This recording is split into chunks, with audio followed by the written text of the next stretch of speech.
The protagonist sat with his comrades at the table. He thought about whether it would be possible to work in a team because of the curse, whether he would be able to create something cursed today from the available materials. At that moment, the blonde guy called out his name. Gail looked up at him and then responded, to which he was informed that they were breaking the contract. The guy said that they were excluding him from the Wolfpack team.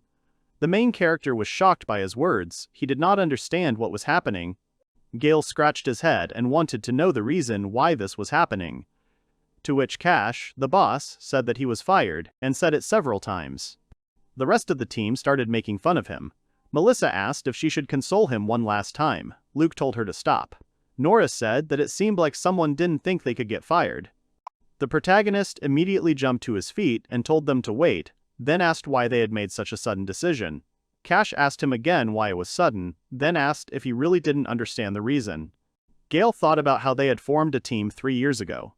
Because of his low rank, he contributed to the team by creating suitable curses. He said out loud that he didn't understand. Cash said that it took him a long time to understand. He said that his class is a terrible support. All he can do is weaken a mob with a consumable curse and nothing else. In addition, he is the lowest level on the team. The main character said that he knows that his class has no potential, but with his curses, quests can be easily completed, even though the curses are not very effective and priests can remove it. Gail said that he uses more than just consumables. He pulled out a decoration from under his collar and said that it works on mobs passively, to which his team said that it was terrible. Is he adequate if he wears something like that? After that, Cash said that they found a replacement for him. This is the support mage Mora. She can both buff and debuff. The girl said that she was glad to meet him. Gail thought she was beautiful. The rest of the team greeted her and said it was nice to meet her. After that, Cash turned to him and asked if he understood now, and added that they didn't need him anymore. The protagonist asked them to wait and give him another chance. He has a powerful curse that he hasn't used yet, and a lot of other things. However, he didn't finish his speech because he stumbled over his boss's gaze. Gail asked if they would regret it, to which he replied in the negative. He thought about how he had always supported them since the team's formation. Cash continued to hurt him and suggested that he give in and try himself in the curse shop. Melissa said that it was true. You can sell them to suspicious people. Nora said that he would advertise his store. Luke said that at least he didn't hate him. Mora stood silently at this time. Then the main character said that it was clear to him he understood everything, after which he thanked them for everything and walked away. However, no one even looked in his direction. Gail wondered what was wrong with them. They had been together for so long. He also remembered what Cash had said about taking care of the rent, and he had also calculated the cost of his curse, so he would not get paid. The protagonist looked at the symbol in his hand and thought about how he couldn't tell them everything to their faces, but he enchanted their equipment to enhance their abilities.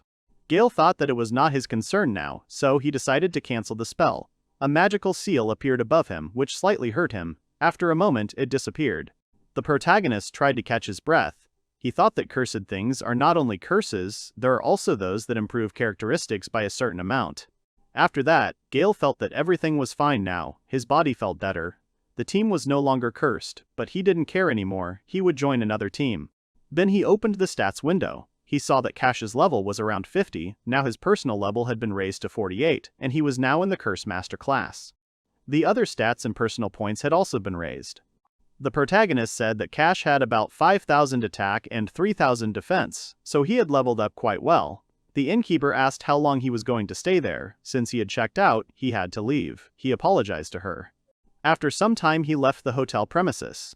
He was thinking about what to do now. He has no money, but many curses. Then he heard the seller calling people and selling fresh apples. Gail has actually thought about opening a shop, but he doesn't want to hear people tell him that opening his own shop has always been his dream. He likes the idea of a tool shop in the middle of nowhere. But after that, the protagonist thought that now he is free, sleep and eat whenever he wants. He masks the curse and spends time on research that he likes. He is free to do whatever he wants. A smile appeared on Gail's face. He threw his hands up and shouted about his excitement. After that, he decided that, first, he would start making money from sales now. At this time, the Silver Wolf Pavilion in the hotel. Melissa sat on Cash's lap and began to talk about how the food was refreshing her very much, and how nice it was that the main character had left. Norris turned to Mora and said that he was spoiling her only because he was new. Luke said that they should have kicked him out a long time ago. The girl was silent at that time. The guys, looking at her body, immediately blushed and swallowed. Cash said that he and Gail had known each other since the team's formation. Melissa said that she felt like he was adjusting to each of them like a spell. At that moment, magical seals appeared over the entire team. Cash immediately jumped up and asked what it was. They started talking about their equipment shining. Mora asked if it was a dispelling spell. The seals started to disappear. The boys started talking about how they didn't know what it was, but each of them felt like their magic power was weakening, and they felt heavier. Mora was shocked. She asked the boys what they had said, and then said that she thought it was an advanced form of a dispel spell. They immediately asked her about it again. Cash immediately asked if it was really Gail. Melissa replied that it was probably true, he had done something to them. Norris said that they really thought he was taking revenge on them like that. Luke said that they should have killed him. Mora thought that it was strange, she didn't know if he had put a curse on them, but usually, removing a curse didn't make a person feel bad. Cash said that he didn't know how they were, but he had no idea what Gail was capable of right now. Melissa agreed with him and said that if he tried to do anything, they would beat him to it. Mora said that it was not an attack, but a spell. But no one listened to her. Cash said that he is the leader. If he sees him as an enemy and does not talk to him, then he is the enemy of the group. He quoted Tem, "When in Rome, do as the Romans do." Norris said that if he saw him again, he would just burn him to death with his magic. Luke said that he told him that he was becoming a devil, but it was even worse. The first said that it was just his imagination. Luke said that if he were in his place, he would chop off his fingers so that he could never cast another spell. He wants to see Gail living on the streets. Norman said that Luke is clearly capable of doing this. Mora thought that it wasn't just her imagination, she could feel it. She had a faint premonition after casting the spell. She fears that their status has been lowered. She thought about how it was as if they were always on top thanks to the main character. Mora turned her head. Melissa asked if something was wrong, then handed her a mug of drink. Mag thanked her. She thought that if the curse had such a useful function, it would be unusual. Mora thought that there was a cursor in this world who could do such a thing. Could the S-rank Wolfpack group really do such a thing? She decided that it was definitely impossible. Then she remembered the member who had left. At the time, she didn't know that he had been kicked out of the team, as a comrade and as the main force of the Wolfpack. At the same time, Gail was walking through the forest and cursing at the owl about getting his curse back. After some time, the protagonist reached the Merchant's Guild. He turned to a man. He asked him if he really wanted to open a kiosk, to which he answered positively. Then the man began to offer him options for placement. When they decided on the bench, the man said that it cost 4 gold coins a day, since the area was popular and expensive. At that moment, Gail began to rummage through his pockets. He took out the coins and thought that 3 silver coins were all he had. And then the man said that the street stalls leading to the square were cheaper. The guy kept quiet and did not respond to this. After some time he got to the place. The main character thought that the day was good. He stood in front of his stall, which was in a very shabby state. Gail thought with a smile that it was a bit dirty, but for him it was enough. He remembered the conversation with the merchant who shared the starter kiosk kit with him, to which he thanked him and thought that he was kind.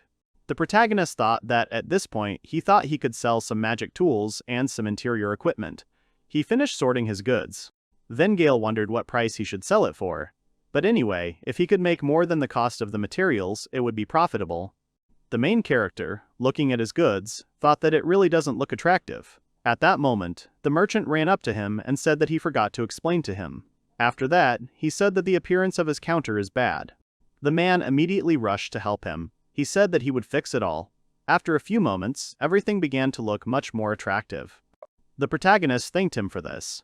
To which the merchant said that the store can have its own individuality, but if it does not see what it sells, it cannot sell it, and if it cannot sell it, the store will have problems. The man said that now that the training was over, he was going to come back. Gail thought that he had many bad memories of the team, so it was very touching. The man was really kind.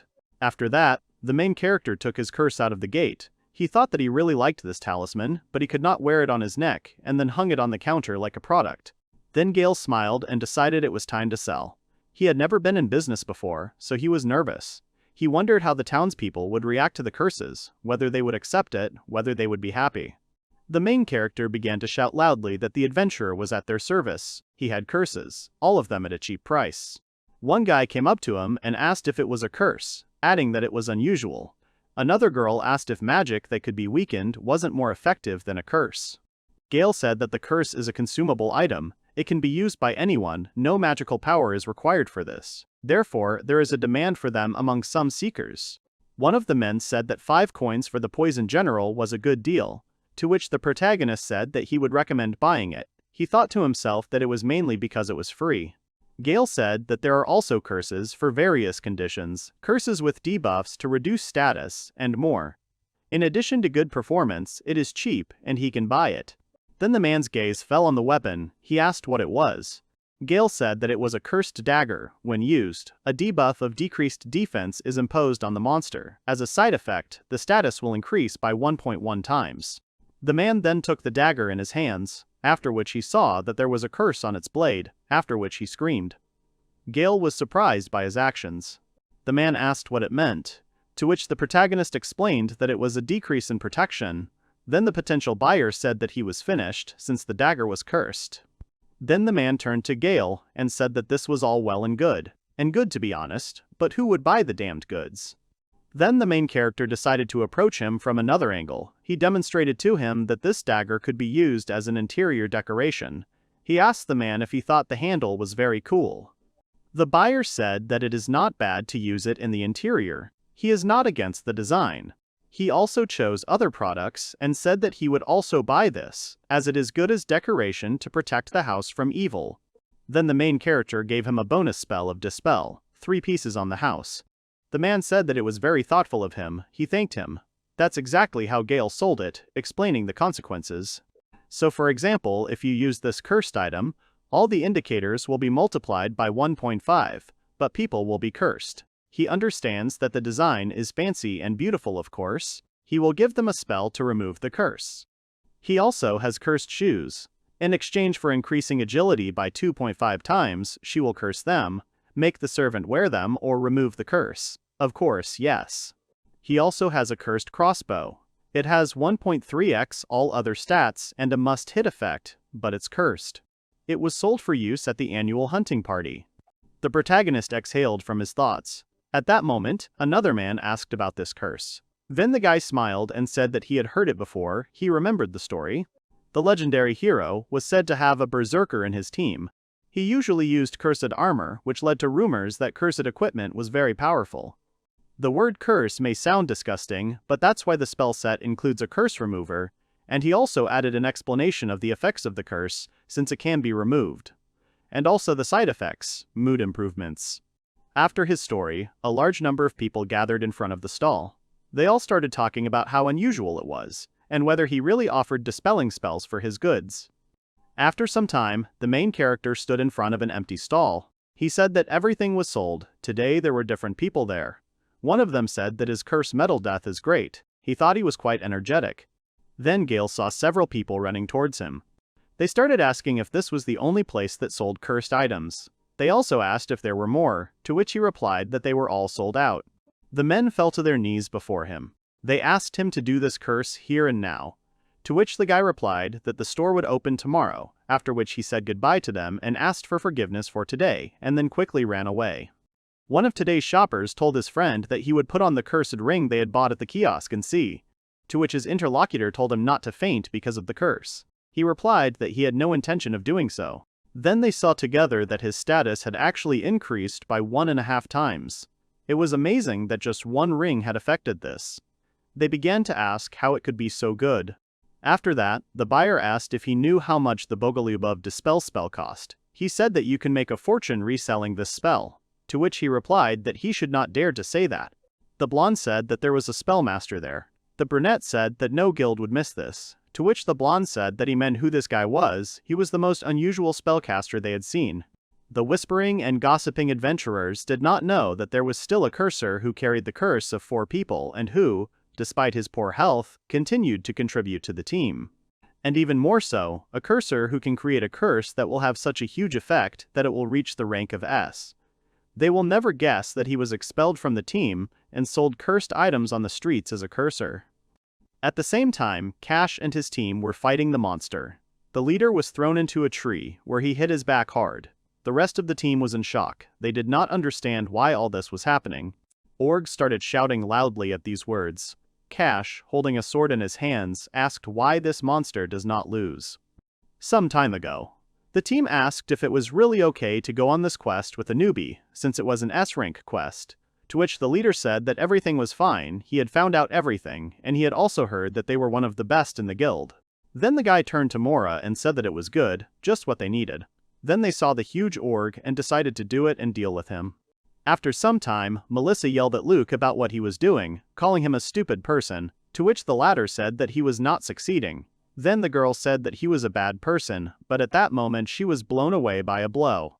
At this time, Norris stood aside and read his spells. Cash asked him about how long he was going to sing, to which the guy replied that he would wait a little. At this, a magic seal appeared in front of him.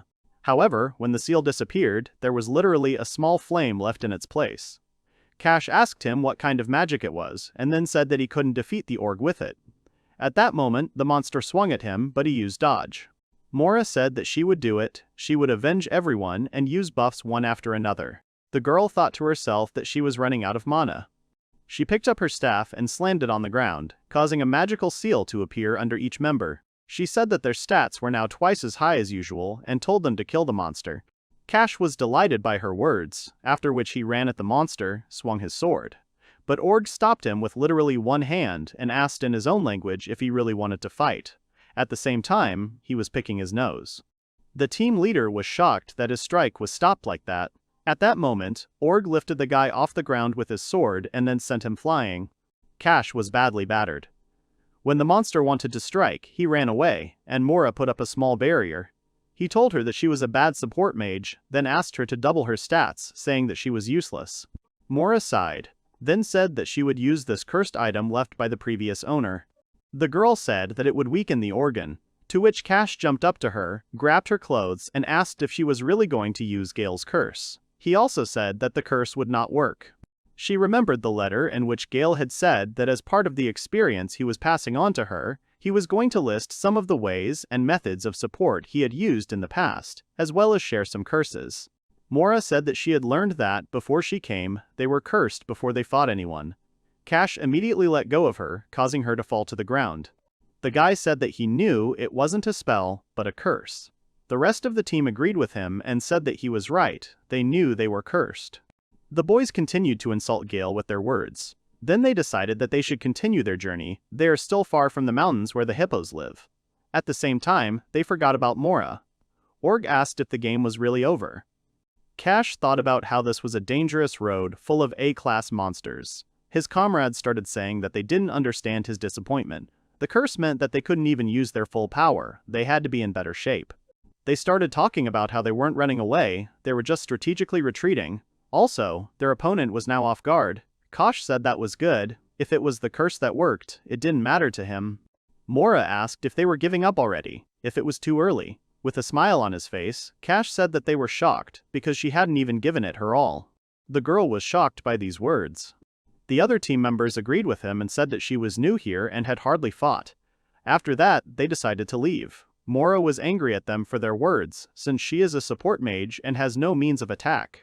She shouted after them that if it was true, they couldn't do that. They turned around with a smile and told her that she could do the rest, and then they ran away. The girl was left alone with the monster at that moment. Org told her that he felt sorry for her too. Mora stood there shaking with anger. She shouted that they must be joking, then threw a curse into the air. After that, she aggressively went to catch up with the guys. Out loud, she only said that these guys were wrong. After some time, Cash and the team made a rest. They began to share emotions. Someone said that they felt disgusting, someone lost their favorite wand. Melissa said that she thought she was going to die. Nora said he usually had no problem with multiple spells. Luke said they shouldn't have gotten tired from a short run. Melissa said it was all Mora's fault and her great virtues. Norris said that this was not the only explanation. In any case, even before the supporting magic, everyone's movements were clumsy. Luke asked about how it didn't take him twice as long to cast the spell, that sucked. To which the guy replied that he went a bit overboard, if he was in a good mood he would have burned it to the ground. Cash said that, in any case, it was the protagonist's fault. He wondered how else he would take revenge on them. At that moment, Mora appeared in the clearing. She said that she had caught up with them. The leader told her that she was late, as if she had completed the task. Mora was very angry, and there was a small monster stuck to her cape. Cash asked her what it was, but she didn't answer. At this time, the main character was walking along the streets of the city. He was very happy and was singing different songs. He said out loud that being a street vendor is fun. There are people who look into the store, but they do not buy, they just stare. Even if curses are left to adventurers, many of them are just looking for spells. The merchant, seeing him, said that they had not seen each other for a long time, after which he asked how his business was going. Gail said that he was thinking about changing the location of the store. The man asked where he wanted to go. Gail immediately thought of the aristocratic quarter. He set up his stall 10 meters from the main street. Rich aristocrats want to be stylishly dressed, not like commoners. They like to be in the center of fashion. At this time, Mora was telling the other team members that she did not come to receive flattery. Behind her, the monster returned to its original form, as the cursed item expired. Everyone immediately shuddered in fear. The girl shouted at them that she could manage somehow on her own, and now she was passing the baton to them, and ran away. To which Cash told her that he didn't care what she was going to do. Then the whole team looked at the monster. Melissa immediately started telling the guys to do something, to which Luke told the monster that the meat is softer and tastier on women. After which they all decided to run away from him. To which the latter looked after them and said that he was a kind of vegetarian. 4 days passed. The team returned to the pavilion. They sat at the table, their faces buried in its surface. Cash was talking about wanting water. Melissa was talking about wanting a bath. They were talking about how they didn't think they'd be so desperate to escape that they'd end up in another forest. It was horrible. And they smelled really bad. At this point, the hostess asked Mora if they were from the same group. To which the girl replied that they deserved what they wanted. At this point, a voice came from the table, saying that it was all Gail's fault, after which they called the hostess. Cash asked the woman if she could give them water, or a towel, and Luke supported him and asked where her service was. At that moment, a glass of water was placed in front of them. She said that she was ready to give only 1 glass of water because it was not free. They immediately began to be indignant at the way she spoke to them, who she took them for. The woman said not to refuse the expenses for accommodation. The landlady also told them that they were low-class clients. These words angered Cash. He asked her what she had said. The woman said that she had been paid in advance for the previous day. If they drank the water today, they would leave the hotel. Then she extended her hand and asked if they would like to pay extra for another day. Cash got angry and reached for the money. He realized that they had no money. His comrades asked him to pay already, because the hostess shouldn't underestimate them. Then they saw that the guy's face turned pale. The guy tried to deny what was happening. He looked at Melissa. She had a new dagger, because she likes new things. Luke had a full set of gear serviced. Gloves broken in battle. Norris had a new spellbook and wand. All were lost. Kasha's custom sword was repaired. The sword falls apart due to the same battle with the monster. It dawned on each of them that their group had no money. The hostess immediately asked them what had happened. She said that they would owe 5 silver coins per night for 5 people with excess OP, 6 if with food. Then she asked if they could pay. The guys, in turn, were very angry. At that moment, Melissa glanced at the glass of water and thought that she was thirsty. She apologized to everyone and began to greedily drink the water. They tried to stop her. Mora didn't even look at them. She turned to the hostess and asked for a glass of ale and something to eat. Meanwhile, the crew watched Melissa finish all the water with an indifferent face.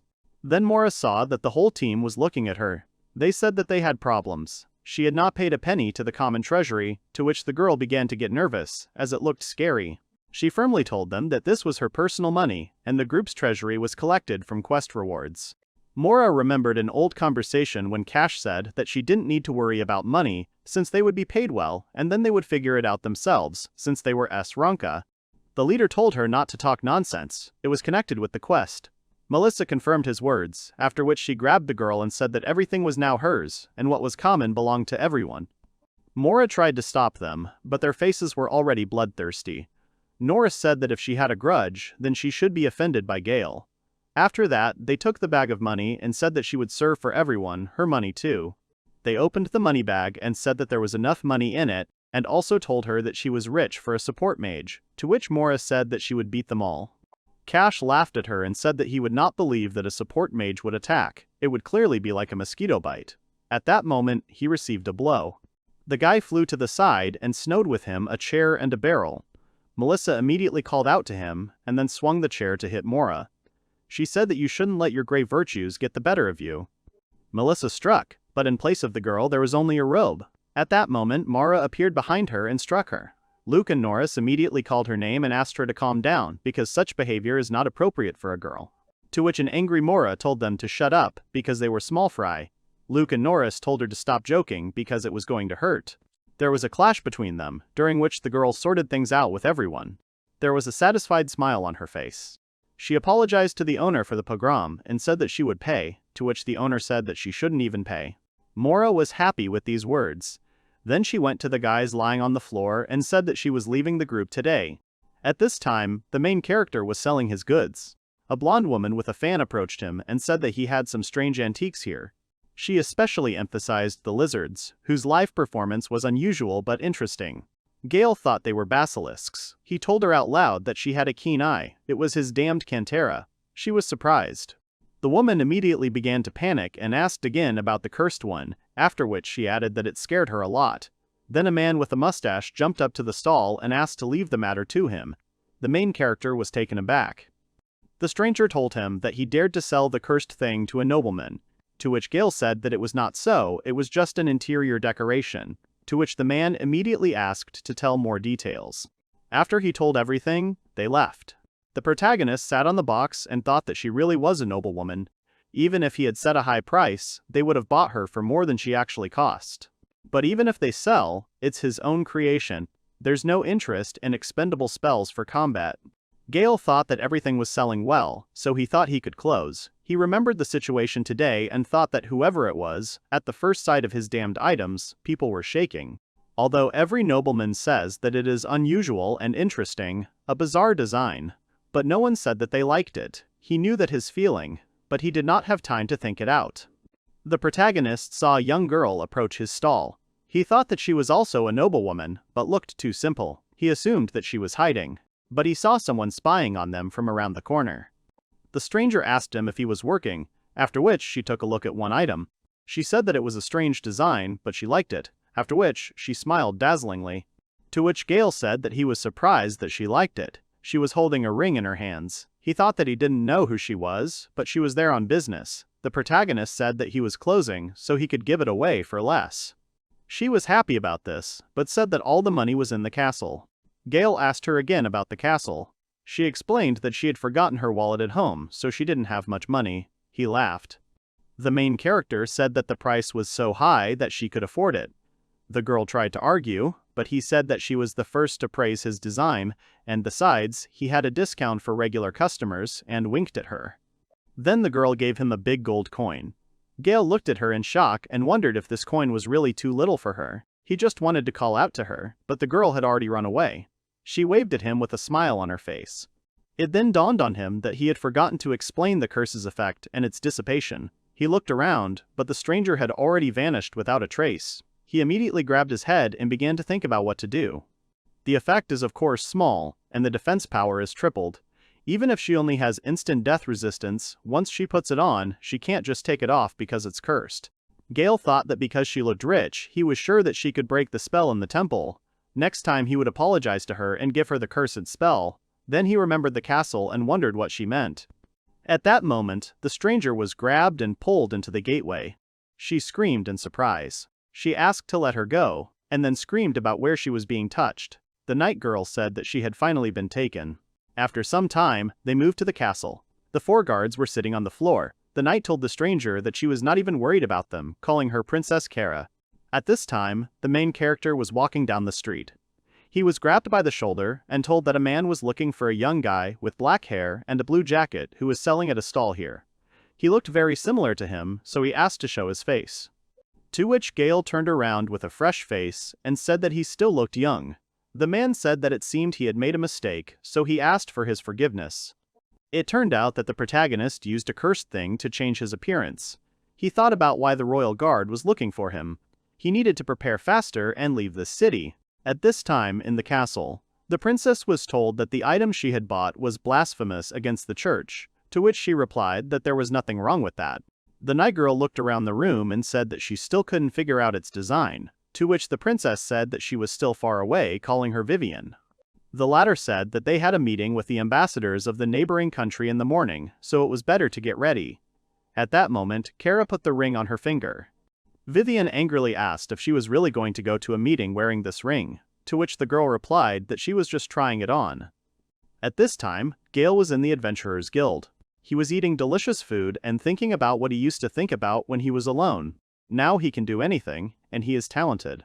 And he needs to get the materials soon. The quarry is on the brink, and collecting and repairing things that are on the brink of disposal is not difficult. At this time, Cash and his team were asking why they couldn't borrow money, since they were an S-rank team. They asked to lend them 10 or 20 gold coins. To which the female administrator hesitated with her answer. She said that they had made no progress in their search since they were promoted, let alone funding. She asked if they had met with the client as they were getting complaints about their lack of presence. To which Cash replied that it was an unexpected monster.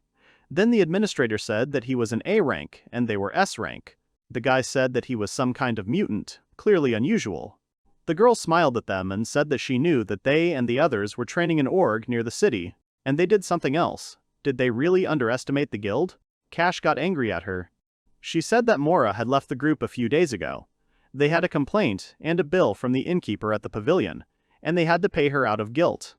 Gail watched them and thought that they were in deep trouble. The administrator's face became angrier. She asked about whether they really wanted to borrow money now. They were a little scared, and then Cash said that it was all Gail's doing, to which the latter was surprised. Melissa said that because of the protagonist's curse, their statuses had dropped, and buffs were useless. Luke said that Mora was also useless. The administrator exhaled. Then she said that Mora is one of the support mages, which is among the top 5 in the entire capital. She had some problems with the previous group, so she suggested a new good group as a replacement for the old one. Cash and the team were surprised by her words. The protagonist thought that she was so good, and they managed to lose her. The girl said that as for Gail, she doesn't know if he's bad, but few curse casters are as good as he is. She immediately thought of antidote spells, and said she was curious about how much they cost. Gail remembered how he used to make spells for the guild. Cash didn't want to listen to it anymore, so he called the whole team and said that they needed to go. Melissa asked him about Gail. Norris said that they needed to choose a quest by teeth. Luke supported him. The leader asked them to shut up. They started asking if they were really Ezrunga now, to which Cash said that he thought so, but it seemed he was wrong. Gail wondered if they were okay, what they meant by the curse, since he had lifted his long ago. The protagonist said that it was time to go, as he did not want to run into them again. He thanked the cook for the food. When he went outside, he saw 2 guards running down the street. One asked where they were rushing to. Was there really an enemy attacking them? To which the second replied that he had heard that the princess and Vivian were arguing again, and this time more fiercely. They were talking about how it would take a lot of adults to stop them. Gail thought about how, even in such a case, the kingdom's army would be sent. He walked down the street and suddenly thought about it. At this time, the guards in the palace tried to stop Vivian, saying that she was in the palace and needed to calm down. The princess wrapped herself in a blanket and looked at her angrily. Vivian shouted that the ring was cursed. Everyone was scared. The knight remembered how the princess said that she would just try it on and then put it on her finger. Dark shadows immediately appeared near her. The girls were scared because they did not understand what it was. The older man sat down in front of Kara and asked her to quickly take off the ring, to which the girl replied that she could not take it off. Then Vivian said that there was no other choice but to cut off her finger. She grabbed the sword and swung it. Shouts immediately began to be heard from the room. Someone asked to protect the princess. After some time, the princess entered the hall. She apologized to the guests for being late, calling them dear guests. They told her that she looked beautiful, to which Kara thanked them. They asked about her finger, to which the girl replied that she had slightly hurt herself. The guards reported that guests from a neighboring country had arrived. The princess said that they were probably tired from the long journey and suggested having some tea, to which she was told that there was no need, after which they pointed to a large box and said that there was quality tea and delicious sweets in it. Kara commented that there seemed to be a lot of them there, and then agreed to try them. She was told that they had indeed brought a lot of them. Then 2 bandits appeared from the box. They took out weapons and said that they should eat the taste of their empire. Vivian shouted that there were enemies here. We must prepare. The guests who came also took out their weapons. They said that the crossbow had a fast-acting poison on the arrow, so it would allow one to die quickly and without suffering. The guards immediately shouted that they needed to protect the princess. A large number of arrows flew towards Kara. She simply closed her eyes and covered her ears with her hands. However, none of them hit her. The enemies were surprised by this. Vivian was also shocked. Then they tried to attack her again. The arrows again seemed to hit an invisible barrier, and then they broke completely. Princess Kara opened her eyes and asked when she managed to put up the barrier. She thought it was all thanks to the protagonist. Vivian sat down in front of her and asked if she was hurt, to which the girl said that everything was fine and thanked her. The knight thought about why the guests were pretending to be an empire, but first they had to go to a safe place. After that, two men came to the princess. Vivian asked the opinion of Mr. Uriel and Arazul. Kara asked about whether it was a terrible curse. To which the priest Uriel replied that the removal of the spell itself is simple, it's just that the spell here is too advanced. It is likely that the person who made it has mastered the production of cursed things. This ring is given the highest level of complexity to maximize the benefits it gives in return. Of course, the status of the person will be extremely high. This ring has a couple of curses placed on it to make it disappear. The man also added that not only that, Arazul will take care of it next. The latter said that he apologizes to the princess. Then he took her hand. Vivian immediately called out to him. The guy, looking at the ring, said that it was a cursed relic class ring. He never thought he would see such a wonderful damn thing in his 10+ years of life. Vivian immediately hit him on the head and asked how long he was going to hold Kara's hand. She also said that she thought the church relic Angel Shield had a similar effect, to which Arazul said that if he was not mistaken, he also had this skill. The priest said that he had never heard of something of that size being able to provide instant resistance to death. To which the princess said that there was one, the treasure of the empire, called the Heart of the Demon King. It is an item that brings various high effects, such as increasing instant death resistance status, and reducing magic casting time. But it takes away life force when used. It can kill. Vivan said that in order to get a high effect, you have to pay a high price. This is the truth of this whole world. The thing is that there is no price to pay. It is not a relic, it is more than a relic. The princess called Vivan by name. She asked her if she remembered that boy, to which she replied that she did, and then she realized that Kara had bought the ring from him. The knight smiled and asked if she really wanted her to catch him and kill him, to which the princess replied that she wanted to thank him, so he needed to be brought to the castle. Even though it's a cursed thing, this ring saved her life, and that's the main thing. That's why she wants to see him again. The protagonist bought new clothes. A coat with inner pockets, gloves, boots with built-in shin guards, durable clothes with steel wire. He thought it looked good. His baggage consisted of spells and a homemade dagger. Now he just needed to get them to where he was going. He looked at the city and decided it was time to move. He wondered what it would be like to see the royal capital after some time had passed. He exhaled. Gail was happily walking down the street when he noticed something in an alley. He stopped to look. It turned out that they were members of his former team. They were cold, they were trying to warm up. Melissa asked not to grope her, to which Norris said that there was nothing to grope. The girl started to get indignant that they called her a board, to which the guys replied that they didn't call her that. The main character thought that there was something familiar to him about these people. Gail reached the market. There he bought an apple and began to nibble on it. Suddenly he heard guards on horseback rushing past. They were talking about how they needed more men. The castle gates were guarded by guards, so everything would be fine. The protagonist looked at them and thought about why the royal knights were here. He also saw the royal guard. Then he turned around and saw a wanted poster for a young man who sells uninteresting jewelry with dark hair. Witnesses are asked to contact the castle. At this time, the knights asked the guards whether they had inspected the square, to which the latter answered positively and added that the royal capital army was patrolling there now and they wouldn't miss a fly. These men were trying to figure out whether this young man was in the inn or the guild. Gail thought that it was exciting when he was stopped. This time he didn't fit the description. Suddenly one of the knights told him that he was a bit like him. He didn't have that feeling for jewelry and it didn't look like he was selling it, to which Gail said that it was rude. The knight continued and said that the guy was not dressed so neatly. The jewelry he was selling had destructive power, so it would look even dirtier. The man told Gail he could go. The latter was angry. He thought that he felt like an idiot for giving in to his feelings. He needed to get out of this city quickly. The protagonist looked around and thought that there were so many horse-drawn carriages here now, he could choose where to go. If he wanted to work, he needed to go to a big city. He looked at the map and saw that the nearby trading city of Imbalance and the military city of Gracias Fort were nearby. He could go to the ancient city of Gronstadt. Then he saw that there were only 2 months left. They were leaving soon, so they were offering a discount. The man started to entice, saying that for 1 silver coin they would take him to the agricultural city of Farmage. Gail imagined a farm and a pile of vegetables. He immediately raised his hand and said that he would go. Then another hand appeared next to him. The protagonist looked at her carefully and thought that he had seen her somewhere. He tried to ask her about it. It was Mora. She took off her hood and asked with a smile if he was really Gail, to which the latter replied that she was in Cash's group. After that, they got into the carriage together. He remembered that he had said something unpleasant, for which she had slapped him in the face. Gail had said that they would not be long. She had said that she hoped so too. The main character chuckled to himself.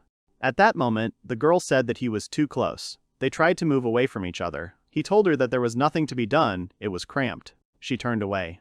He looked around.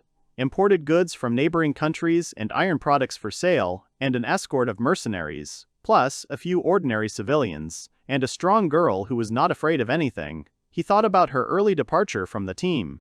The protagonist thought that he wanted to rest, but he couldn't. He said out loud to Mora that they had their own opinion, but they wouldn't interfere too much. The girl said something she hadn't even thought about. Gail thought that it wasn't because of the girl that he was mutilated, most likely. Kasha was attracted by her beauty. From the way he was acting, it seemed like he had been trying to do something with him for a long time, so it was all for the best. The protagonist asked her why she left. Mora said what she wanted to tell him. She didn't know how he managed to stay with them for so long. The girl said that Cash was useless as a leader and couldn't fight. And the other 3 were so bad at wielding a sword, and she doesn't even mention wielding a bow. The protagonist asked her if it was really Cash, to which she answered positively, asking who else it could be.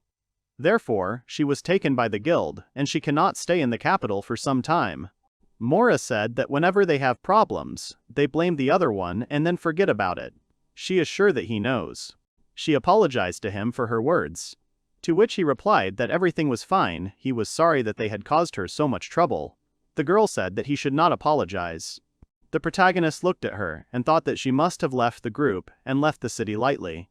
He took food from his backpack, made a sandwich and handed it to her. He said that they were both victims of that group, so he wanted to get to know her better. To which she smiled and said something that couldn't have been said better. She looked at the food and her mouth began to water. She thanked him. Gail handed out some sandwiches to the other passengers. Mora said it was delicious. She said he made it in such a short time, and he said he had great ingredients and wine. The girl immediately asked what he wanted to do with her, giving her wine to drink. She saw that it was expensive wine and asked if he was sure about drinking, to which he replied that he had earned money in his stall. Mora said that there was a lot of noise on the streets about the artifacts found in the stall. He immediately asked who it could be. To which the girl took a sip of wine and said that it seemed that the princess herself was looking for this man. That sweet girl immediately appeared before his eyes. Then he shook his head, thinking that it couldn't be. Mora said that she didn't know that he made money at the stall, to which he smiled sweetly and asked if he looked like the type to sell artifacts. The girl laughed and said he was right. He said it was terrible. He would have liked her to say it was true, even if she was lying to herself.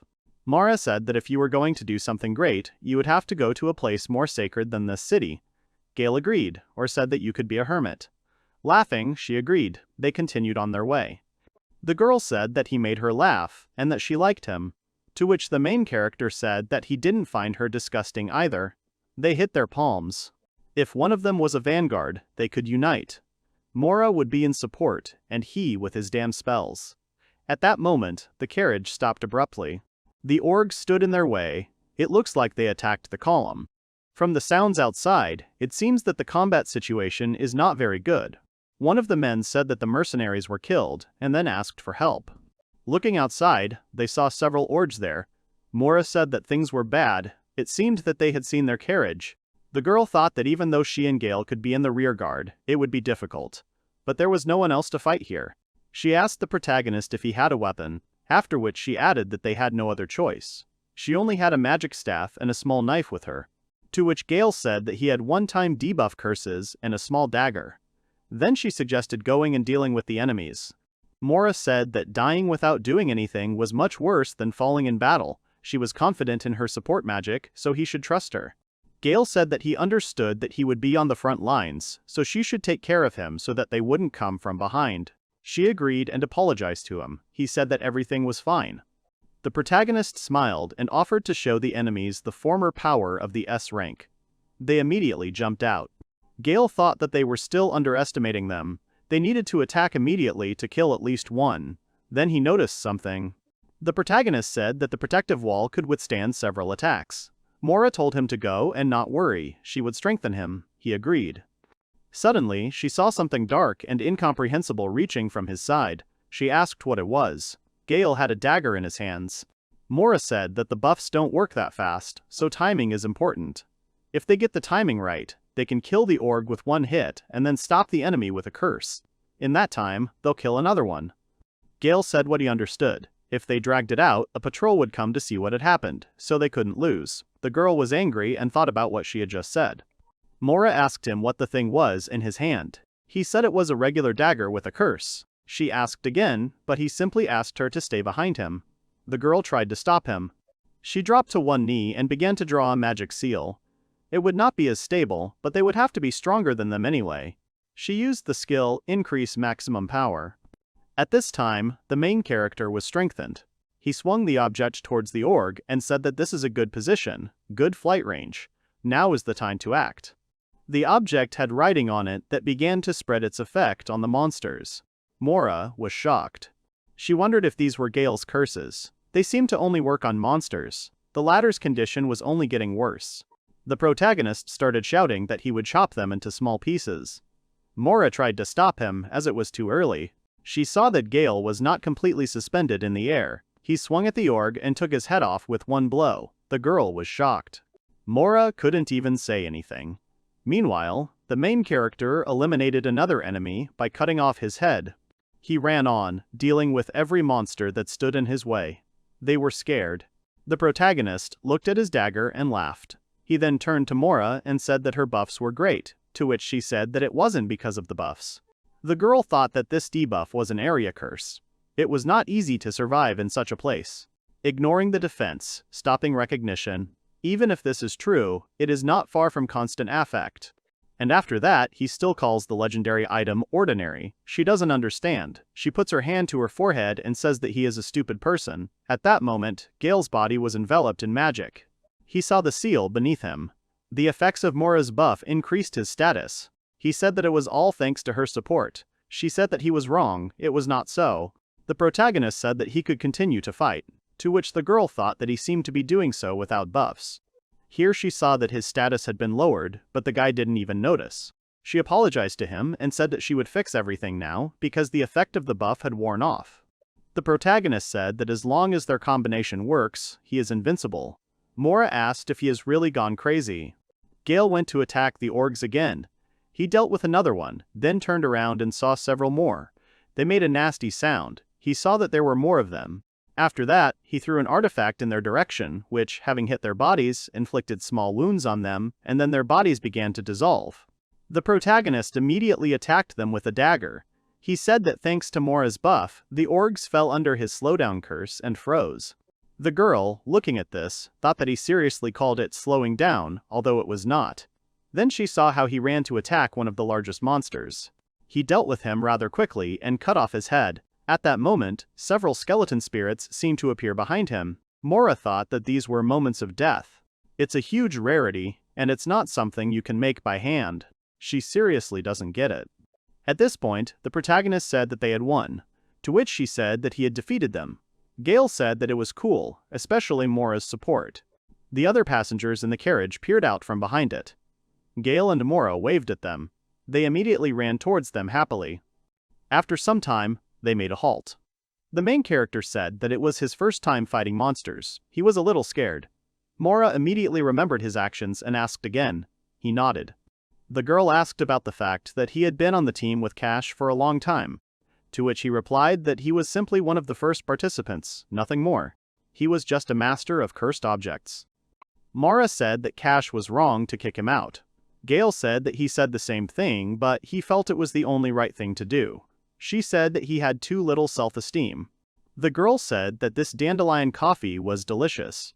He said that it could do many things. She said that it sounded like he was all-powerful. The guy said that she was exaggerating. Then she got up and said that she was going to bed and thanked him for the coffee. He wished her good night. Gail thought about how he was omnipotent. He had never thought about it before. Even today, everything went well thanks to Mora's support. The protagonist remembered the time in the group. Everyone fought while he was like a shadow behind them. Today, when he fought monsters, he did not feel bad. Then Gail laughed sweetly and said that the girl was very kind. There was a smile on his face. The girl was trying to sleep at that time. A new day dawned, and they set off again. After a while, Mora said they had arrived.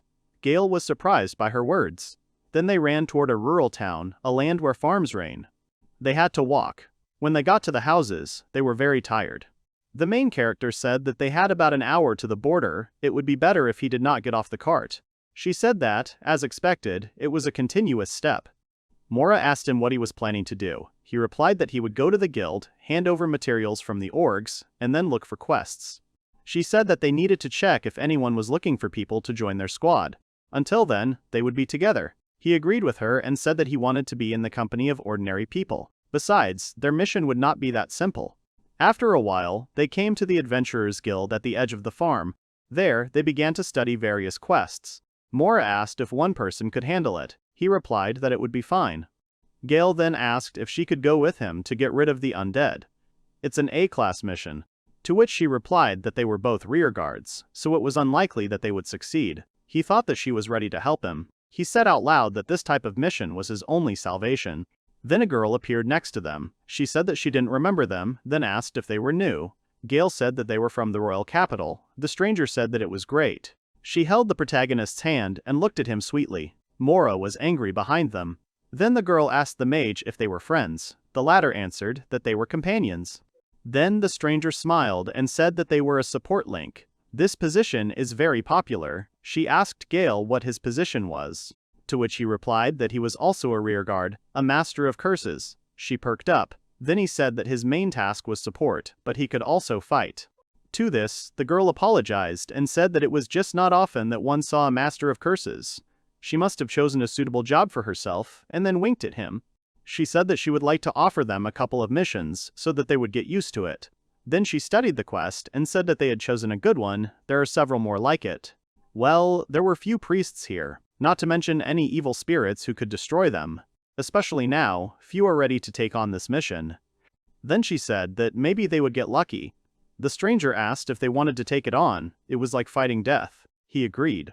The girl also said that she would give them some advice. As she said earlier, whoever did not take on the mission, she also will not be able to send them a rescue team. The protagonist asked if she had a map of the area. She answered with a smile that she did, and also offered other items. To which he replied that only a map was needed. After that, she put the guild seal on the mission.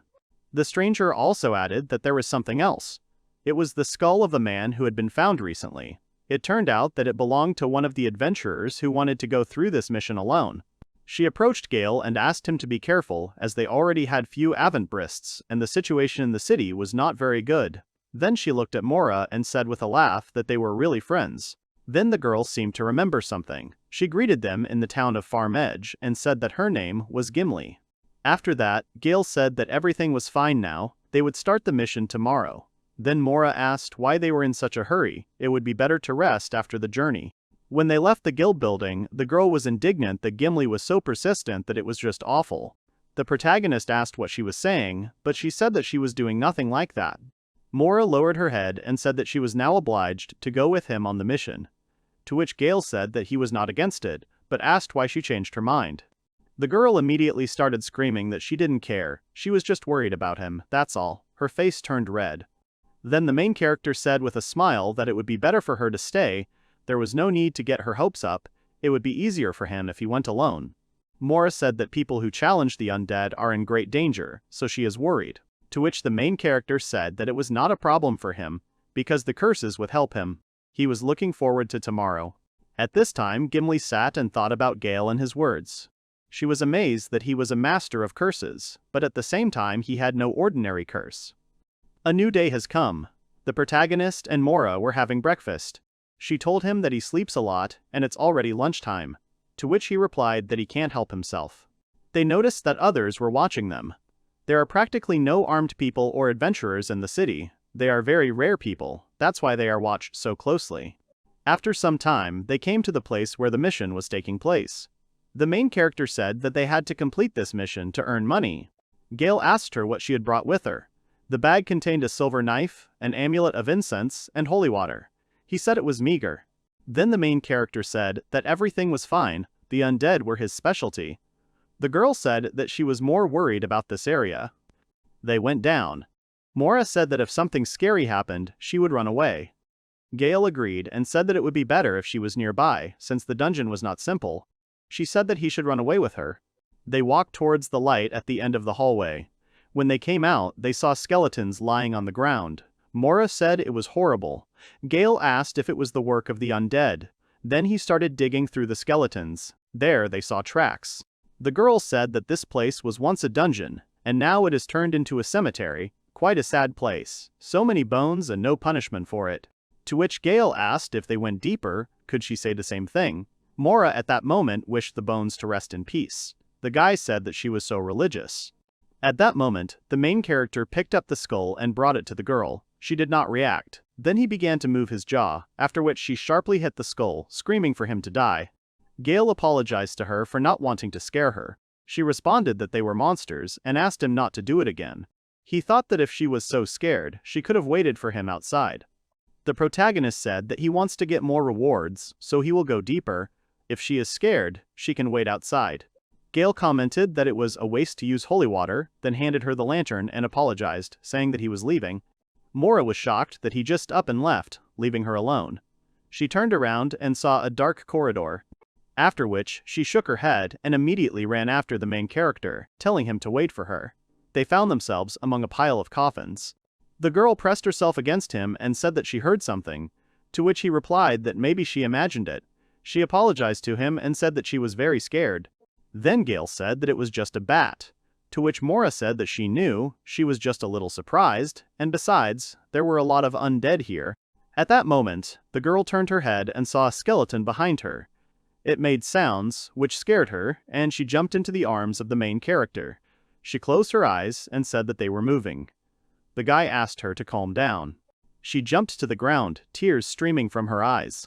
Mora said that it was impossible, asked not to scream so loudly, after which she saw the undead in front of her. Her panic attack turned on. The girl grabbed the main character by the collar and began to get rid of the skeletons with his body. The guy was shocked. After some time, when all the undead were defeated, he asked her if she was okay, if she had calmed down a little, to which she answered positively and apologized to him. The protagonist said that he was a little surprised.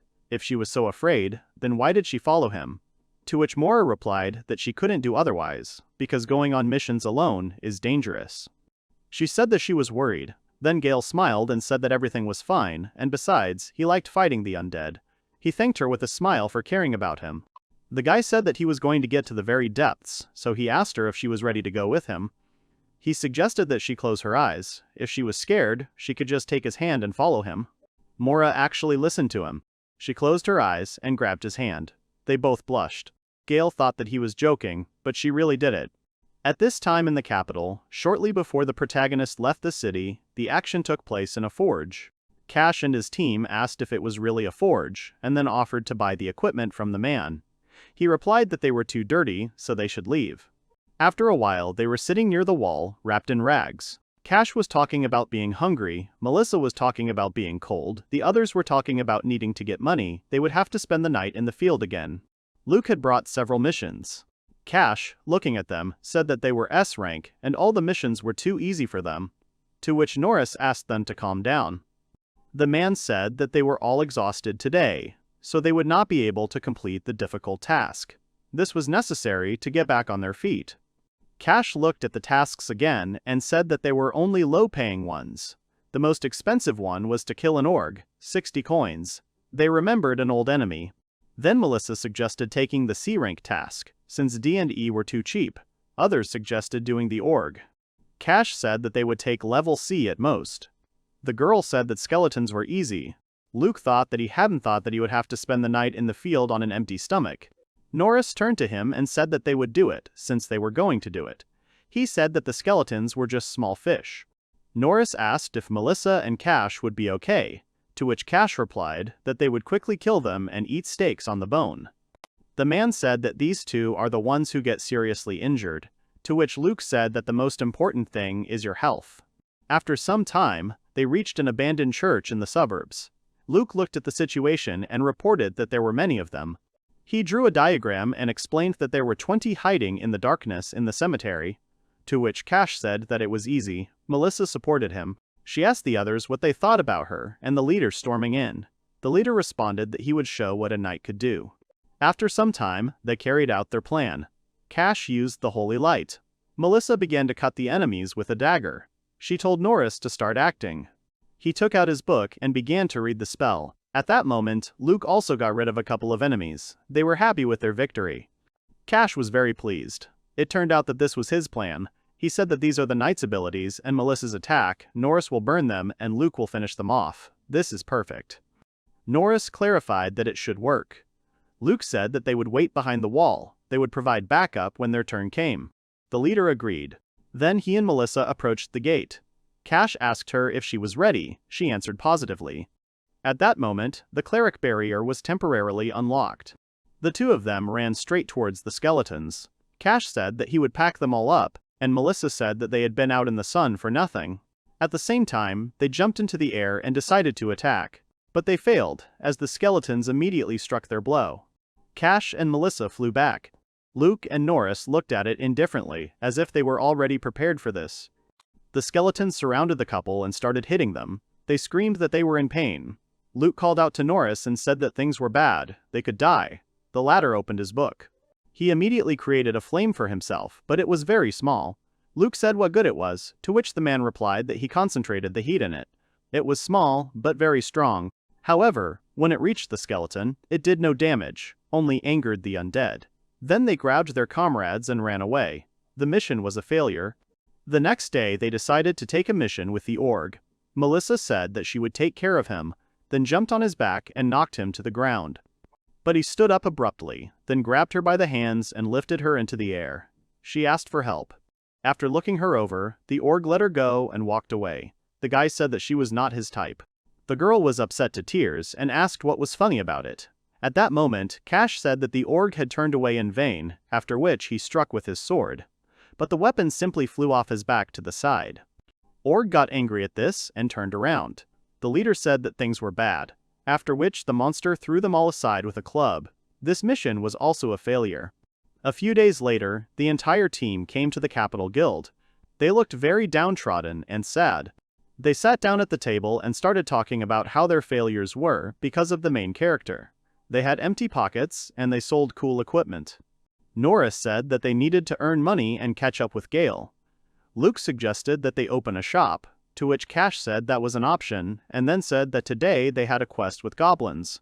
However, after some time they returned to the guild, all of them beaten and covered in bruises. The administrator asked them if they had failed again. Cash said that it was some kind of fraud. He remembered how they came to the village and were told that Esrangs rarely came to them. The head said that since they came, the residents can no longer worry. The residents said that they will help them in every way. The man said that this was their first encounter with goblins, to which Cash said that they would take all the initiative, they wouldn't have to do anything. However, when it came time to fight the goblins, the villagers dealt with them themselves. Cash's group suffered great damage from these monsters. Cash told the administrator that the villagers said that they were useless, that there was no use for them, so they wouldn't get any money. Then the girl suggested that they lower their rank even more while their skins were intact. To which the leader immediately grabbed her by the clothes and asked her to give them an easier quest. The administrator pulled his hand away and struck him herself. This was his fourth defeat in a row. At this time, the main character, he thought that the deeper you go, the higher the density of lost souls. In this underground cemetery, you can wait. Mora sat next to him, her eyes still closed. They were standing on a high staircase, and Gail was shouting if there was anyone alive, but no one responded. They went down, and he said that they had nothing to grab onto, but Mora felt something. Then a huge skeletal hand appeared from the pile. The girl immediately started screaming that she knew there was something there, after which she asked if she could open her eyes, since she was scared with them closed. The main character thought that it would be scarier with the open ones and said that there was no one here, after which he used Dispel Magic on this huge skeleton. The undead immediately began to disappear. Gail turned to the girl and said that perhaps it was possible to open her eyes. Mora asked if he had really just killed the undead with Dispel, to which he asked if she had really seen it. It was simple, but he didn't have time to finish. The girl asked him if he even knew the meaning of the word simply. Dispel is a spell to dispel curses. She had never heard of it working on the undead. To which he explained that priests and others used this, to which she said that it was an exorcism. The priest's job was to perform purifications using divine magic. To this, the main character said that he knew it was not quite good, to which the girl asked him what he was talking about. He said that he would explain. They'll start with the premise. In his case, he's not really throwing out, he's listening to the undead. He was holding a skull in his hand and looking at it kindly. Then the main character turned to the girl. She was shocked. She asked what he meant by his words about listening to the undead, how it relates to the work of priests. He asked her not to rush, he will tell. Gail asked her if she knew what was causing the undead. She replied that it was magic, malice. He confirmed her words. At that moment, another undead appeared from behind. The protagonist continued to tell the story and dealt with him. He said that this tendency is strong in cemeteries. He asked if the undead hate exorcism and purification, to which Mora replied that it is natural. Gail said that from their point of view, an exorcism is when a stranger suddenly shouts at him in a condemning manner, although he is held in this world by a grudge. Mora asked him what he was doing, to which the protagonist replied that he was collecting ghoul fluid. He asked her if it made her angry when she was scolded as a child. The girl immediately remembered her childhood, when her father told her that she would not cope, to which she argued and said that there were plenty of female adventurers. Then she was shut up and told that she was talking too much. At that moment, the protagonist called her name. She emerged from her memories, after which she apologized for being lost in thought. Gail said that if there is a grievance, he listens. If a person died of hunger, he wants to eat his fill. If a person died alone, he is sad. Someone was slandered and subjected to cruel torture. The protagonist explained that everyone has a grudge. It's part of our life. In this case, it's better to make it clear that he understands them. Then the undead will calm down and everyone will be happy. Then another skeleton suddenly appeared from a nearby coffin. Mora shuddered. It was quite large and angry. The girl jumped on the main character again in fear. She looked at the undead and thought that this skeleton was the Dark Knight.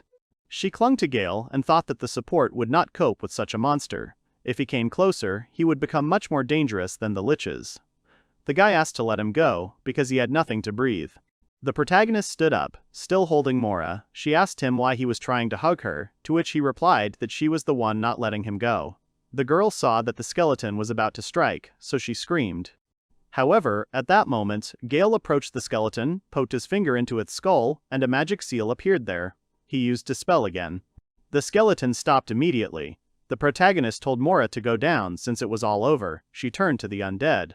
The skeleton was replaced by the outline of a young man. He was floating in the air above the skeleton. Gail was smiling at him, while the girl was in shock.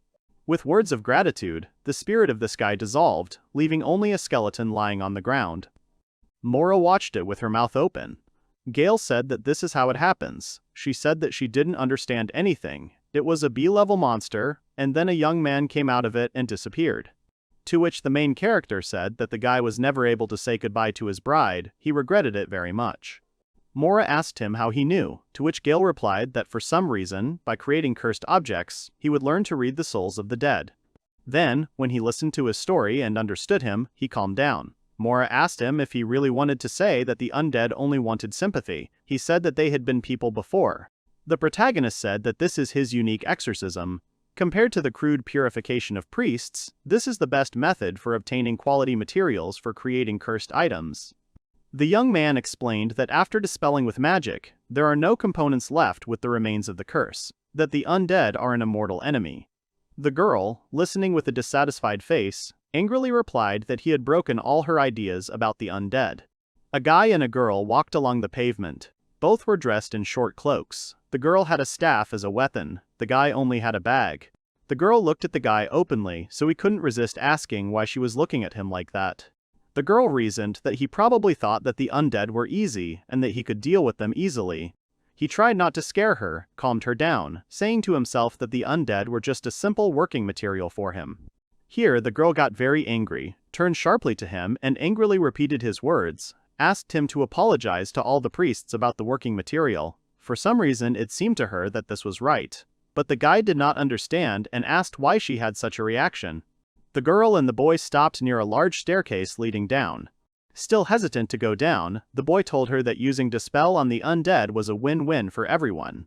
But it was still not easy. Suddenly the girl sat up and screamed that his way of thinking was terrible. The boy asked her not to scream. The couple was walking down the stairs. The young man was carefully holding the girl's hand. They walked side by side, very close, always wary. The young man smiled and announced that they were there. The guy replied that they were on the very bottom floor where all the undead gathered. Hastily hiding behind a column, the girl dared to say that even though it was the bottom floor, there was more light here than on the floors above. The young man began to tell about the inhabitants of this floor in order to surprise the girl. Ghoul throwers, skeleton knights, and even dark phantoms and wights exist, and they are all connected to this world, he said. They continued hiding behind the column. The girl was noticeably nervous, looking at the dead. There are about 50 of them here, that's why it's so light here. They emit a light blue spiritual light, the girl said nervously. The guy understood that the girl was afraid to be here. To relieve the situation he asked if she would close her eyes, but she began to get angry, saying that she was used to it. He thought to himself that she was lying. The guy thought about it. His companion noticed it. The silent dialogue did not last long. The guy explained that there was no lich. The girl was very happy. She had hope that they would leave this place immediately, because without him they could not. Then, we must turn back, she said, but for some reason without any confidence. And suddenly, the staff slipped out of her hands. The sound was deafening and very loud. On the other side of the city, a young and beautiful girl sat solemnly. In a very expensive dress and with a crown on her head, next to her stood a girl in full uniform. On the table of the lady with the crown, there was a photo of a guy who fought the undead. The girl turned to the other and asked if she knew him. The guys noticed that the monsters did not attack them, and hearing the sounds, the girl pushed the guy in the back, asking him to hide. A dark undead creature with a cane hovered above the ground from the doorway. The girl watched the undead entering the passage from around the corner and realized that he was different from the previous ones of his kind, and definitely owned this place. The Doom Sorcerer was the most powerful of all the undead sorcerers, and when he emerged on the surface, he could create an entire army on his own. He was spoken of as a messenger of disaster and death to humanity. The girl did not understand why he appeared there. The guy interrupted her thoughts, saying that the undead was just in time and he was looking for him. The girl turned to her friend in confusion, surprised by his words. The girl whispered indignantly, asking what the guy was talking about, because such a sorcerer requires a priest of the highest level. The undead noticed the presence of unexpected guests while they were discussing behind the columns. A magical attack flew towards the couple, destroying one of the building's columns. The guy was able to dodge it and, taking the girl, saved her from the attack, answering her question. The guy warned his companion to stay in line, and together they ran away from the magician's attacks. The sorcerer's attacks continued, but they cheerfully dodged the enemy. The girl suggested running around them and leaving the room, because one attack and they were corpses. The guy replied that they had one thing left from the magic arsenal, to which he received a puzzled question from the girl. The guy stopped and stuck the magical object with the skull into the ground. The shard burst into flames and spun around. A magic circle with a dispelling blessing appeared, and the magician fell right into the center of the trap. The girl watched with admiration the secret art of priestly magic, which was used to save people who were cursed, and did not understand where the guy got such a valuable artifact. The girl watched and was amazed as the guy dealt with the herd in one fell swoop, and the spirit of a man from the undead appeared. The monsters dissolved one by one and in return emitted an atmosphere of peace. The couple climbed out of the dungeon into the clear sky. The main character enjoyed the fresh air, pulling himself up. The girl sat huddled and swore that she would never go to the cemetery again. Mora was horrified to realize that they had managed to defeat the undead army in one day and did not believe such a fact. The guy, calming her down, said that she was wrong because sorcerers were everywhere. The girl objected that usually the church formed knights of the temple and eliminated the threat with strike forces, and if sorcerers were everywhere, the world would have ended long ago. Gail stood up, surprised by the girl's answer, and added that they usually found themselves in old and large cemeteries, explaining that the sorcerer used to be a nobleman who ran this place. The girl replied that that was why the sorcerer walked around the cemeteries of the entire city. The guy happily hugged his bag, saying that it was cool to get so many materials, and now he would be able to create even more new spells. The girl agreed with her friend and noted that he really loved cursed objects. The guy, taking the items out of the bag, replied that creating them was a lot of fun. Hanging his favorite cursed beads on himself and taking the knight's sword in one hand and a staff in the other, he asked contentedly if he was cool just now. The girl replied that she couldn't agree with his sense of beauty. Gail warned her that she was missing out on a lot by not understanding it. The guy turned away offended, mumbling that there were no more understanding people left. Mora remembered that the guy had said that he had a little shop. Gail replied that there was a girl who really liked his design, and many said that it was fresh and cool because cursed objects are in demand because they can be used as interior decorations and serve as talismans. Mora thought about it. The guy said that the world would catch up with his sense of style someday. The girl assured him that this would not happen, to which she received an indignant question. The guy happily declared that he would try to achieve this. Mora smiled, remembering how she first met Gail. Mora was addressing the girl when she suddenly heard a conversation off to the side. The guy scolded Gail for his sluggishness. The girl along with them asked the guy to be more patient with the hero. Mora sarcastically noted what a kind team they had. The girl at the reception explained that it was a wolf pack whose members had complex personalities. They were a C-rank team with proven abilities. Mora noticed the guy walking behind her. It was Gail. The girl told the employee that she would take on the task. Gail was fired from the team. The girl ended up with him. Mora recalled that for the first time, because of the betrayal of his comrades, Gail was scared and his gaze was directed only downwards. But now, together with her, the guy blossomed, and his eyes were burning with hope for the future. The girl noted that she felt so good now, to which she received an uncomprehending question from the guy. Mora replied that she had fun spending time with him. The guy was embarrassed and turned away, asking how the girl could say such things with tears in her eyes. The girl shouted at the guy that there were no tears. The guy apologized, smiling, and decided to thank her. Gail said that he was kicked out of the team and came to the village. It would be sad if he was left all alone, the guy confessed. Clasping his hands, the guy replied that even if there was money and the city was not bad, it was still hard to be alone. Gail, without showing his eyes, smiling, said that it was nice to laugh with someone and it was all thanks to Mora. The girl approached the guy in surprise and looked at him. The girl blushed and became embarrassed. Having moved away from the guy, the girl asked why he was so straightforward, ashamed of the kind words from Gail. The girl resigned herself, covering herself with the hood of her robe, and quietly thanked the guy. The guy asked her again, not hearing the girl's words, which is why she considered the guy insensitive. Mora asked the boy what they would do with the reward. The boy replied that they should split it in half. The girl was taken aback by Gail's words. Mora objected, saying that she had done nothing, she had gone on a journey with him, but she had simply walked beside him and nothing more. The boy replied that everyone had a role in the team. The girl took one bag and said that the most she could do was carry a small amount of things.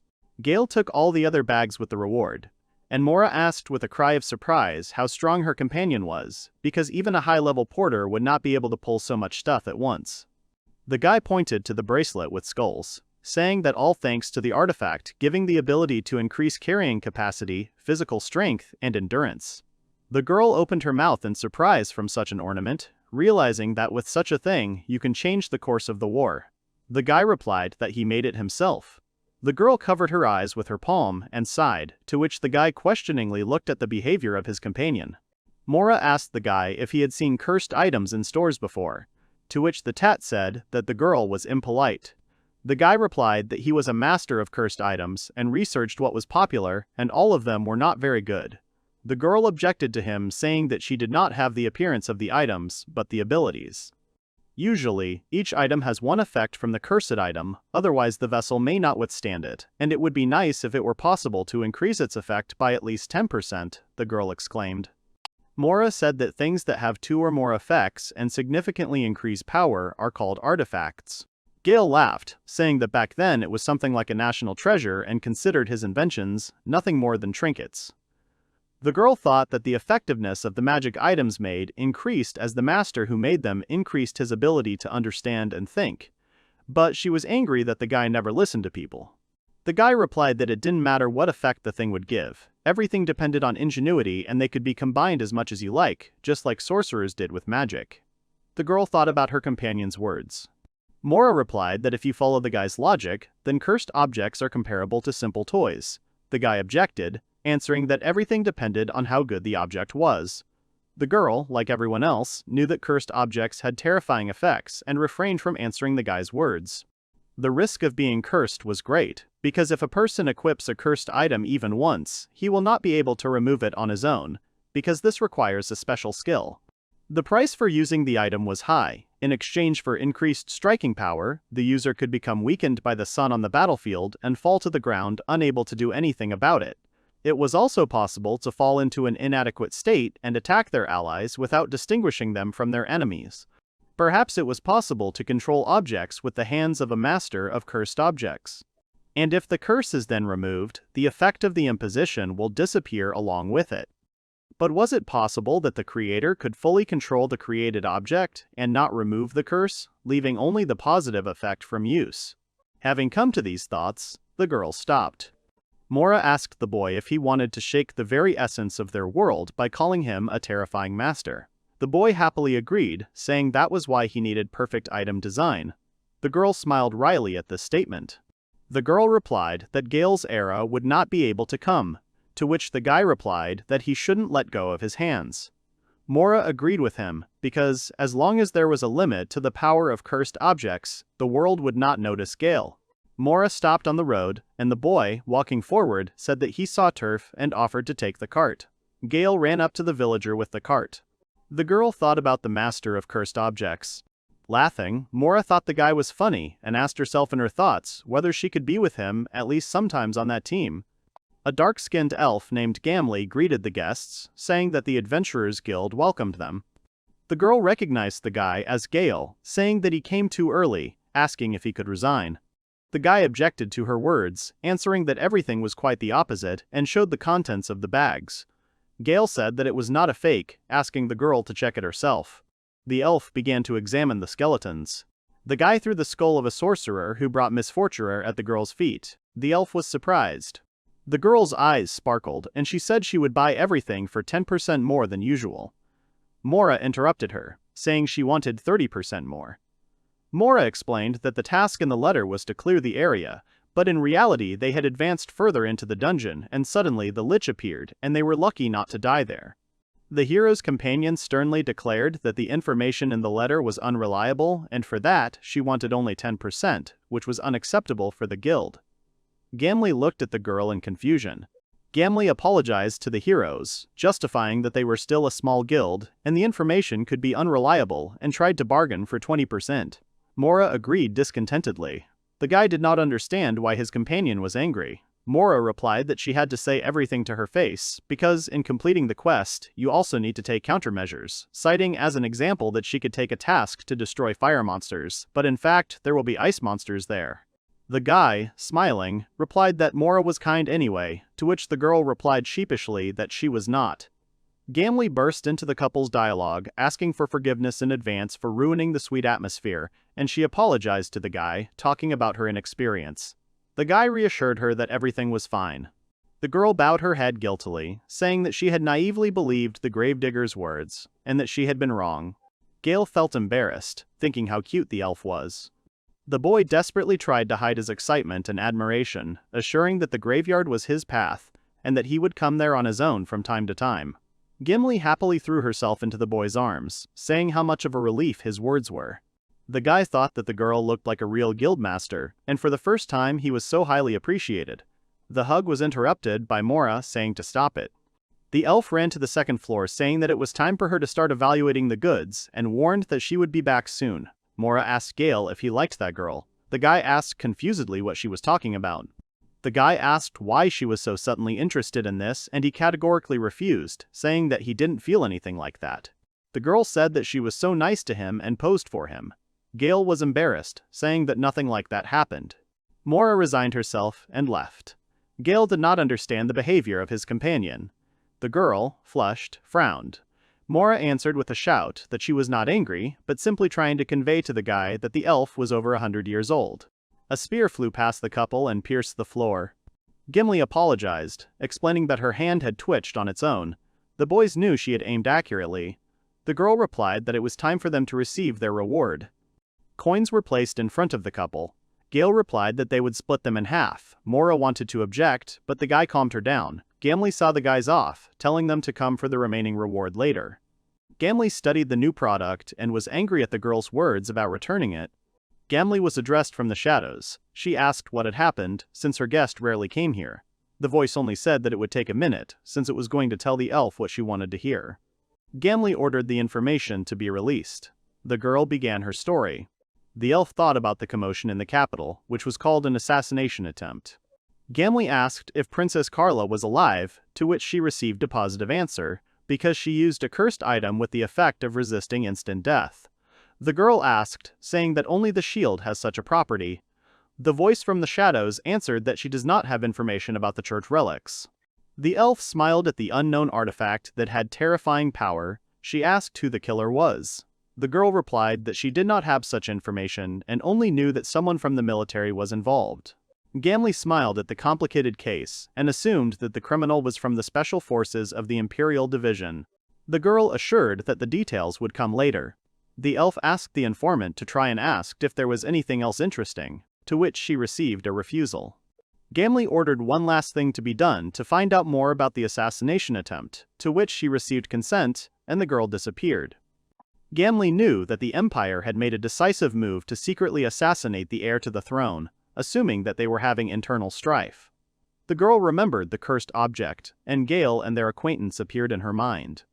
She saw a terrifying amount of cursed objects under his cloak, but despite this, the guy remained unperturbed. And, besides that, the guy was able to defeat the Lich together with his partner. The girl decided that he was playing with cursed objects. Gimbly took a shower, lost in thoughts of how they were dark elves, victims of cursed objects, and remembered their ancient desire for the family. Gimbly remembered how she bowed down with her people.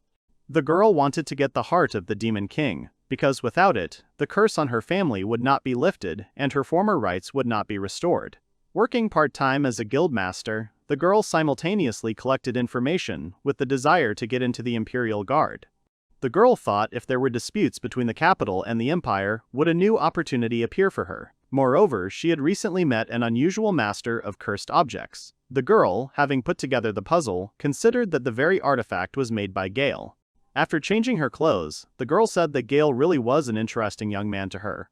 At a church in the capital, a man asked if the visitors were cursed. Gail's former group looked at the church minister in shock. The man stated that the curse had no effect and they were completely clean, to which he received an objection. The team leader scolded Gail, saying that he had cursed them as revenge, and they wanted to remove him and return their former powers. The man replied that the traces of the curse were still on them, and it was a miracle that they survived, but with Gail gone, everything returned to normal. A group of people stood in the corridor. The guys understood that their current state was the level of their true strength. The commander got angry, blaming the priest for his incompetence, and the guys were hoping for the same. The hooded man looked at his hand and couldn't believe that he was a below-average mage.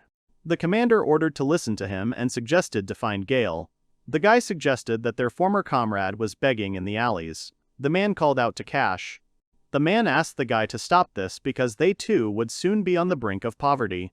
The boys sold all their equipment to remove the curse, and for living expenses, now they could not live in a normal hotel, and instead of clothes they had torn rags.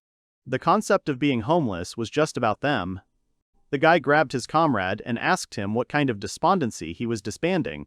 The guy asked to let him go. The boy stopped struggling in the commander's hands and asked to pay attention to the notice board. Cash looked away. Cash asked what was there. Seeing the ad, the guy rushed towards it and grabbed the piece of paper. His comrades asked what was in the announcement, and Luke replied that, as the commander had said, they were there for a reason. Cash laughed, saying that he was right and they were very lucky. The guy showed the ad, saying to look at it. On the sheet of paper was a picture of Gail, which contained a royal decree and a search for a person, asking that he be found alive or dead for a certain reward. The distinctive features pointed to the guy and they couldn't believe that he was put on the wanted list. The boys were mocking while the passers-by looked at the group of boys strangely. The boys were fired up with the idea of catching and handing Gail over to the kingdom, dreaming of a reward. The princess and her knight walked and discussed the informant, saying that they were not going to pay for misinformation again. The knight replied that the informant was a member of the guild and was a C-class adventurer. The girl also added that he had recently participated in a manhunt. The Wolfpack team sat uncivilized at a table surrounded by knights. The boys discussed how the furniture in this place was expensive, and the food was amazing, and they gobbled up the candies. Cash put his feet up on the table and complained that informants like them were being kept waiting, saying that they were obliged to demand extra money for this. The princess and her knight sat down, hiding behind the knights, and whispered that their guests had no manners. The guy noticed the presence of the two ladies and said that they were the best adventurers in this city and only the royal family had the right to talk to them. The princess, stopping her knight from unnecessary actions, replied that she was busy, that's why she was late. The princess introduced herself as Carla de Glucan, and the guy was dealing with the princess of this country. The girl reminded the guy of his words for her to apologize for being late and angrily asked for forgiveness. The girl sat down on a chair while the adventurers bowed to the floor before her.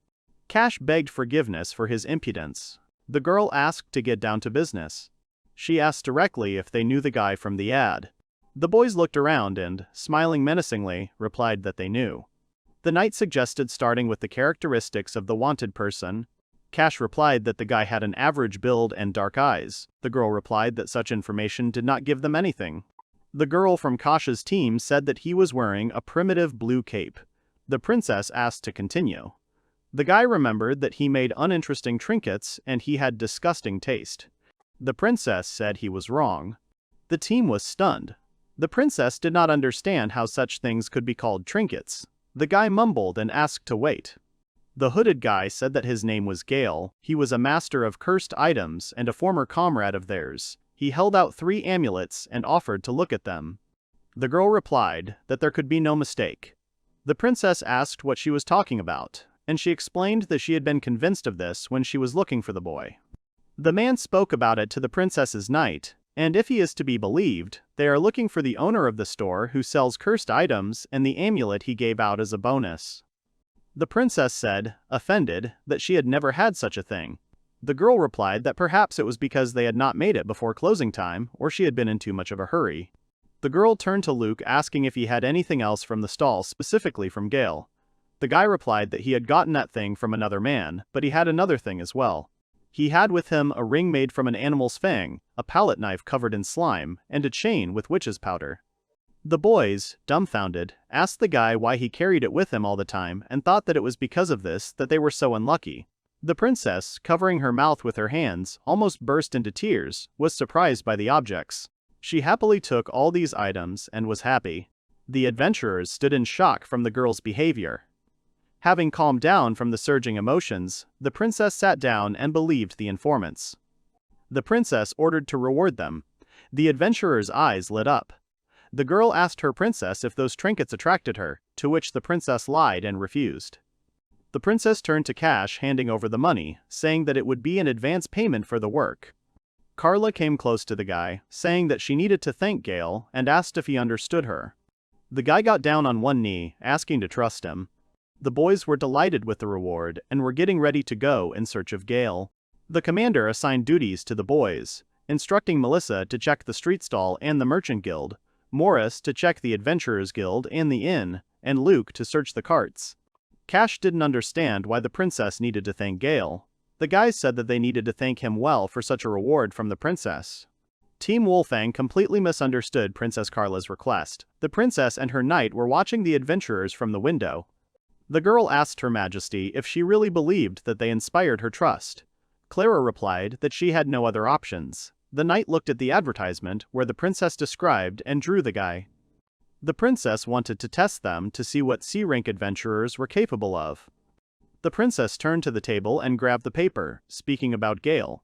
Holding the advert with the picture of the guy close to her, the girl replied that she wanted to know more about him. A city of farmers called Farmers Corner. Gail sat and created a new artifact. The guy sneezed and reasoned, saying that there were connoisseurs of his cursed objects that they discussed them so fiercely. The young man quickly came to terms with this, and continued. Gail laughed and reasoned that if you polish the Lich's rib, then the resistance to magical power and the properties of the dark attribute will increase. However, in return, he will receive an effect in the form of a decrease in the properties of the light attribute and a decrease in physical defense, but by adding powder from the ground bones of the dark skeleton, the previous disadvantage is covered. The guy added a grain of thunderfire, which increases resistance to light magic. Gail happily finished his creation made from the ashes of the Lich Claymore. This was his first memorable work during his stay at the Farmer's Corner. The young man created a sage's sword and named it Split, with good qualities. The guy wanted to swing when the girl suddenly hit him on the head, asking him to shut up. Gail asked what she was doing in his room, to which she complained about the noise. The guy did not understand what the problem was. The girl wanted to forgive the guy for the unpleasant living conditions but changed her mind. The girl asked the guy if he was going to open his shop today. Mora replied that she would go with him since the weather was favorable for good trade. The guy agreed with her. Gail, like other sellers, lured customers by asking them to come to his counter. The girl was confused and silent. On the street, people approached everyone except Gail. The guy tried to lure two guys who had just bought meat. Gail offered them chopsticks made from a skeleton. The boys refrained from such an offer. The guy offered the man a custom-made sword, to which the buyer ran away from Gail in horror. The girl angrily asked what the guy echoed. The guy offered the sword to the girl, promising a special price for friendship. The girl threw the sword away. The guy grabbed it with his whole body, saying that it was very valuable and he couldn't treat it like that. Mora told the guy that he was sick if he was selling something like that in the city, especially in the middle of food stalls. The guy replied that trade was good only from morning to evening. The girl explained that it was not about that. She asked if the guy was familiar with the words supply and demand. The young man replied that he knew and said that it was a connection between the buyer and the seller. Mora asked him to hammer these words into his head. The guy started thinking about what could fit here and came to a verdict, talking about the damned headbands. The girl dragged the guy, saying that they had to go back. Gail asked her to wait because the shop was still open and all the goods would be stolen. She replied that no one needed his junk for free. The boys came to Gimbly. The girl told her about what happened at the market and added that she could no longer cope with him. The boy sat in the distance, offended, and declared that Mora was no longer his partner. Gail, hugging his sword, said that Mora did not understand the beauty of his creations because he spent 3 days on it. Gimbly suggested that the boy listen more to the opinions of others. The boy objected to the elf. Gimbly explained, asking him to think what kind of person and for what purpose would buy this product from him in this city. The guy thought about it. The boy suggested that it was for the interior. Gimbly understood the seriousness of the problem. The elf asked why he would open a shop in such a place. The girl said that the appearance of a shop of cursed items next to food could interfere with the trade of other things and attract the guards. The guy reproached his companion for complaining. She justified herself by saying that she was talking to a wall. The elf laughed at the couple that they were perfect for each other, to which they objected. The guy said that he paid the trading guild 1 gold coin for a trading place. The girls stood in a stupor. Mora objected to such a price tag in such a city, to which Gimbly replied that they were simply making money on it. The boy could not believe his loss. The elf answered the guy that if there were a lot of people on the street, it did not mean that the goods would sell, because that part of the city would hardly use cursed items. The guy was completely downcast. Gimbly tried to cheer the guy up and answered that it did not mean that he had no buyers here at all, because there were adventurers who were members of this guild. Gail was happy. But that didn't solve the problem, because they had to change their location first.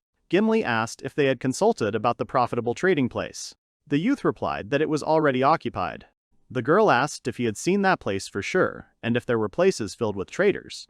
The guy recalled that there was enough space in the square, and even empty. The elf understood everything and answered that there are capital guilds that have their own branches, that open their shops in small towns, and the guys had to go. The couple asked where exactly. The girl replied that she was going to the Blacksmith's Guild. Meanwhile, the blacksmith was forging new weapons. Blacksmith's Guild. The guys arrived looking for a good place for a stall. Gail asked why the Smith's Guild and not the Merchant's Guild. Gimbly replied that Farmer's Corner had a unique balance of power. The girl explained that there was almost no power there, and therefore they were losing to the Blacksmith's Guild in terms of concentration of money and people, and the guys from the Glassbreaker were paying an official visit. Mora added that the Trade Guild was striving to become #1 in the city. The elf praised the girl for her intelligence. In the rural area, the Blacksmith's Guild was very popular, producing metal goods, repairing inventory, and building new buildings. In addition, the tools sold there for a specific population were excellent for cultivating the land, which did not seem surprising for its popularity. The boy asked if they would say hello to those influential people. They would help them open a shop. The girl agreed with him and asked if there was any gift for them. The boy took out a cursed necklace and a sword, the split, as Gail called it, and stated that if he gave it to them, they would definitely be delighted. Mora tried to calm the guy down and Gimbly asked in horror what kind of sword it was. Mora remembered that they had to make a circle at the request of the elf for shopping. The companion asked the guy to simply bow and assured him that she would give him the gift. The guy, on the contrary, believed that the blacksmiths would appreciate his gift. The girl asked the guy to turn around because he had already attracted their attention. The boys entered the room where work was in full swing. Mora commented that she was hot from the stove. Gimbly replied that there was no reception area, but in fact a workshop, but it was listed as a guild. The man addressed the guests that they were behaving impolitely. Gail apologized. The boy asked if they could now proceed further, to which Gimbly objected, saying that they needed to call out to them. The pair of adventurers exchanged glances, and Mora apologized, shouting to the workers. Gimbly said that it was not loud and was going to call them herself. The elf shouted Shaylin's name, so loudly that the heroes stood in a stupor. At the girl's call, a hammer landed, causing the boys to jump in different directions. Gimbly grumbled at such a gesture of greeting, which made the girl tell her to shut up, as she was interfering with the work. The girl with 2 ponytails on her head and glasses on her eyes answered that if she called once, she would come. The guys were surprised that this girl was a dwarf. Gimbly sat on the hammer of her interlocutor and laughingly answered that she had called her, but she had not come, to which she received an insult. The girls exchanged insults, and the heroes noticed the tension in their relationship. Gimbly addressed the guys saying that it was nonsense. Gimbly introduced the dwarf. The girl's name was Shallin and she was the master of the Smith's Guild. The dwarf raised her glasses and smilingly declared that she was glad to meet her new friend. The guy shook her hand and noticed that the girl's hands were bigger than his and had a lot of scratches as well as experience. Mora turned to her partner, puzzled. Gail and Shalene spoke to each other in unison. The boys realized that they were professionals in their field. Gimbly, smiling, interrupted the master's handshake with the words, "Why were they looking at each other like that?" The masters objected to the girl. Mora asked to get down to business. Gimbly replied that she was with an important guest today who wanted to open his own shop. Shali did not understand the point of shops and asked not to waste her time anymore. Shalina thought that if she let them open a shop, she would create problems for the merchant guild. The girl said that she was not against it, but there was a problem. The girl explained that they had no plans to take over the city, but unlike the city, they didn't just create things, they repaired them, and it would be easy for her if she only had to do one thing, but before she could realize it, she became a guild master. The girl asked the guy's name again and warned him not to believe everything Gimbly said, because half of her words were lies. The guy remained silent, and the girl objected, saying how cruel Shalina had been to her. The girl replied that she would sign the document now. Gail and Mora were happy with the task they had accomplished. Shalina turned to the guy, saying that it was not that simple. She said that in the world you can't be so naive, and there is give and take, so if they need her permission, then in this matter there is no such thing as good nature. The boys didn't understand what she was talking about until they remembered the gifts. The girl gave them the keg. Mora bowed and asked to take a strong alcoholic drink. Gail decided to also present his sword, which he received an angry look from Mora. The girl tried to stop the guy, asking him not to take out the sword. He said that the master should like it. Shalina asked in surprise what the boys were knocking with just now. The guy gave her a sword wrapped in cloth, from which the girl, opening it, was surprised and screaming, asking what it was. Mora and Gimbly stood watching the boy and the dwarf. Shalina was delighted by such a weapon and answered with a serious face that she understood them. She said it wasn't just a sword. The guy happily said that she understood, and together they repeated this word. At the same time, the guy thanked the master for this while the girl grabbed the young man by the shoulder. The girl asked not to address her so formally, asking to switch to informal familiarity. The guy said that she was really a pro and burst into tears and rejoiced that he had finally met someone who really understood this. The guy roared and wiped away tears of happiness. Mora looked at Shalin. The girl cleared her throat, to which the guy asked if she was sick. Gimbly asked what was the matter, smiling sarcastically, to which the girl asked her to shut up. Shalina suggested the girl to go out into the fresh air because of the dust in the workshop, but the girl refused, saying that she considered the two masters close enough. Shalina approached the guy and asked if the girl was talking about that. The guy changed his mind, happily saying that Shalina was a master blacksmith and still a knowledgeable master who understood him. The girl admired the sword, saying that such things do not just fall out of monsters, and only when he took it in his hand did he feel all its power. And, according to her personal assessment, the sword had vampirism, which is inherent in the dark attribute that gave a boost to the slashing attack. Gail replied that the girl had a diamond eye and wanted to tell him about its other features when Shali suddenly stopped him. She said that the cut had a lighter weight. The girl was swinging her sword, which Mora noticed. Gail explained that the master was testing the sword in practice. Shalina happily declared that it would be nice to arm herself with such a thing. When attacking an enemy, the sword activated vampirism, which allowed one to restore strength during battle. Shalina said that such a sword was large but felt light, which made it possible to wield it with one hand, and such a weapon was perfect for the frontline swordsman of a team. The girl corrected herself, saying that it would also be suitable for a lone adventurer. The guy happily added that the sword also had resistance to magic and he was able to impose protection from dust, and such a sword was considered cursed, which proved his meekness. The girl listed the guy's words in praise, but when she heard about the last one, she asked again. Shaylin nervously asked what he polished it with. The sword began to curse and grabbed the girl's hand. Shalina did not understand what it was. Mora noted that it was the effect of the skull. The girl asked to get off her hand. The guy continued to reason how she could not know about such power. Shalina yelled at the guy, telling him to take his sword. Mora stood up for the guy and asked the guy to quickly dispel the curse. Gimbly laughed, noting the mess they had made, but in her mind she realized that in addition to the curse, the boy's sword was highly praised for its characteristics, thus proving that Gail was an unusual master of cursed items. The boy used the amulet and removed the curse. Gimbly waved her hand and looked at the boys from the side. The girl held her injured hand in front of her and didn't understand what she had gotten herself into. Mora apologized, saying that they had tried to be careful. The girl treated her hand and said that it was too late to apologize. Shalina objected that it was necessary to say right away that the object was cursed. The guy did not understand why, because he could have immediately dispelled the curse. The girl answered that if this was normal for him, it did not mean that for others too, calling the guy selfish. Shalina asked her colleague if they had come to do her any harm. The elf told her not to be stupid because Gail had no evil intentions. Shaline, upset, realized that she had fallen for the characteristics of a tasteless sword and said that after this they would never see permission. Gail replied that she was arrogant because they came to her with gifts and she was like this. The girl changed the subject and asked why he didn't give such a sword to some guard. The guy pouted and replied that he had put his whole soul into the sword.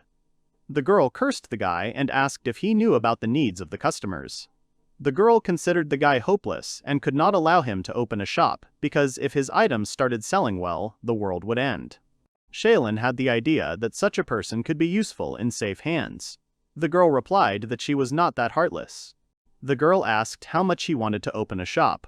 The guy arrogantly replied that he wanted to, which Mora pinched him for. The guy grabbed his side in confusion and was already asking to open the shop for him. Mora added an apology and justified herself by saying that the guy would sometimes go crazy, but he wasn't a bad person. Shalina looked down at the guy and replied that it was funny that they were still discussing it. The girl agreed to open a shop, but she needed to sign something somewhere, assuring that she would take responsibility.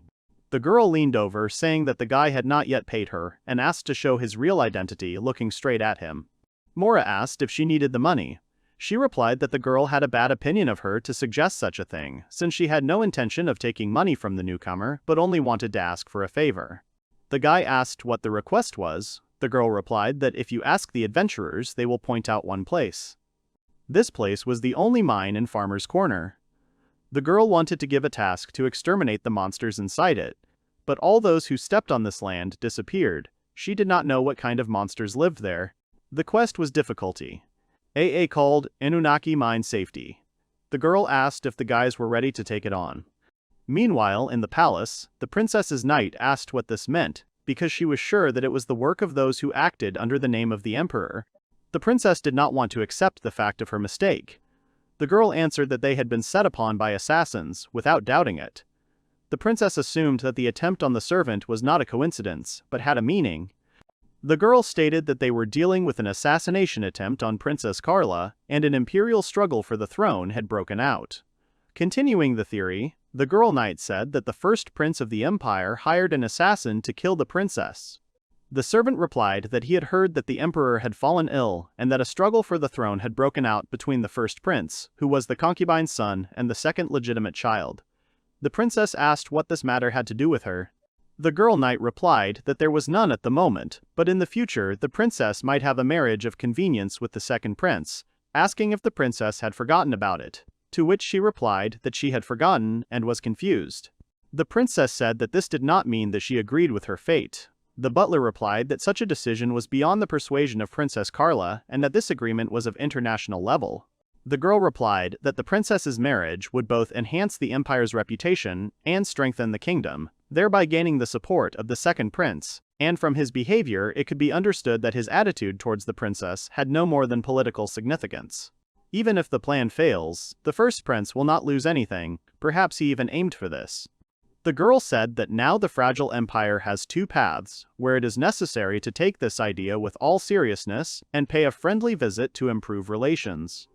The knight continued to say that they needed to lure out the killer sent by the first prince. The girl screamed. The knight replied that even if they caught the killer and forced him to talk, it did not mean that they would get direct evidence, because if the empire remained silent about this incident, it would not be useful to the kingdom, and the best they could do was to express concern about what was happening, unless of course they had no desire to fight. Carla stood up and said that then they should call off the engagement and break the agreement, and she, as a princess, would refuse the engagement to the second prince. The girl looked confidently into the eyes of her personal knight. Throwing away the crown, the girl fell onto the bed. The knight replied that they could not break the treaty between the countries. Lying on the bed, the princess said that she hated it, and looking at her hand with the ring, she added that they had already picked out a ring. Meanwhile, on the outskirts of the city, in Unaki Mine, Shaolin meant rolls. Gail claimed to be a master of cursed items. Ora said he was a support. Gimbly said she was a guild master and asked not to take her into account.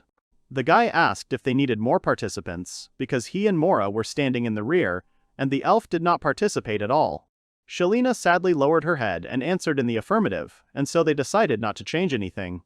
The girl replied that at first she wanted to give them a level CB quest, but after thinking about it she decided to choose a high-level one, because the heroes had been through a lot. The guy replied that they had recently arrived in the city. Gimbly, smiling, reminded her that the guys had not told Shalina that if she took the task and failed, the difficulty would increase. Shalina almost pounced, and her colleague said that she had made this decision after talking to her. Mora thought about it and realized that if she didn't do the quest for a long time, the difficulty would remain the same. The guy asked if they would fail, the quest would rise in rank, to which Gimbly agreed and warned that the quest would become S rank. The girl replied that many adventurers had disappeared there recently. Mora had taken in that 9 out of 10 cases were lost. The boys looked at the rock in the shape of a monster's mouth, and the tunnel that was the entrance to the mine. The boys heard a noise, hoping for the wind, but they understood that a monster lived there. The boys' thoughts were interrupted by Shalina, asking why they froze. The girl asked why if they were adventurers, they simply wouldn't encounter the problem and solve it, and remembered saying that they often mined ore there before. The guy reminded that most often people never returned from there, despite the application. The girl replied that for such a task they should pay at least 10 gold coins. Shalina told the guys that this quest used to be low in difficulty and the reward was very small. Mora replied that no one would take on the quest then. Gail asked if he could try himself in the role of an attacker. Mora was surprised. The girl reminded that the guy had previously single-handedly destroyed an army led by the Lich. Gail replied that the undead were different, and they still hadn't found out what kind of monsters were wrapped up there. Shalina interrupted their conversation. The girl with the hammer declared that she would take the initiative into her own hands. Shalinva decided for everyone, and the guys were surprised by such a proposal. The girl asked why the guys had such faces. She would just take command over them. The guys were surprised that the client was going into battle with them as an attacker while fulfilling his own order. Gimbly said that it was not a problem for the girl. Shalina said she was strong and showed off her biceps. The guy asked incredulously if Lita could handle it. She just told him to rely on her. Mora marveled at her team of a guild master, a master of cursed items, and a support, thinking how absurd it was. but the girl did not give herself a reason to lose. The girl thought that no matter what kind of monsters they met, they could rely on Gail's abilities. The boys moved forward, wishing that everything would work out. Gimbly wished the boys good luck and waved her hand as they parted. The team went inside and illuminated the passages. The guy looked in the direction from which the sound came down into the abyss. The boys started to fuss. Shelina calmed them down. The girl told the boys hiding behind her that it was just the wind, telling about the holes through which a sound similar to a dog's howl passed, which is why the mine got its name. Shelina threw a stone to the girl, asking her to look. Mora caught the stone and looked at the iron ore with Gail. Shelina said that there was a lead ore deposit here and occasionally mithril was found, saying that the mine here was not bad. The guys turned their heads and looked at the shaft. The boys were at the very bottom of the mine abyss. The heroes were surprised by her beauty. Shelina explained that this is why she settled here, and this place was important to her, so she cannot be afraid of it. Mora thought that at least they were no longer in a cemetery where the undead lived and they had no reason to be afraid, when suddenly she hit herself and asked what it was. The girl saw the petrified statue of a man with horror. She backed away screaming, shouting that there was undead there. The guy was happy, and Shelina answered that such a thing couldn't happen here. The girl hid behind the guildmaster while she asked Gail what he was so happy about. The guy answered that the undead in such a place are very special. The guys reasoned that these were not statues at all, but rather complete works of jewelry in appearance. The guy replied that it was as if he was alive in front of him. Shelina asked the guy if it wasn't cool. The guy thought it was fine craftsmanship. The girl standing behind him said they were stupid. Mora turned around and pointed to the passage, asking the boys to look while they discussed the intricacies of the statue's work. Mora pulled the boys away, saying it was not the time to discuss such things, and asked them to look over there. Shailene stood up and looked around, surprised by what she saw, as was Gail. Fill the room with statues of people. The girl, cursing, did not understand what was happening now. Shelina asked why there were so many statues here. The guy noted that they were all different. Mora understood that something strange was happening and asked her comrades' opinions. Shelina looked closely at the statue and recognized her friend in it, informing the guys about it, to which they were surprised. The girl recognized several more statues, which were adventurers from the farmer's corner. Shelina couldn't believe her eyes, because they had just found the missing people. The girl's face became tense.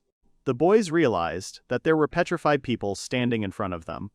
Gail understood why he thought such statues were jewelry, and admitted how wrong they were. Shelina, in a panic, said that it was like turning to stone. The guy realized that it was the work of a monster, and grabbed the guild master by the shoulder. The boys stood ready to fight, covering each other's backs. Mora shouted that she was near the entrance. The girl ordered the boys to watch the last and the side. Gail turned to Mora, saying that things were bad, since not many monsters could do such a thing. The girl agreed, saying that such monsters were like the basilisk or the gorgon, which were above class A. The guys understood that the cave smelled of chicken and feathers were scattered around, and besides, the creature had the ability to petrify. A chicken call sounded. Gail shouted that their enemy was a cockatrice. The wall began to break down. Cockatrice is a monster that is half chicken and half snake, considered a creature of disaster in many religions and in addition to high defense, which can withstand attacks from a throwing gun. The cockatrice had sharp claws and poisonous breath that turns nearby creatures into stone. In addition, the monster had high mobility and was able to think through its attacks. The wall on the Mora side was collapsing. The girl didn't understand what was happening. Shelina said that they needed to switch positions. The guys shouted back to the girl and swapped with her. Gail charged at the cockatrice as it ran straight towards the heroes. The monster began to attack the boys. The hero prepared to counterattack the enemy, clutching 3 darts in his hand. A snake appeared from the back of a huge chicken, bearing its fangs. The guy threw darts and hit one in the snake's neck and the other in the bird's body. The monster was electrocuted, and the boy joyfully exclaimed that the monster wanted to corrupt them and had already opened its beak, but in the end, it became the target itself. Shali asked the hero how he was able to pierce the body of a monster with such a strong defense, adding that it would be normal if it was a dungeon monster, but the front ones were a boss. The guy replied that it didn't matter what kind of monster he was, and he needed to attack him as soon as possible, because they were disposable darts with a paralysis spell and ignoring defense. Gail added that such an effect on the monster does not last long. Shali swung her hammer and went on the attack, answering that she did not care and went into battle. The ground crumbled under the girl's feet from the force put into the hammer. Shali gathered strength for the blow and looked angrily at the enemy. With a wave of precise blows, Shali separated the monster's body from its head. The monster's head flew in midair, and Mora noted that she was able to launch it into the air by hitting it 5 times. The guy added a comment that it was just a head-on blow. Shali proudly replied that it was her heroic form. The guys warned the girl that there was more. Shali fell into the snake's mouth and screamed. The girl called out to Mora, who began to cast a spell to increase her strength, saying to rely on her. Shali's arm muscles had noticeably grown, which surprised her. Mora warned her comrade that the speed of application was important in enhancement magic, and therefore the duration of the effect was very short. Shali thrust her hammer into the snake's mouth in mid-flight, and replied that she could handle it. The girl tried to tear the snake's mouth apart. Shali said that now a first-class blacksmith would show them his strength. The boys watched what was happening. Shalina tore the monster's mouth apart, showing her strength. The monster tore along the mouth. The girl landed not far from the defeated one and exuded steam. Unable to keep her balance, Shali fell to the ground and laughed, saying that this was a complete victory. Shali sat on the ground while the boys ran towards her. Mora shouted at her to be careful and said that Coratrix's slowness saved them because the effect of the dart was still in effect. The girls started asking about the dart artifact and learned that the guy had found it on a ghost who ignored the protection in the capital. The guy didn't remember well and described it as a skeleton in a black cape. The girls asked him in unison, looking at each other.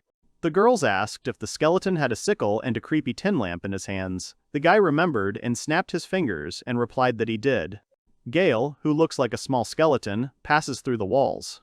The girls exclaimed in horror that it was the god of death. The messenger of disasters, the god of death, did not appear in the world of people. The girls hastened to remind the guy. Gail, smiling, replied that there was nothing special, and such a skeleton can be seen in the underground catacombs, although when he saw the guy, the skeleton left in shock from him. Mora glanced at him from the shock of what she heard. The partner grabbed the guy by the collar of his coat and started shaking him, saying that he couldn't possibly have seen the deity. The guy replied that he had only seen it twice. Mora screamed at the guy for what he had done to him. Gail replied that he used a skeleton for the cursed item, adding that there was nothing else he could do. Mora froze in extreme shock. Closing her eyes, the girl repeated the guy's words and understood why the dart had such an effect on the boss monster. Shali looked at him disapprovingly and asked what kind of person the main character was.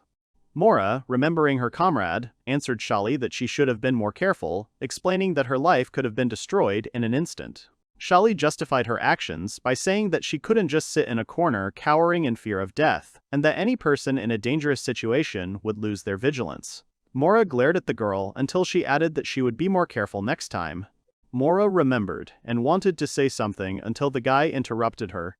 The guys stood closer to each other and said that the quest, Inunaki Mine, Safety of Difficulty AA, was successfully completed. The group of 3 people jumped in joy at the task being completed. Gail was collecting monster feathers, while the girls were sitting behind the guy and waiting for him. Mora told the girl that it was necessary to notify Gimbly about helping the adventurers, and then asked if it was possible to use the mine they were in at all, to which she received consent. Shali replied that there had been various monsters there before, but the most unknown creature was the cockatrice, adding that it would be sad if he put them there. The girl remembered that she debuted for the first time as an adventurer. The guy thought about it and turned to Mora. Gail asked if this monster could be eaten. The girl replied that she did not know, thoughtfully adding that perhaps certain parts of the body could be eaten. Shali, disgusted, told the boy that it could not be eaten because its body was poisonous. Gail deliberately asked Shali again and made excuses that the monster looked like a chicken they were used to. Mora approached the guy and asked why he was hiding in such a place and said that more parts needed to be torn off. The guy warned the girl to be careful. The boy thought about Mora's words and replied that, for such a large monster, this mine was too small. He wondered if the monster could have taken this place as a chicken coop. He could only guess what was on the chicken's mind. Gail lifted his head and added that it really smelled like a chicken coop, chicken droppings and rotten eggs. He heard a crunch, and the guy asked what Mora had stepped on. The girl looked at her feet and something crumbled. The guy examined the object, and it was an eggshell. The girl asked if it was too big, to which the guy agreed. Gail asked Mora why chickens built co-ops.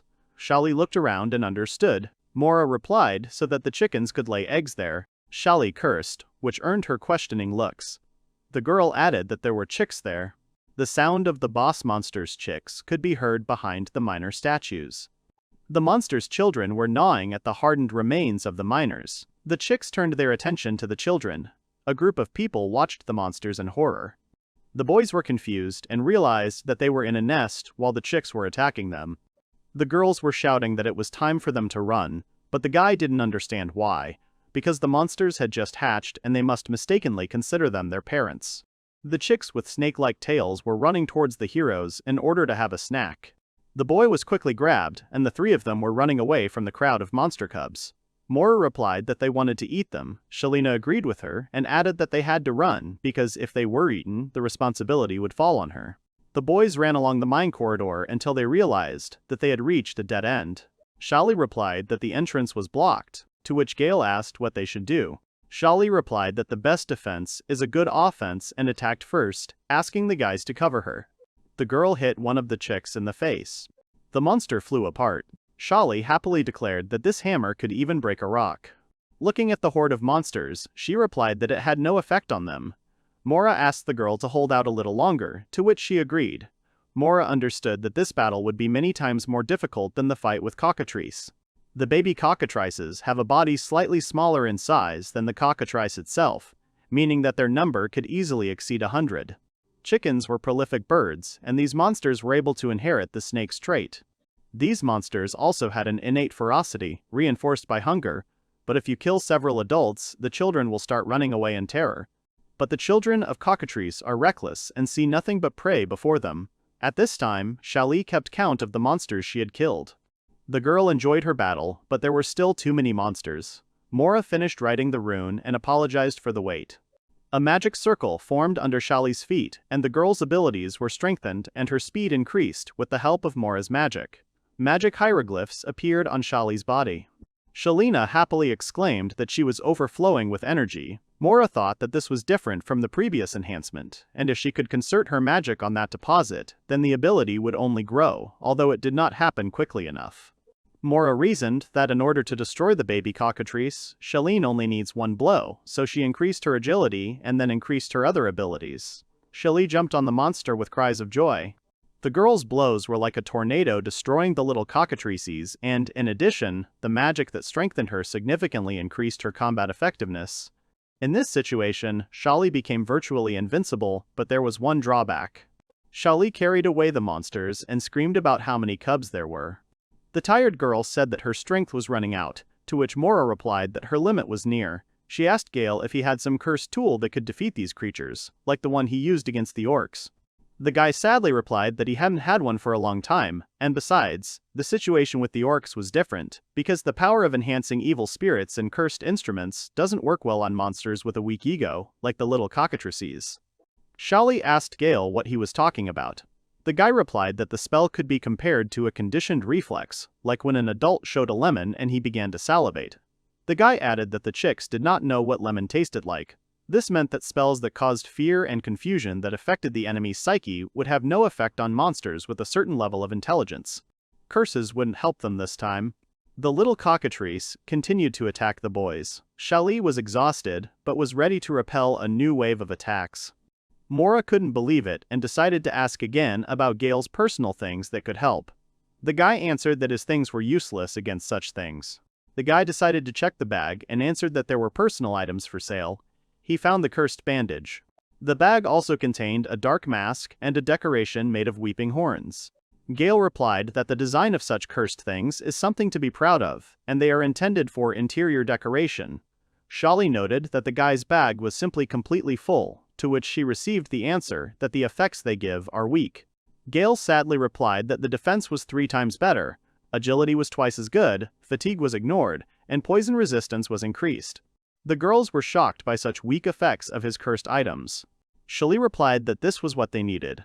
Mora warned that she would now erect a protective barrier, and in that same second the monsters were already at a decent distance.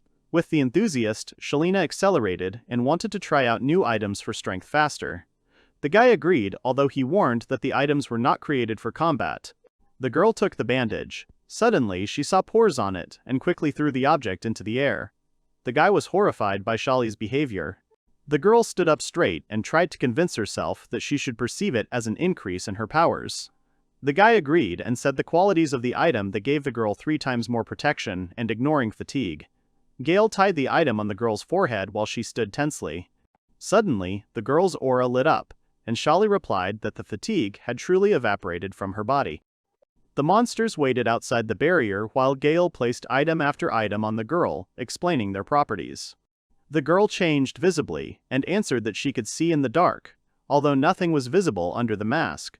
Mora noticed that the chicks were about to break the barrier and asked the guy to quickly put on the remaining equipment.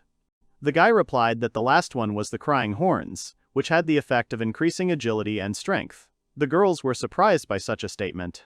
Shalina was fully equipped with Gail's cursed armor. The girl asked what was wrong.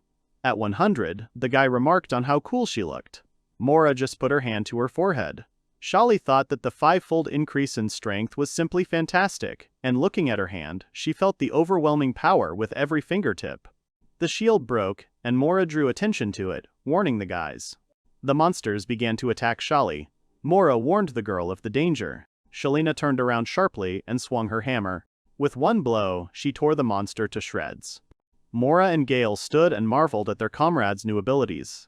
At that moment, they felt the mind shaking, even though Galena was without Mora's enhancement. Shalina was also surprised, and joyfully repeated that she was now invincible. A new move popped into the girl's head, and she spun and swung the hammer. Shali called it the endless spin attack. The girl went crazy with her new abilities and laughed. The guys watched the girl's behavior, and Mora decided to ask if there were any dangerous components in the artifacts.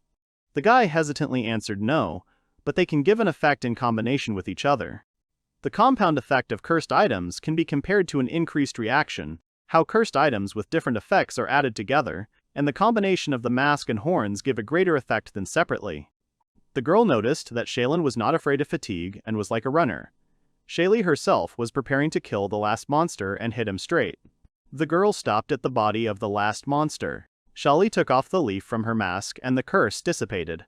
The girl was glad to take off such armor. Noticing, Shaggy said that, having put on such armor and walked in it in public, she felt ashamed.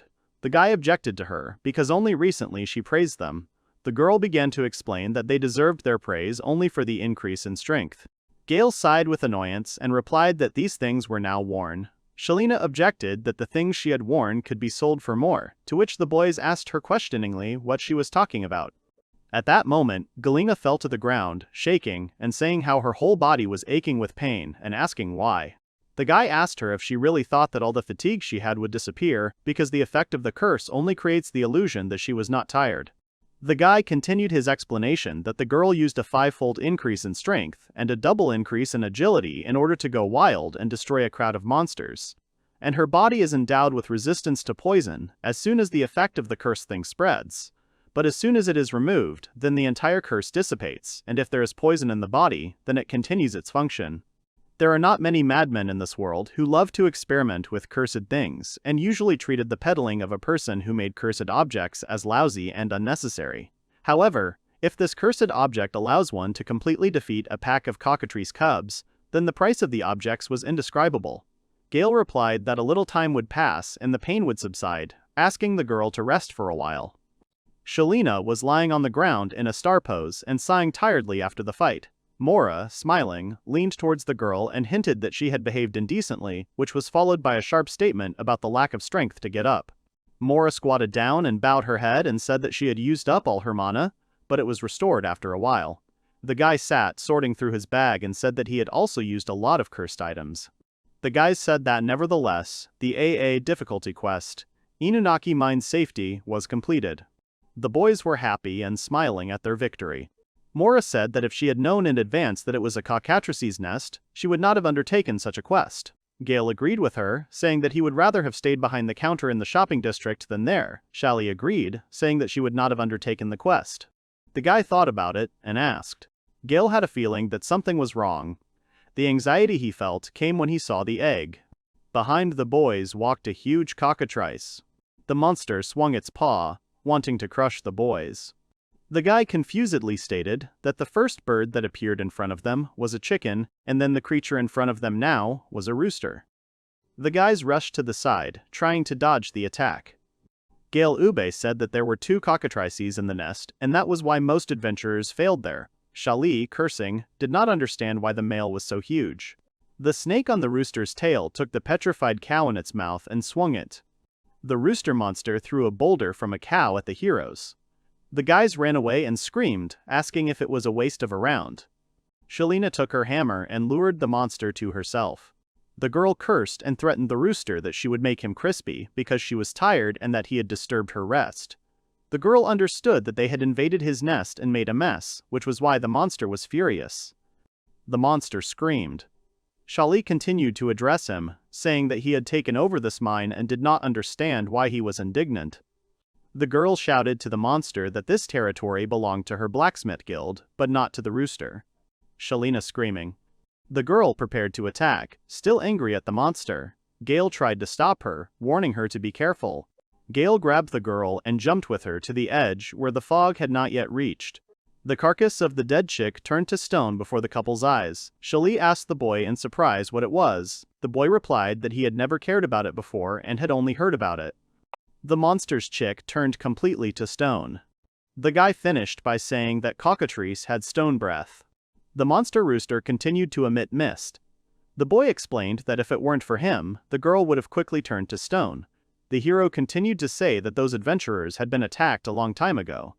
The cockatrice puffed out his cheeks, and the boys ran from the new wave of fog. Mora reasoned that the good thing for them was that the breath had a short radius of destruction and a slow speed of spread, but their location was closed. The girl stood in the middle of the corridor and realized that they were at a dead end. The boys distracted the rooster, and Mora tried to come up with some kind of rescue plan for them. Gail and Shalina couldn't hold the line for long and ran towards the sea. Cockatrice was chasing the boys. The girl was shocked and did not understand the guy's actions. Mora asked the boys why they were still cornered.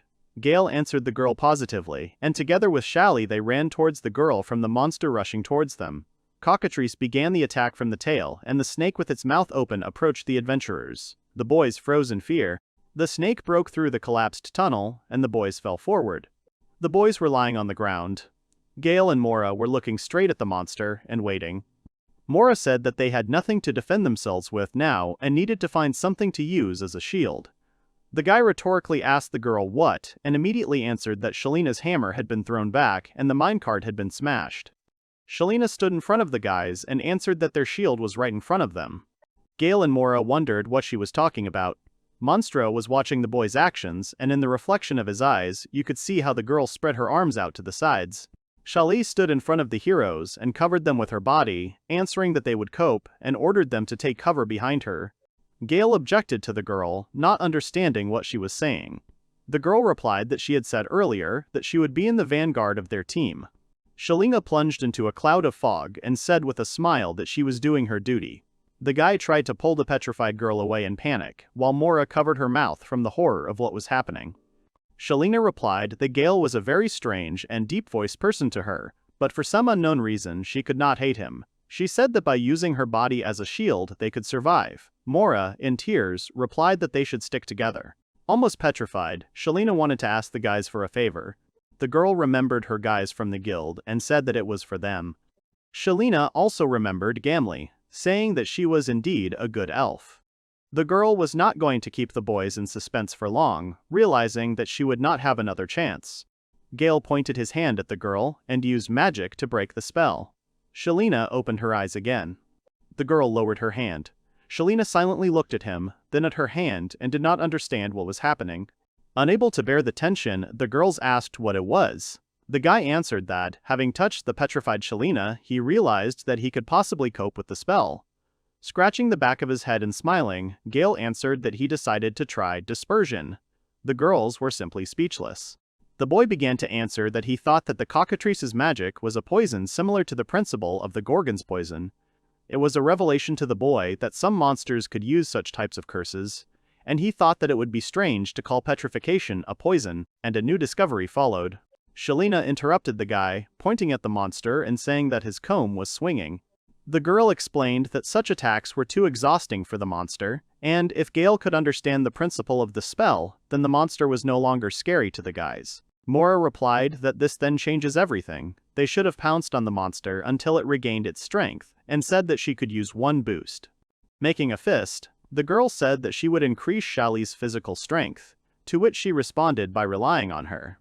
The girl came up with a plan in which Shali would take care of the snake on the cockatrice's tail, while Gail would give the final gift to the rooster.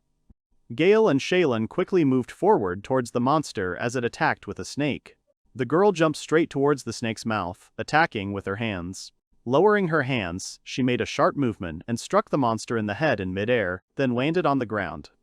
Shali began to think that the sudden attack from two flanks was in its own way clever for them, and earlier they could not have thought otherwise about the poison being absolutely deadly. At this time, Gail was going along the snake's body to the rooster. The guy ran forward towards the monster, not looking back at the scream that he shouldn't dare hold back. Gail was already on his back, and the rooster woke up.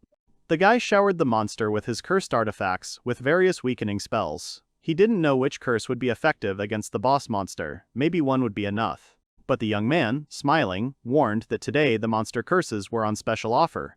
The tool of multiple attacks with 0 gaps was activated. The rooster monster was mired in a curse. The girls were coming down from the mountain, littered with skulls. The guy was still fighting. Gail was falling from the cock down. The young man extended his hand in flight and addressed the monster, enticing it to come towards him. The rooster sank deeper and deeper into the turtles, screaming in pain, casting spells and curses. Gail came down the mountain to the girls who were running to meet him. Mora asked the guy if he had used his entire arsenal, to which she agreed. Looking at the mountain of skulls, the guy said that he didn't know exactly which of the curses could work on the boss and therefore used all of them. The girl looked at the guy's back in shock. Dark rays were rushing from the mountain. The girl was yelling at the boy, saying that if all his magic items were activated, the world would end. The boy laughed out loud and said that the girl was exaggerating. The monster crowed from the fallen mountain and glowed with dark rays. Shali noticed that although she herself said the guy not to hold back, but he, as always, overdid it. The boys hid from the bright light of the curses. A second later, there was an explosion. The guys were carried back by the explosion wave. Red rain was falling at the sight of the explosion. Shalina woke up saying that she stunk, then got up and called out to the girl. Mora replied that she was barely alive. The girl was wiping herself off the dirt, saying how disgusted she felt. Mora was upset and replied that now she would have to buy a new cape because she would hardly be able to wash off so much blood, and took off her cloak. Shailene asked where Gail was, to which her comrade replied that he was lying there. The guy was lying upside down, leaning against a pile of stones. The girls shuddered. Mora, walking forward, could not believe what was happening. The guy woke up and stood up, asking what that shaking was. The boy was surprised and understood, and said that the mine was collapsing. The girls in unison angrily answered that Gail was to blame. The guys rushed to the exit. The mine was gradually collapsing. Huge boulders of stone were falling from the ceiling. The mine was completely collapsed. The boys barely managed to get out and happily fell down, saying that they were saved. Shalina stood behind and hit the adventurers on the tops of their heads. Shalina yelled at the guy, swearing because he was destroying the mine, because the task was only to clean it up. Gail stood up, dusted himself off, and said that they had completed the quest anyway. Shalina didn't understand the guy. Mora sided with Gail and said that they had defeated all the monsters and were now entitled to a generous reward. Shalene was outraged by this statement. The girl almost threw herself at the guys, saying that no one would pay them because they owed her. Gail responded that it was cruel, since she had mentioned that she would put in a good word with the merchant guild for a place for his stall. Mora was also outraged, since they had risked their lives and deserved a reward. Shalina responded that she was the one who had risked the most, remembering how she had been in the vanguard as a human shield. Shalina pointed her finger at the guys and said indignantly that they were criminals and imitators of the mines. Then the girl grabbed her head and began listing her problems, that she used the cursed equipment on herself, and then lost her hammer and the mine was blown up. Standing at the entrance to the mine, Shalna screamed, not understanding what kind of day she had been through. The guys were making faces and irritating the girl, which is why they were forced to shut up. Not far from the shaft, where the main passage from under the pit, fenced with pillars, a hand appeared. Lavushka coughed and tried to get out of there, thinking that death was waiting for her there. She reasoned how difficult the master of cursed products Gail was, because initially Gimbly thought to watch him from a safe place, but he blew up the mine from there and she could not save herself from that. The girl ran along the bark and strength above the heroes in observation. She could see the real strength of the boy with her own eyes, and it exceeded all her expectations. Gimbly wondered if the boy could be useful to her. She looked at the guy and thought that he was just making cursed items, but their effectiveness was on the level of artifacts. A little later, the boys returned to the mine with the girl. They approached the petrified statue of the boy. Gail dispelled the spell, and the stone began to fall from the guy. The guy did not understand where he was until a girl with a ponytail and tears in her eyes ran into his arms. The guy asked Penelope what she was doing there. The girl answered that he had gone missing and she was very worried, so the adventurers brought her to him. Shali shed tears as she watched the couple, saying that it was now hotter here than in the forge. Mora happily declared that they would now restore the mine and save the rest of the adventurers. The pair of lovers thanked the guys for saving the guy and said that if they got out of this quest, they would get married. Gail reached into his pocket and offered his cursed instrument as a gift. The guy started advertising his shop, to which the girls told him not to try to slip cursed items as a gift. Mora answered in a whisper to Molly personally that she didn't need a free one either. The couple watched the adventurers' discussion and rejoiced. Gimbly opened the door, not looking at the visitor, answered words of greeting. Seeing Shali, she already asked sadly what she needed. Shalina already asked aggressively what problems the girl had in her direction. The blacksmith sat down at the bar where Gimbly was already standing. The girl noted how empty the tavern was. Gimbly laid out and asked with a fake smile if the visitor wanted to sell something or just get punched in the face. Shali happily replied that she would sell something if she could afford the price tag. Shalina placed the dart from the mine that they used to defend themselves against the cockatrice on the table. Gimbly asked what was wrong with the dart, to which she received a warning to take a closer look at the artifact. The girl looked through the monocle and asked in surprise what was in it. Shalina asked a counter question about what she had noticed in the dart. The girl replied that it was a real artifact. Shalina said that Gail was giving away such things for cheap and asked if the interlocutor knew about it. The girl added that the guy was simply incredible and asked what she knew about us. Gimbly smiled contentedly and pretended to think, saying that she only knew that the guy came from the capital and had previously been on a C-rank team. Shalina looked at her smiling interlocutor with distrust. The girl resigned herself and asked why a guy like Gail would come to the Forgotten Outback. Shalina laid her head on her palm and told him that the guy had found adventurers petrified by cockatrice in the mine and had cured them all. Shali added that the boy had managed to involve the church in his healing with a curse. Gimbly squinted and repeated the word, asking what curse Shalina was talking about. Shalina replied that she, too, had almost turned to stone. Petrified adventurers were found one after another in the depths of that mine, and Gail had cured them all, Shalina explained. The girl said that now only the church manages the only sanatorium in the city, and this could not have happened just like that. Shalina decided that she had definitely been deceived somewhere. Gimbly remembered that the girl had told him about the dispersion the boy had used. Shalina paid attention to her interlocutor's words. With a satisfied smile, Shalina clarified whether her interlocutor was interested in the guy, to which she received a vague but consent. The girl reasoned that this was clearly different from the average level of dispersion, and if you consider the petrification of cockatrice, it dissipated immediately. The girl said that the guy did not use any potion and did not seek help from the church. Shalina thought about it and then cursed. Shali didn't understand why he was a wandering adventurer with such abilities. Gimbly agreed, saying that a newbie was a newbie, adding that considering the fact that the taint involving salt and saving the adventurers had been completed in one sitting, the girl asked if she wanted to apply for a rank increase on her own. Shalina replied that she doesn't change and asked why she would do that.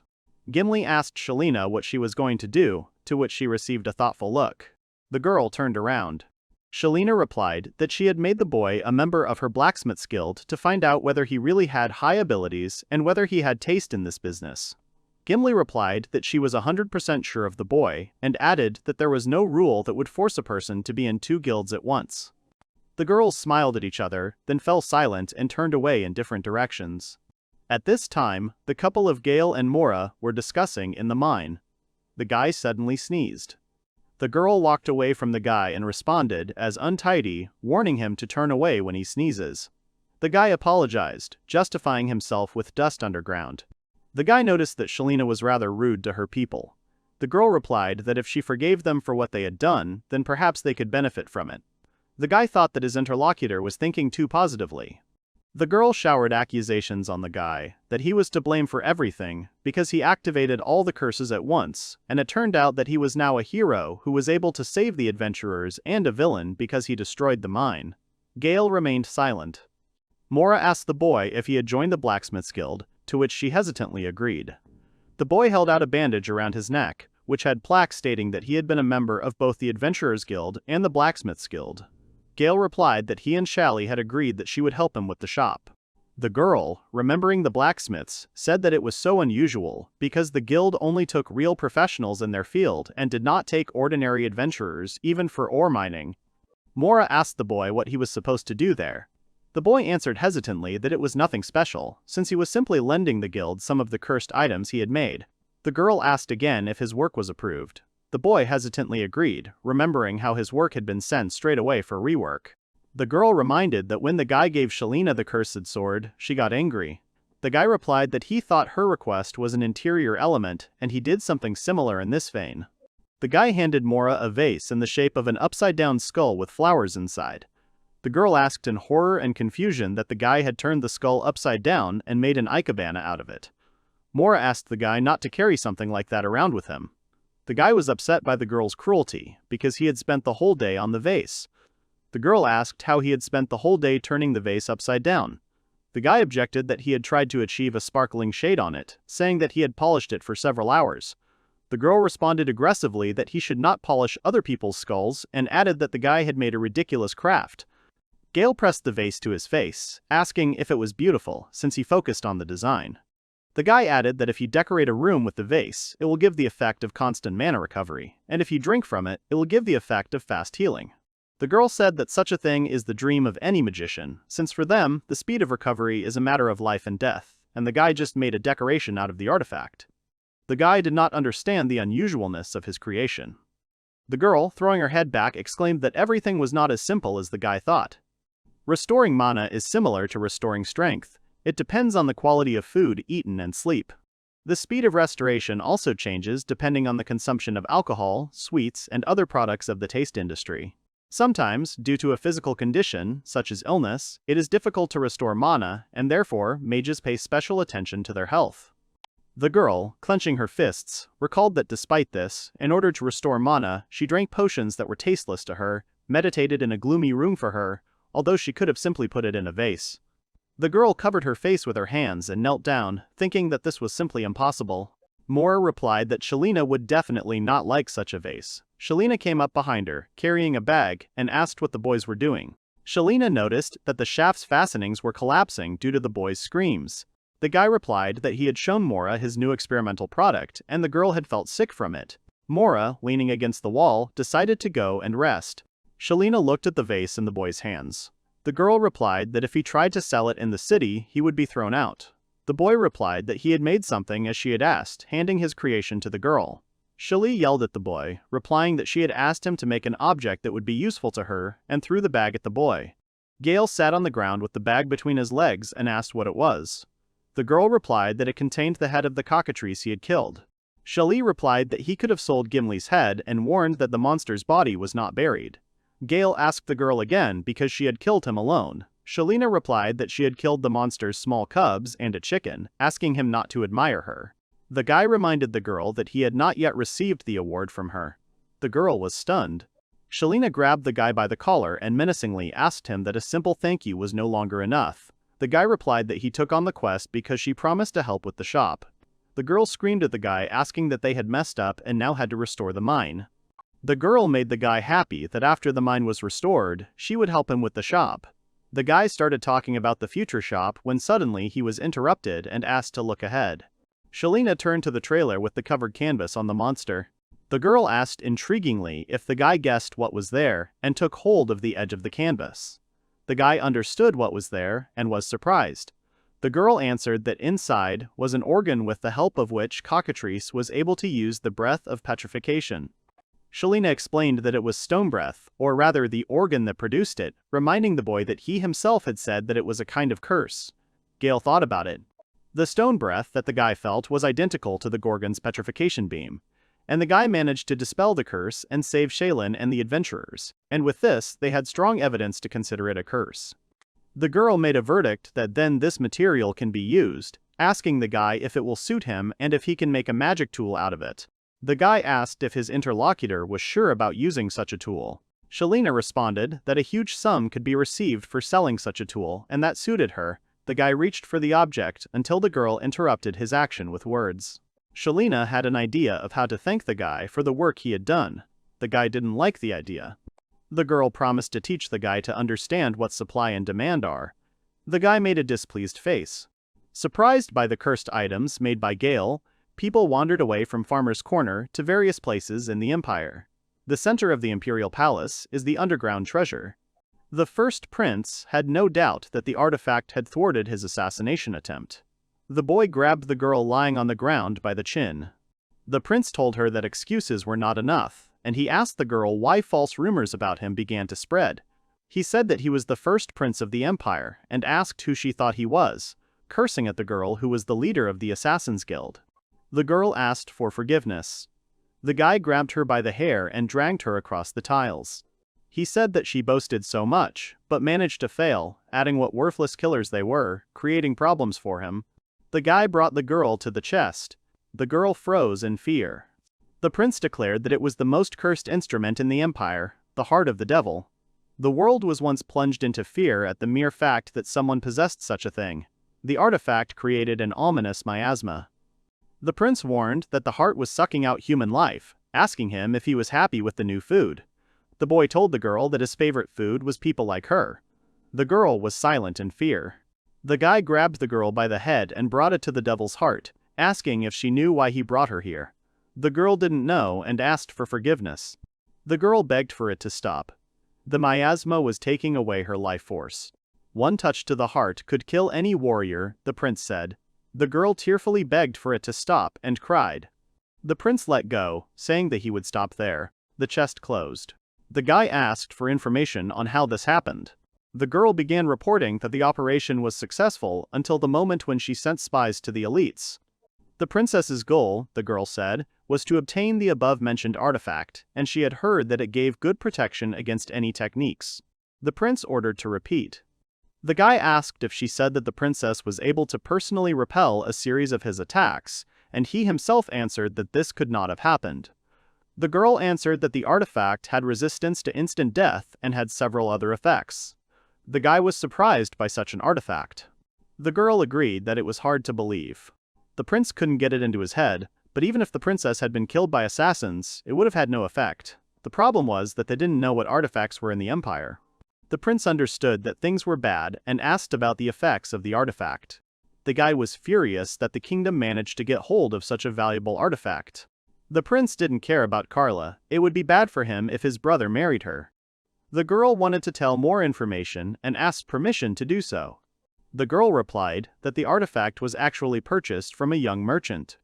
One night, in a remote corner of a tavern where adventurers from the capital gather, a team of S-rank adventurers sat wondering why Gail had to go so far. Melissa noticed that they were talking too loudly. They needed to be quieter.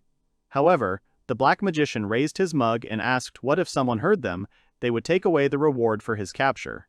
Luke suggested the team to return to the conversation. He had information. There are interesting rumors among the cabbies. Cash immediately asked what rumors. Did Gail not pay? The paladin placed his mug on the table with a clang and rudely called the waitress to come to him. With a displeased face, he waited for the girl, who responded and ran to Cash. He shouted menacingly, slapping his hand on the table, that he wanted ale, and noted the outrageous slowness of the employee. The girl apologized, but he did not lag behind, demanding a whole barrel, despite Luke's remark. The guy continued to tell that one of the carts was moving right towards the village, and on the way it was attacked by orcs. Rumor has it that someone killed them all, and this someone, they say, was from the rearguard. The paladin jumped up from his chair. He was indignant because this simply could not be. In his opinion, if the people in the rearguard could hunt monsters, then there would be no point in dividing into vanguard and rearguard groups. The robber interrupted Cash Bilboa with displeasure. He wanted to be heard to the end, because he had learned something else. The man was a guy dressed in primitive rags. They say he waved a dagger around aimlessly and destroyed everything around him. From what I heard, he was using a cursed artifact. After finishing his story, he asked the team captain if this description sounded like Gail. But the guy chewed his dinner completely indifferently and said that he was not capable of such tricks, because even they could hardly cope with orcs, and he began to hunt them. This was impossible. Luke, not sharing Cash's opinion, replied that they would then listen to what the others had learned. Melissa then added that she had also heard information that a man similar to Gail had been seen.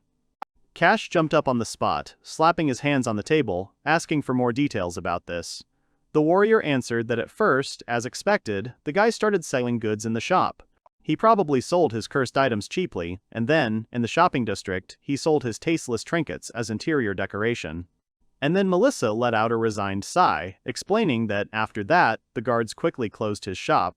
The paladin laughed. He agreed that it was definitely him and his disgusting cursed items. They probably had monstrous debuffs and caused a lot of complaints. But one thing was bothering him. It seemed that Gail had made a good profit on him. Norris confirmed that he had also heard that his goods were in great demand, and that there was a similar person somewhere in the hotel. He also noticed that, by the way, the guy was wearing new clothes. Luke then assumed that he at least had money to ride in the cart. They began to reason that even if the royal troops were to search for him with enviable persistence, and if they used all their means to capture him, the group would not even catch a trace of him. According to Melissa's information, he made a decent amount of money, which means he had to do something with that money. Cash had absolutely no idea how all this could be put together. But it seemed the Black Magician had already guessed something and suggested that if all the facts were put together, Norris realized that Gail had changed his place of activity, and it was not limited to the capital alone. The team wondered if he had ulterior motives. Gail always did weird things. This guy definitely had something to sell. Then everyone agreed that it seemed like he really wasn't in town. Then the warrior added that apparently he was somehow connected to a person in the merchant guild. He probably applied for permission to trade in the shop.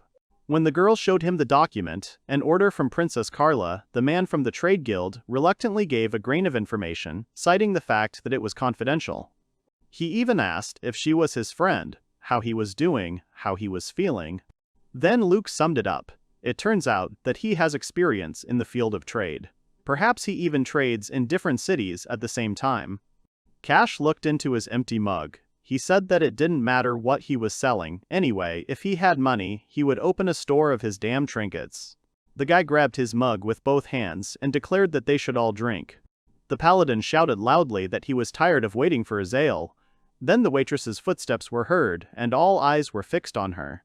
While Cash was saying that in any case, these were all Princess Carla's expenses, behind him, Melissa and Luke froze in surprise. A girl stood behind him with 2 huge barrels of ale as he cried out that they must drink to the bottom. The waitress placed the huge barrels on the table with such a bang right in front of Cash's face that all the dishes and mugs jumped up along with their contents. The paladin was indignant and shouted at the girl, asking what the hell she had brought the client, but she had already run away and only said one thing after him: "This is your order." Luke looked at her in amazement, thinking that the girl was incredibly strong, since it would be hard to carry such a barrel even alone. Turning the corner, she breathed a sigh of relief when someone decided to talk to her, saying that the team was discussing Gail's whereabouts. The girl with tired eyes turned to the young man who spoke to her.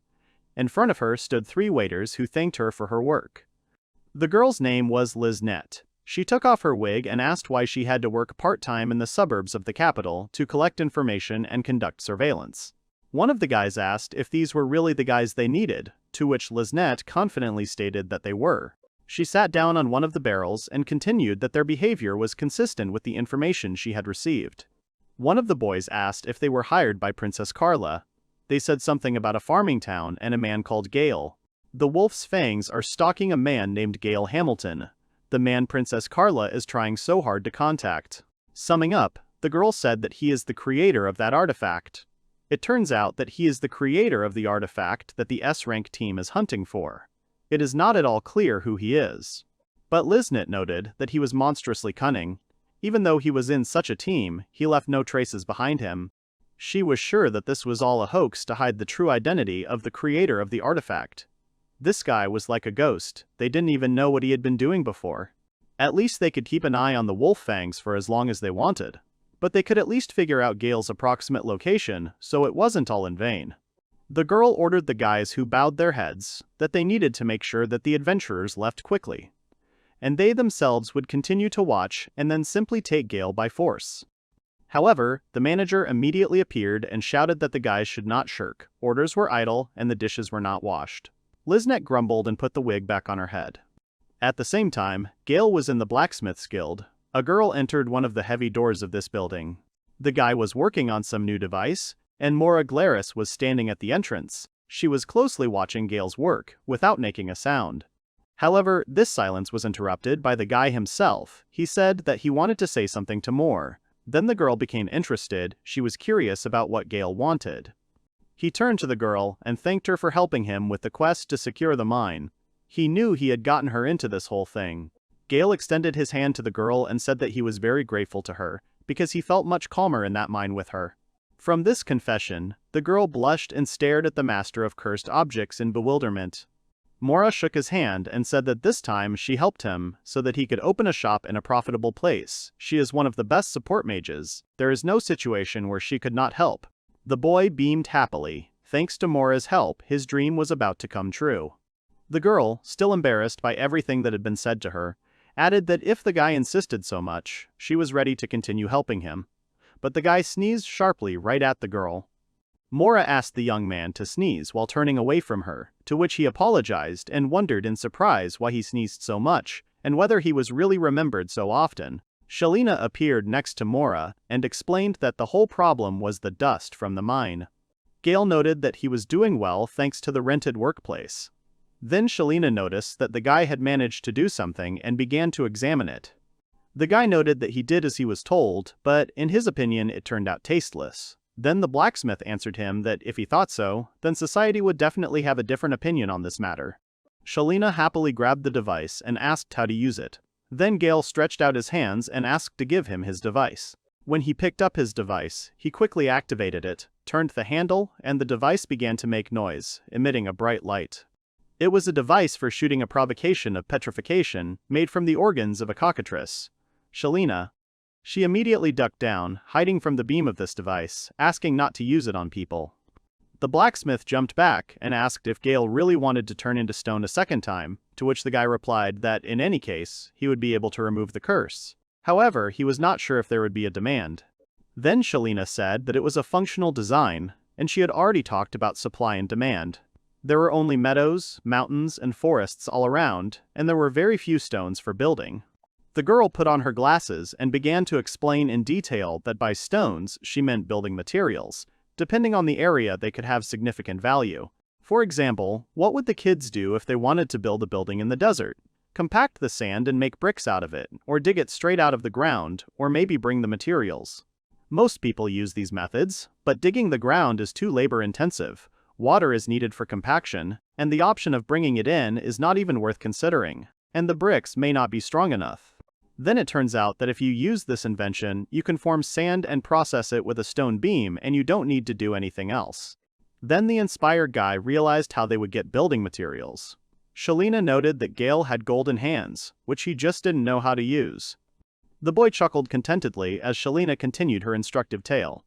Digging or transporting from the mines is one way, but farmers are constantly short of materials.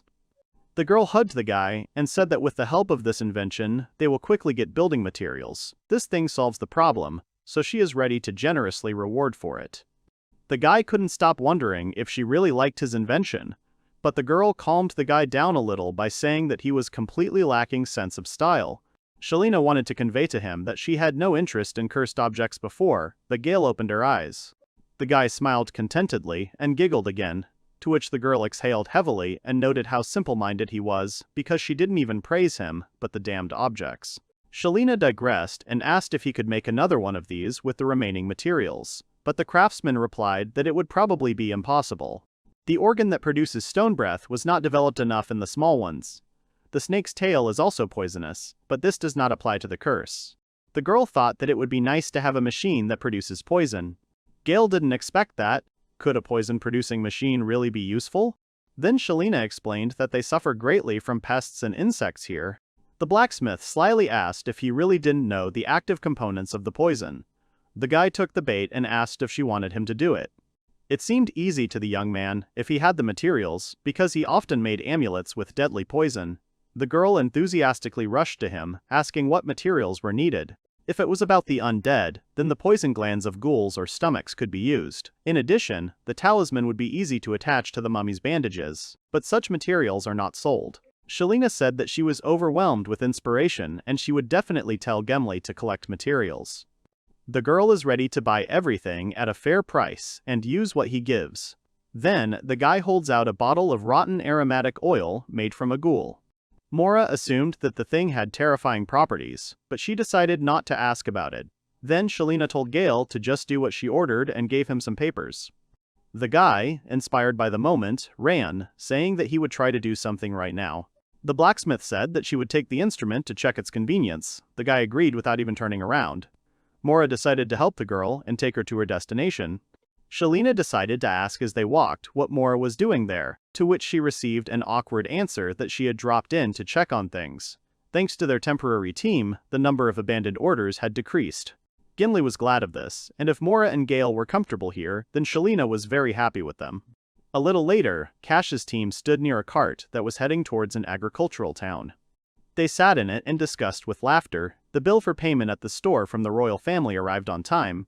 Cash was able to buy himself a sword, made of mithril, for as much as 500 gold. The warrior bought herself a sword made of wyvern bone, the mage a new grimoire and staff, and the rogue armor made of the skin of a magical beast. Now they thought that Gail with her curses was definitely no match for them. However, their captain found it strange that despite such a cool group as they were recruiting people, there had not yet been a single application with a support class. However, the doubts were quickly dispelled because there were simply few adventurers of the appropriate level. But someone sitting on the floor muttered that no one wanted to join their team. At Cash's request, the girl took off her hood and said that their task was to replace the support in the Wolf Fang's group, as well as carry their things. It was Liznette and her subordinates. Cash said they should be grateful to them for fulfilling their pathetic wish. It was the most convenient way to observe, but Liznette could hardly stand such rudeness. The captain pointed to the bag and ordered it to be brought to him. He offered his crew something to eat and drink until they reached their destination. The boys were enjoying the delicious food and alcohol at Carla's expense, and the beautiful scenery along the way. Liznette noted that they shouldn't drink too much, since they had taken on a quest to protect this caravan. Cash did not appreciate it, and ordered the girl to shut up, and then ordered her to cover herself with a cloth along with her clothes, so as not to look at their gloomy faces, because even the wine seemed tasteless from them. Liznette's team did have a lot of expenses and they didn't always have enough money, but Cash and the team didn't even plan on sharing food. The part-time job at the tavern was clearly better. Suddenly a whistle sounded. Liznette and her team responded to it. When the monster appeared, mercenaries and adventurers jumped out ready to protect each carriage. However, no one saw the monster. Only sounds from the forest thicket were heard. A huge crowd of various evil spirits rushed towards the column. One of the guards assured that after the recent attack of the orcs, the defense had been strengthened, and therefore there was nothing to be afraid of. However, the monsters scattered horses, adventurers, guards, and even carts in different directions. The man ran up to the guard and reported that they had identified the monster leading the pack. It was a huge hippopotamus. The head of security quickly realized that it was an S-rank monster. It should be on the border between the Empire and the Kingdom. Then Liznette's team discussed how monsters are not their field, they are specialists in humans. There was no denying that, in a head-on confrontation, the team had little chance of winning. After all, the pack included killer wolves, huge snakes, and red grizzly bears. One of the guys suggested to his boss to run away. In a normal situation they would have done so, but they have an important task, and the only key to completing it is the Kasha team. Liznette couldn't take it anymore, and told her team to prepare for an offensive and take defensive positions. They were surprised, because the Empire had issued an extermination mission. There should probably be a quest like this in the Kingdom too. However, it is said that the S-rank team that took the quest suddenly gave up on it. The girl quickly realized that these could be their companions. They discussed among themselves what to do and decided that Cash and company would fight the hippopotamus. They would force them. Liznette demonstratively screamed that an enemy was attacking and that it was a hippopotamus. The S-rank adventurer team turned their attention to the cry for help. However, they looked at each other asking what it was and where their companions had disappeared to. But Cash only said that Liznette had a nasty voice. Her entire team was holding the furious girl tightly. When the boys noticed that the cart was standing still, and the street was too noisy, and the driver was not visible. But when the robber looked out of the cart, the only thing he saw was the mouth of a huge monster. The boys screamed in horror. And Liznet analyzed the situation. The orc attack happened because the orcs were driven out of their homes by the hippopotamus, and then they ended up on the road. The power of this behemoth is so powerful, cruel, and incredibly strong that few can cope with it. Cash looked at the street and did not understand what was in front of him. However, the monster did not give him time to think, and with a roar, destroyed the cart with the S-rank team. Liznet's team was more careful and deftly jumped away in time, dodging the monster's attack. They flew right over this terrifying beast. The girls' team landed carefully on the ground, while behind them, like a pile of stones, fell the Cash team. However, the hippopotamus turned around and let out a thunderous roar. He did not intend to retreat. The air seemed to split. Everyone was frozen with horror, not understanding what kind of animal it was that had not only monstrous strength, but also super speed. Liznet sternly assured that it was definitely a hippopotamus, and that it was a target for Cash and his team, who only looked at each other in fear. The warriors stood up. They didn't understand how she knew what kind of monster it was, but it wasn't that important. They proudly took a fighting stance and assured that even he was no match for them. The people who were riding in other taverns noticed that they had the S-rank team, Wolf Fangs, with them, and therefore they couldn't give up. People enthusiastically shouted the team's name, and Liznet and her assistants also decided to help. But Kasha and the team decided to attack together, proudly declaring themselves the strongest adventurers. Even Liznet noticed their spirit and was inspired because she saw the true strength of the S-rank team. But with a furious swing of its tail, the hippopotamus swept away the entire Cash team. It was when the adventurers scattered in different directions, the onlookers froze in shock, and the girl howled in disappointment that she had not imagined an S-rank team like this at all. People began to run away in panic, and monsters began to crawl out from all sides. Liznet knew they couldn't stay here, but her team was prepared for anything. They couldn't just run away. Having failed to complete her mission, it was stupid to run away. The girl reasoned about how ridiculous it all was. She took out a gun from behind her back and shouted that they were the #1 killer organization. She led her assistants into battle, and everyone rushed towards the monsters. It was important for them to destroy the interfering monsters, cover each other, and at the same time, not show their appearance to others. The team fought bravely, and Liznet told the guy to prepare something. The girl was going to take the hippopotamus on herself, and the assistant wished her to take care of herself. The girl hid in the shadows of the forest and, jumping through the trees, was going to stealthily attack the hippopotamus from cover. But nothing worked. He noticed her. Animals, especially those with sensitivity and night vision, cannot be taken by surprise. There are no options except to attack openly with fast-acting poison. The hippopotamus knocked down the dagger thrown at him with his tail, and at that moment, when the opportunity arose, another dagger was supposed to cut his throat, but it failed to pierce. Liznet realized that he had set himself up to do more damage. The girl managed to stick the dagger into her eye. The girl was pleased with the work done and mocked the monster. However, he grabbed her with his tail and released a poisonous mist from his mouth. It turned out that the hippopotamus was immune to poison, which was very bad for the girl in this situation. Then she realized that now was the time to use what Prince Bellion had given her, the fragment of the devil's heart. Although she understood that when she used it, she would become his blood and flesh. Meanwhile, in the royal capital, Princess Carla was receiving a lesson in tea ceremony etiquette from Duchess Melinda. The Duchess explained that the chin should not be raised, it should be kept parallel to the floor. Letting go of the chin is excessive modesty, raising it is an expression of contempt. This was very tiring for Carla. Also, when sitting, the legs should be crossed at the ankles, the left leg should be in front, this symbolizes friendship, and the right leg on top, enmity. Carla noted that this will not be noticed. Melinda also added that when tea is served, you cannot take 2 pieces, you are allowed to take only 1 or 3, even if 2 suits someone. Numbers divisible by an integer symbolize separation. When holding a cup, you need to gracefully raise your little finger. The princess covered her ears with her hands and screamed from despair and fatigue. Adjusting her tiara to be at 45 degrees, the Duchess assured Carla that she needed to become a lady who was impeccable everywhere and always. Carla's thoughts darkened. She remembered her duty.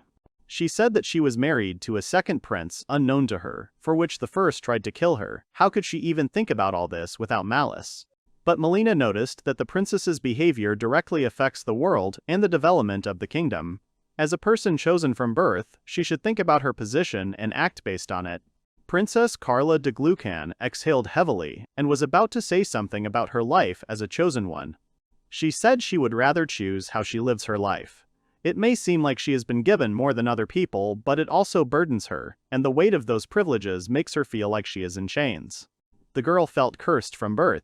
Looking at the birds, she wondered if Gail could lift such a curse from her. However, the butler tore the princess away from her thoughts. He noted that not having disagreements with the neighboring empire is a guarantee that citizens will not shed blood. It is worth asking about the empire, but the only thing that interested the girl was the heart of the devil. She said she wondered if there really was a being threatening the people, but Vivian said that those who suffered from the devil passed on stories that were considered fiction. Then Carl asked if it was true, but Vivian said that no one knows for sure. But from these stories, the devil's heart is the most sinister cursed artifact in this world. Meanwhile, the battle outside the capital continued. Liznet held the girl tightly with his tail and was already preparing to throw her into his mouth. However, her assistants noticed this, and one of them called out to his mistress and threw her some kind of brightly glowing ball. A bright light illuminated the entire area, blinding all the monsters and people. And Liznet seemed to have regained her strength. She dug her nails into the monster's tail and then tore it off, ripping the flesh with surprising ease. The tired girl was surprised that the flash grenade had an effect on the monster, but this short period of time was enough to put on the bracelet, which contained 1/4 of the devil's heart. The girl jumped sharply to the side, and the hippopotamus, only getting more angry, rushed at full speed straight at the girl. The boys were worried about their mistress, because such a giant moves at a huge speed, and then its horns become a weapon capable of piercing anything. But the girl put her hands forward. Liznet held the roaring monster with her bare hands as it flew into her at great speed. The boys couldn't help but be surprised. Even after knowing her for a long time, they didn't expect this. The bracelet with the devil's heart seemed to give her an incredible power that simply cannot be described in words. The girl's eyes turned black. The monster continued to press, emitting a menacing growl, but it was clear that he could not hold out any longer. The girl, confident in her powers, grabbed the monster's horns more comfortably and lifted his entire impressive weight to the ground. And then, with all her might, she threw him to the ground, tearing off one of his horns. The hippopotamus was bleeding. The other monsters looked on in fear. Even Liznet's assistants froze in horror before the power of the lady, who burst into ringing laughter. The monster minions of the hippopotamus ran away in terror. Now it was no longer clear who the monster really was. The effect of the devil's heart was terribly frightening. The girl noted that the monster had paid for underestimating her. However, she immediately fell to the ground from the inexorable god, and her minions rushed to extract the curse. The girl's hands were covered with bulging veins. But the supporters reacted quickly. Spending a lot of money, they bought a church ritual to remove the curse in advance. The God King's tears magically formed a glowing circle around the team. The girl groaned in pain, and the bracelet that had already grown together with her arm fell to the ground. He screamed hysterically. And the girl remembered the words about her becoming flesh and blood, and swore that she would not allow this to happen to her. She put the monster in a jar. This artifact cannot be completely removed by any means, but Liznet knows that a piece of the devil's heart has entered her. Now she understood why the prince had not given her a talisman to remove the curse. The girl herself was surprised that she had used something so terrible. However, now she felt better. They repelled the attack. Attack hippopotamus, so now we could calm down a little, although the convoy, of course, suffered significantly. Among the survivors there were adventurers and mercenaries, but most of the carts had suffered significant damage, and it was now simply impossible to move on. They would have to wait for a patrol. The lady asked her assistants how badly they were hurt, but they were only worried about the girl. But it was important to note that Cash and his team were very weak. When it was already getting dark, the artifact was securely sealed. The guys were amazed, because with such power it is possible to suppress even the most powerful creators of artifacts. However, only Liznet understood that it was all at the cost of her life. The girl clenched her fist. She hated Gail Hamilton more and more. On the other hand, in the Blacksmith's Guild, Gail couldn't stop sneezing. Mora laughed because he sneezed so much that pieces of the undead were stuck to his face. However, the guy showed the girls his creation. He made something according to Shalina's drawings and instructions, but it didn't turn out so colorful. It was a lantern made of bones. The boy picked up the lantern and asked if this skull-shaped ghostfire generator would work. The source of energy is souls floating in the air. even the souls of insects and plants. Shalina explained that regular street lights use firewood or magic stones, which is expensive, but the ghostly fire can be used constantly, it is not wasted and is safe. Mora whispered if it was a shame that they were skulls, but Shalina assured him that she would focus on practicality, but the girls didn't tell the guy anything and only asked him to replace all the lights. The blacksmith asked if the boy had made other things. Then he took out another cockatrice, a stone beam emitter. He also made some new farming tools. He began to list his creations: the damned thresher, the weeping grinder, the saw of sorrow, the trembling sieve of souls. Shalina was only surprised when the guy managed to do all this. The blacksmith asked if Gail and Mora were going to go and see the trading premises. The surprised couple immediately turned around and looked at the girl. The guy hesitantly agreed, and Shalina told me and Am that it's just the perfect option for him, on a small street, a little away from the main street. Gail happily asked if his shop would be there, to which he replied in the affirmative. The building originally belonged to an alchemist, which was close to the theme of Gail's shop, and they would pay the deposit by selling his cursed items. Mora and the guy agreed that it was the perfect space. Shalina added that after cleaning, rearranging the merchandise, and replacing the sign, the store would be Gail's. The guys laughed happily, and the blacksmith said that while the guy was here, he could freely use the guild furnace and feel at home, everyone already knew. And a little later, the exhausted column of carts continued its movement, a full 10 days after the attack of the behemoth. However, almost half of the carts heading to the agricultural town were damaged. The travelers were rescued by a patrol group and again headed towards their destination. But the most remarkable thing is that Kasha and his entire team were now considered heroes who defeated the hippopotamus and other monsters, thereby saving everyone from death. The team laughed happily, enjoying the praise and anticipating mountains of money, and the mage and the rogue confidently declared that they were excellent support for the paladin and the warrior. Melissa noted that they really couldn't have done it without their help, but she really didn't remember it. The guys were outraged. Cash and Melissa didn't remember how they won either, but in any case, they clearly wouldn't have done it without Luke and Norris's help. Cash proudly declared that they had, after all, deprived the hippopotamus of an eye, torn off its tail, and even its incredibly strong horns. All this loot was riding with them on one of the carts to the farming town. The team assumed that the eye was cut out by the wyvern dagger, which belongs to Melissa, but the tail and horns were clearly cut off by the sword of Cash, who still remembered these blows. Almost no one remembered what actually happened to the behemoth, as the adventurers and mercenaries were so badly beaten. Liznette noted that there was not even a trace of blood left on the sword. How could this have happened? When the girl finished dealing with the monsters, Cash and his team came to their senses, rising and screaming hysterically in fear. They looked around, not understanding where all the monsters had disappeared to. Suddenly, Melissa found her dagger, which she had supposedly stabbed into the hippopotamus's eye, and Luke found a cracked horn. Cash also found a severed tail. He assumed that they fought while losing their heads, and that is why their memories were so foggy, and after a while they concluded that they did all this, and having replaced their memories, rejoiced in the victory. Liznette's team decided to refrain from telling the heroes that their mistress had done all this, since that was not their main goal, and for the killer, attracting attention would only do harm. When Cash's team arrived at the farmer's corner, everyone greeted them with joy. It was a great honor that these guys accompanied them, saved the cargo and the people, and Cash said that hippos were just like nuts to them. Liznette's exhausted team stood aside, sadly realizing that those who talk a lot and do nothing get all the glory, while they simply remain in the shadows despite their feat. When Cash's team was thinking about what to do next, Melissa suggested looking for an inn, while the mage and the rogue wanted to go to the tavern. Liznette got angry, coughed awkwardly, and asked if they should visit the guild first. Cash reluctantly agreed to go in to exchange the reward so that the poor people for whom he took the command, Liznette, did not run away with their loot. The girl's patience was running out, but she held on very diligently. Team Cash looked around in amazement, not understanding what kind of city this was, where instead of lanterns there were ominous skulls scattered around. The boys were surprised that the residents were completely satisfied with everything. Norris asked if the boys had seen anything like this before, and everyone looked at him with understanding. They realized that this was Gail's damned creation because it was just terrible bad taste.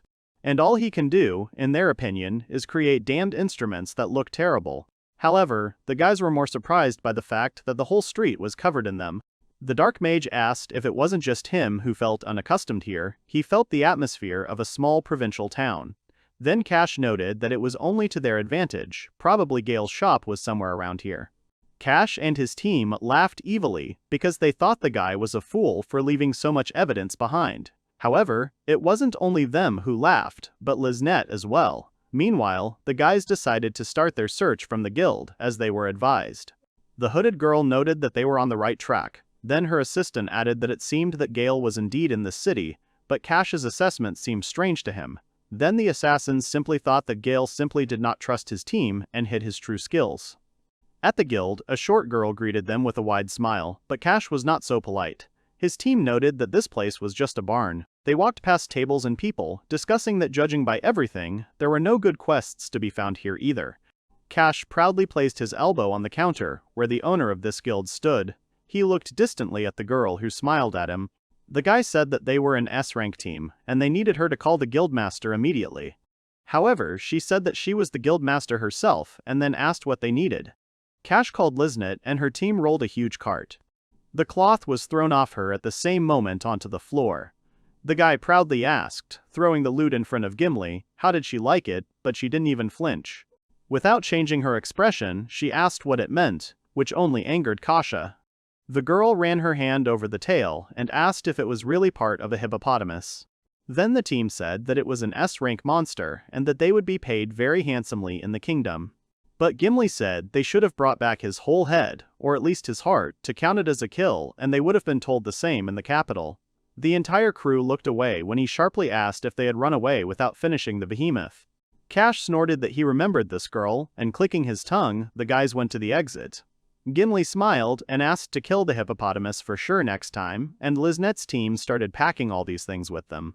But suddenly the master turned to Liznette and asked what organization the girl was from, which scared her greatly. The girl froze in place, and Gimbly asked why she was pretending that they did everything themselves if it was she. If she really wanted to deceive, Liznette shouldn't have left such a jewelry cut, but it was too late to think about it. Liznette hurried her people from the girl who worked with them in the same field.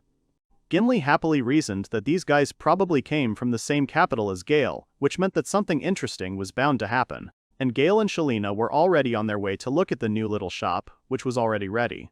Gail put the sign down and asked the girl how the work was done. She noted that it was again tasteless, but it even suited the master of curses. The guy thanked the girl, calling her a real professional, which she clearly did not like. They were standing right in front of a shop decorated with skulls and horns, and the sign read, Gail's Cursed Item Shop. Shalina noted that the best gratitude for her would be if the guy continued to accept her orders, and he of course agreed, because the girl was his regular client and helped him. The guy promised to visit the Kuznetsov Guild. Gail announced that the store would open tomorrow, and he suggested celebrating the event today. The guy said that he would call Mora, and the girl was already running behind them asking if the guys were finished.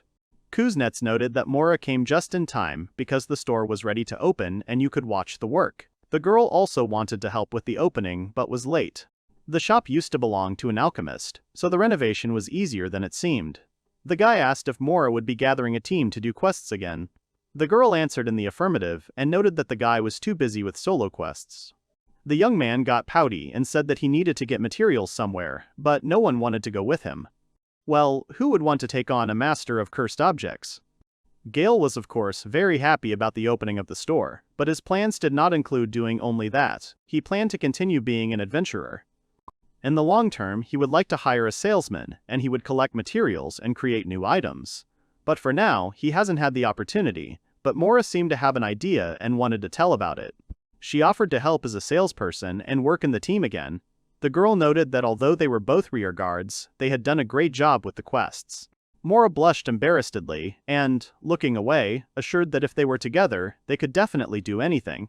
And while the girl was quietly waiting for an answer to her request, the guy turned around and it seemed as if he was going to go to her. However, Gail ran to the display case with his invention because he noticed the mummy's bandages had come unglued. Mora covered her face with her hands in shame, realizing that he was not listening to her again. The magician assured that they would meet that same evening when it got dark. The blacksmith took on the preparation of strong drinks, and the young man prepared food for the table. The girls left, talking among themselves. Mora asked if Shalina had come up with the name, to which she agreed, and then the blacksmith added that if a person does not have a special goal, he is unlikely to come here. And Gail was glad that he opened a store together with real friends. Now he had a place where he could feel like himself, so it was hard to even describe in words how happy he was. On the door to the shop hung the Bell of Coolness. They say it belongs to the guardian who comforts the souls of children near the cemetery and sends them to another world. Its ringing can be heard from far away, and where it now rings, unique cursed artifacts are displayed on the shelves. When it was already dark and the stars appeared in the sky, Gail's attention was drawn to a noise outside. The guy heard people coming in and greeted them, saying that the store had not yet opened, but these were not ordinary guests, but a paladin. Cash walked in proudly, looking around, and then greeted the master of cursed items, insulting him. Gail backed away, not understanding what the team was doing here, but Cash was accusing him of ruining many people's lives and now enjoying life. The door flew off its hinges from a strong kick. The entire Cash team and 4 other unknown people burst into the room. Gail asked what they needed, since his store wasn't even open yet, and the black magician asked them to go out to Lisnet Street. The 4 of them left, and Gail wondered why they needed so many newcomers. His thoughts were interrupted by Norris, who said that they could talk now. The master was taken aback. They themselves kicked him out, saying that he could open his own store. What business did they have with him now? The guy's voice was shaking, and he himself could not even move his legs. Cash explained that they came so that Gail could remove his curse from them, which surprised the guy even more. Meanwhile, outside, one of the assistants asked if the lady was sure that this was Gail Hamilton and why they left him with the Cash team. The girl explained that this way they would be able to see what this guy was capable of. However, she herself still doubted that he was the creator of the artifacts. Gail assumed that Cash was talking about the curse placed on the equipment. The negative effects of the curses should not affect the team. He used the skill of placing a curse on the equipment so that the effects would only affect Gail himself. But he did this out of a desire to help his team, especially since he had lifted this curse long ago. Gail still didn't understand what kind of curse he was talking about, but Cash was sure that the guy had put a curse on them out of anger and hatred for being kicked out, and he grabbed one of the goods with a threat. He threw the damn mummy on the floor and crushed it with his foot while Gail shouted that it was his main product. Melissa said that the breakage of such goods was only for the best, and Luke, taking out his knife, added that he would do everything to ensure that no goods were fit for sale. Knives flew at the goods on the shelves, and the dark mage began to use attack magic, not at all worried about the possibility of a fire. The guy rushed to stop the guys, but Cash grabbed him by the collar and demanded that he immediately remove the curse from them because he was tired of talking. The master said that even if all their stats were returned to their initial state, they would not become higher. Then Cash asked again, "Does that mean they are weak?" He threw the boy against the wall, onto the floor, and slowly pulled out his sword. He no longer cared about the princess's task. He threatened that if Gail did not want to remove the curse, then he could simply kill the caster, to which he received the support of all members of his team. Cash thought they were stuck in a wilderness full of losers, and he was just itching to get away. The master asked again what the paladin had said, and then he hit him with his fist with all his might, so that the guy flew back. Gail didn't know all the details. What he did was just a reflex. In a cramped space where it is impossible to swing large weapons freely, fists will quickly defeat the enemy. Standing in front of Cash, the guy declared that he would not allow the store provided to him to be smashed. He demanded that the adventurer crew stop doing all this. Gail could tolerate insults directed at him, but not at his friends from the farm corner. Standing menacingly over the captain of the Wolf Fangs, the master declared that it was time to finish and clenched his fist tightly, full of uncontrollable rage. Everyone went outside, and Lisnet thought that after this fight she would decide to kill Gail or kidnap him. In any case, everything went according to her plan. She let the Wolf Fangs finish their last mission by calling them simply grinning dogs. Cash assured that he would not give in, and Norris added that in the event of such impudence, they simply had no other choice. The captain took out a bottle. He had foreseen such a situation, and since things were going well for the team, he bought himself an expensive buff in the capital. The whole crew drank it, and Melissa haughtily replied that it was a pity to waste such an expensive thing. Suddenly, the area was illuminated by a light coming from the fore, which made Gail cover his face with his hands. He squinted and analyzed the situation. It was an item that allowed one to increase the power of all abilities, but the guy was more bothered by its familiar smell. Cash boasted that it was a high-class item from the Adventurers Guild. a very expensive item that increased abilities. He laughed that someone like Gail had never even seen such a thing. The entire team rejoiced, because with the help of this potion they returned to their state before the curse. And although the young man denied that he had cursed them, everyone quickly rushed into battle. They surrounded the guy from all sides, as if he were one of the monsters. Norris explained that since the guy was always behind, he did not participate in their team tactics, but now he will see it, their main feature, the wolf discharge strategy. Gail, being a former member of the team, knew that while you were looking in one direction, you would immediately be attacked from the other, and if you concentrated on one of them, you would immediately find yourself surrounded. The young man thought that Cash was the main threat and strength of the team, and therefore he should not be lost from sight. However, when the boy concentrated on Cash, Melissa attacked him from behind, asking where he was looking.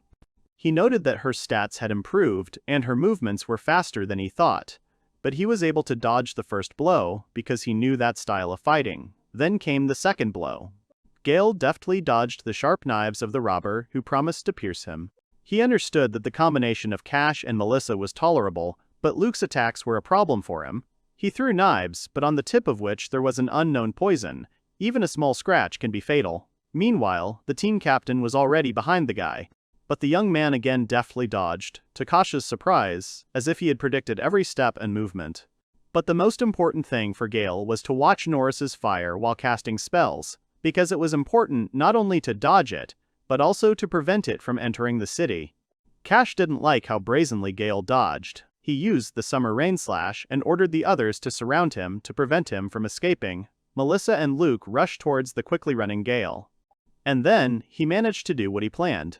The entire team was within reach, and he unrolled the cursed scrolls. The young man not only dodged their attacks, but also lured the enemies, and they only froze with anger and fear. If Cash and the others use items of enhancement, it is enough to even slightly reduce the effect of their action. He gave them a taste of the power of the cursed items they hated so much, using debuff against the boost. Gail cast the amulet of an innocent prisoner.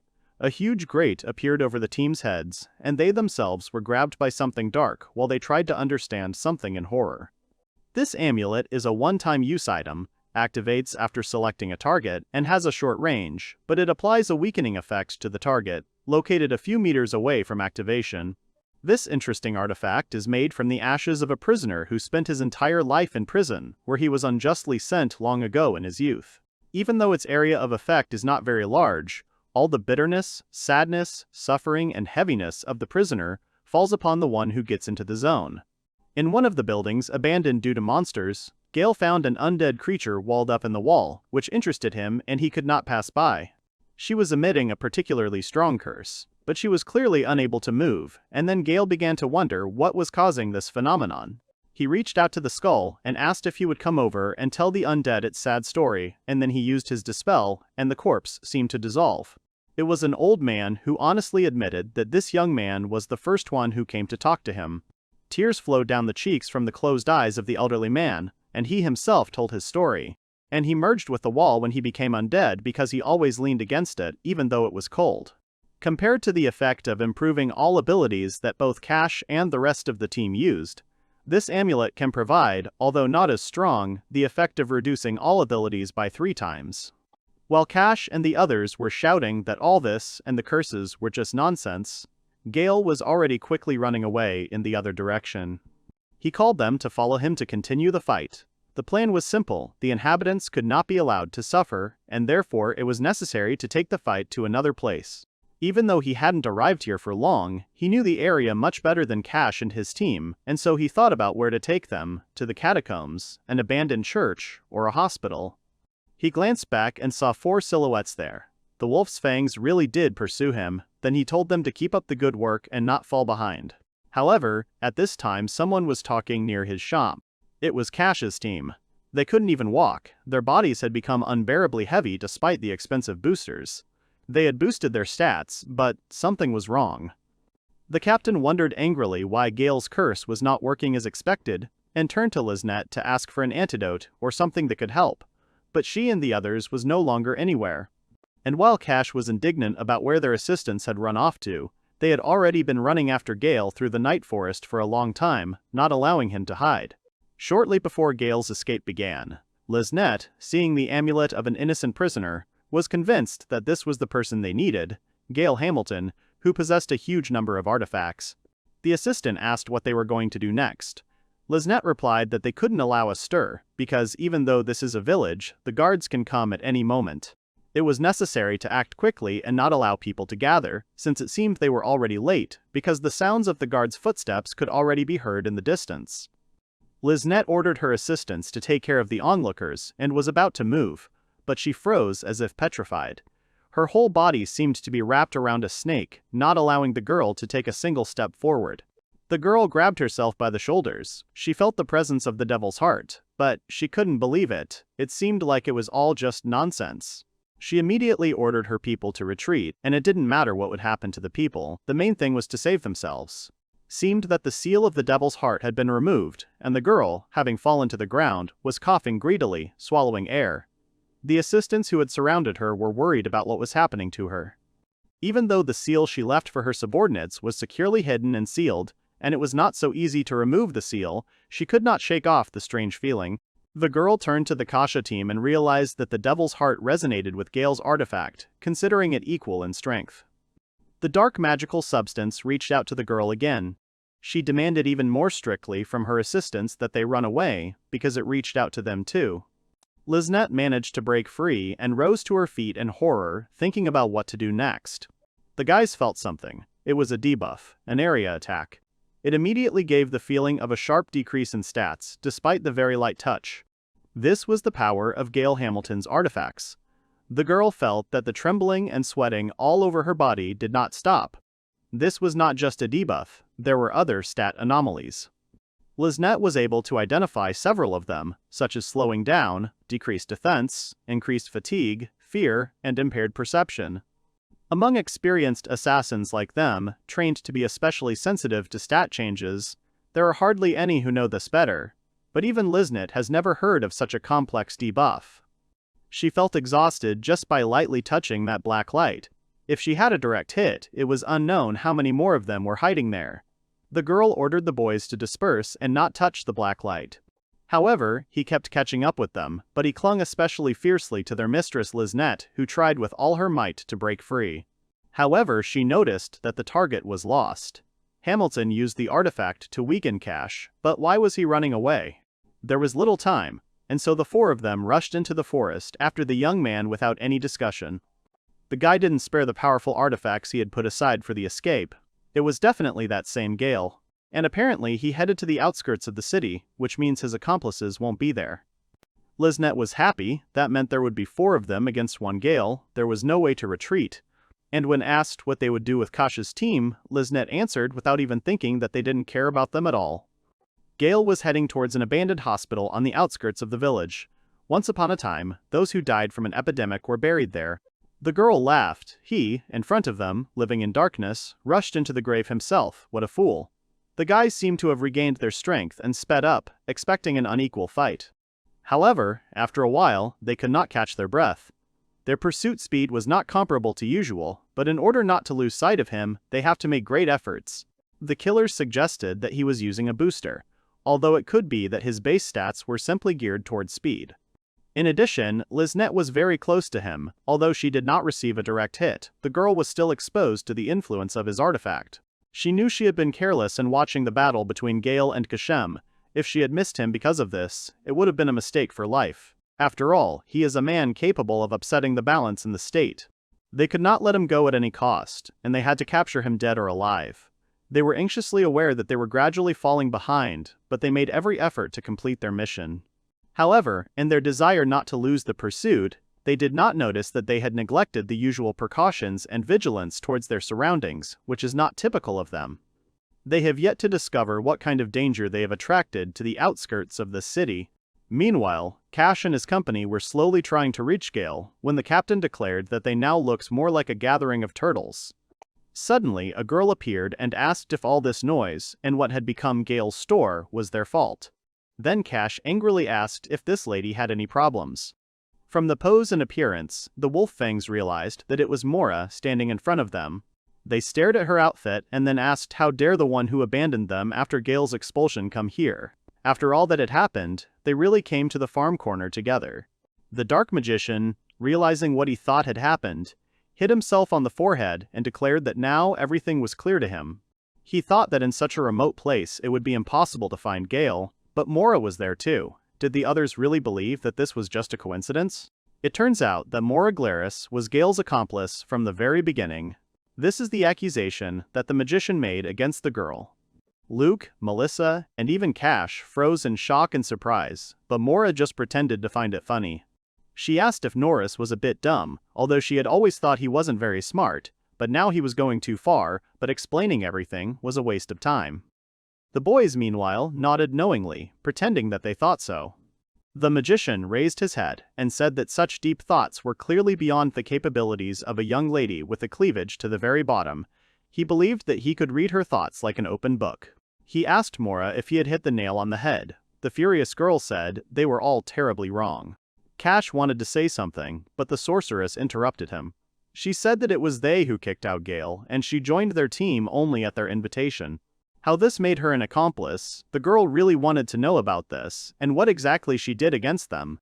Cash couldn't utter a single normal word, and the girl kept pressing. She asked if she had put a curse on them, and how she had become Gail's accomplice. When the guy fell silent, she stood up, allowing him to breathe a sigh of relief, and when she turned away, she addressed her former leader. He came to such a remote place, destroyed someone else's store, and after all this, he still dares to insult a departed team member. Mora asked sternly if this boy had been taught as a child not to do anything that would hurt others. Then she began casting some kind of spell. She assured, standing in a fighting pose, that this should not be done under any circumstances. Team Cash decided to switch to wolf tactics and defeat the angry Mora. Cash assured that even though they had slowed down in their movements, it was only Mora in front of them, and she was all alone. However, the young man was unable to even hold his sword. The girl asked if this was an attempt to K-impulse Mei. She then said that thanks to them putting a bunch of debuffs on her, she had increased her strength and agility and was ready to show them the real pulse of Mei. Mora began to furiously attack the Cash team.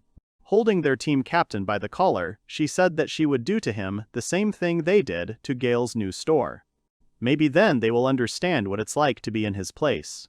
However, Melissa ran up to Mora from behind. Swinging her arm to strike, she self-confidently noted that the girl was looking in the wrong direction. But Mora, not even afraid, with one sharp movement hit the rude woman in the face, who attacked from behind, and without even turning in her direction. Then the sorceress noticed that Gail had placed serious debuffs on this team, which meant that this fight was no longer 1-on-4. The girl said that they would lose this fight, 2-on-4. Luke told Mora not to be arrogant. He also noted that the main thing is not to let her get close, because they have long-range weapons. The robbers shouted that her pathetic tricks would have no effect on them. Norris and Luke were preparing to attack from different sides of the girl. The robber promised to riddle the girl, but when he wanted to get at least one knife, it turned out that he had already spent everything. And while he was remembering that he had left a lot in Gail's store, Mora had already approached him, swinging for a blow. She punched Luke in the stomach with all her might, making him double over with a painful cry, and then flew back several dozen meters. Then the mage prepared one blow that was supposed to kill her, a hellish bullet. However, his magic shone brightly. Then the girl thanked the magician for illuminating himself and threw a bottle of alcoholic drink at his head. It flew right on target, smashing against his head. The bottle made the dark mage fall to his knees. Mora replied that it was very easy to hit him. The entire Kasha team lay like trash on the ground, unable to even open their eyes and look past their enemy. The sorceress stood menacingly nearby. The assembled crowd watched as the girl continued to taunt the team, begging her to stop. But Mora laughed, because they weren't done yet. She turned to the bottle she was carrying as a gift and said sadly that she was sorry to have this wine for the opening ceremony, but it was more important to find Gail now. The girl squeezed her way through the crowd of people that had gathered to her friend's shop. When she managed to enter it, she was just wandering around the display cases in surprise when a mummy on the floor caught her attention. She carefully picked up the figure that had fallen to the floor. With no less effort, the girl carefully held it, remembering how Gail had diligently corrected it. The guy said that this product was special, while Mora was occupied with completely different thoughts. The girl carefully placed the mummy on the table, but suddenly a noise was heard from behind, and a question was asked about what had happened here. It was the blacksmith Shelina, who had a heavy barrel on her shoulder. The girl had come to celebrate the opening. Mora jerked, realizing that she urgently needed to go and find her friend. Then the blacksmith grabbed her hand before she ran away and demanded an explanation of what had happened here. Gail was missing and needed to be found as soon as possible, although Cash's team clearly couldn't defeat him. But Mora was still worried. She understood that most likely the guy, not wanting to create problems for the residents, was trying to get the enemy out of the city. Then Gimbly appeared on the threshold and reported that the boy had gone to the other end of the city, to an abandoned cemetery. The girls were pleasantly surprised to see the master and asked how she knew where Gail was, to which she replied that she found out by accident. And then, looking away, awkwardly noted that the Wolf Fangs were very strange people.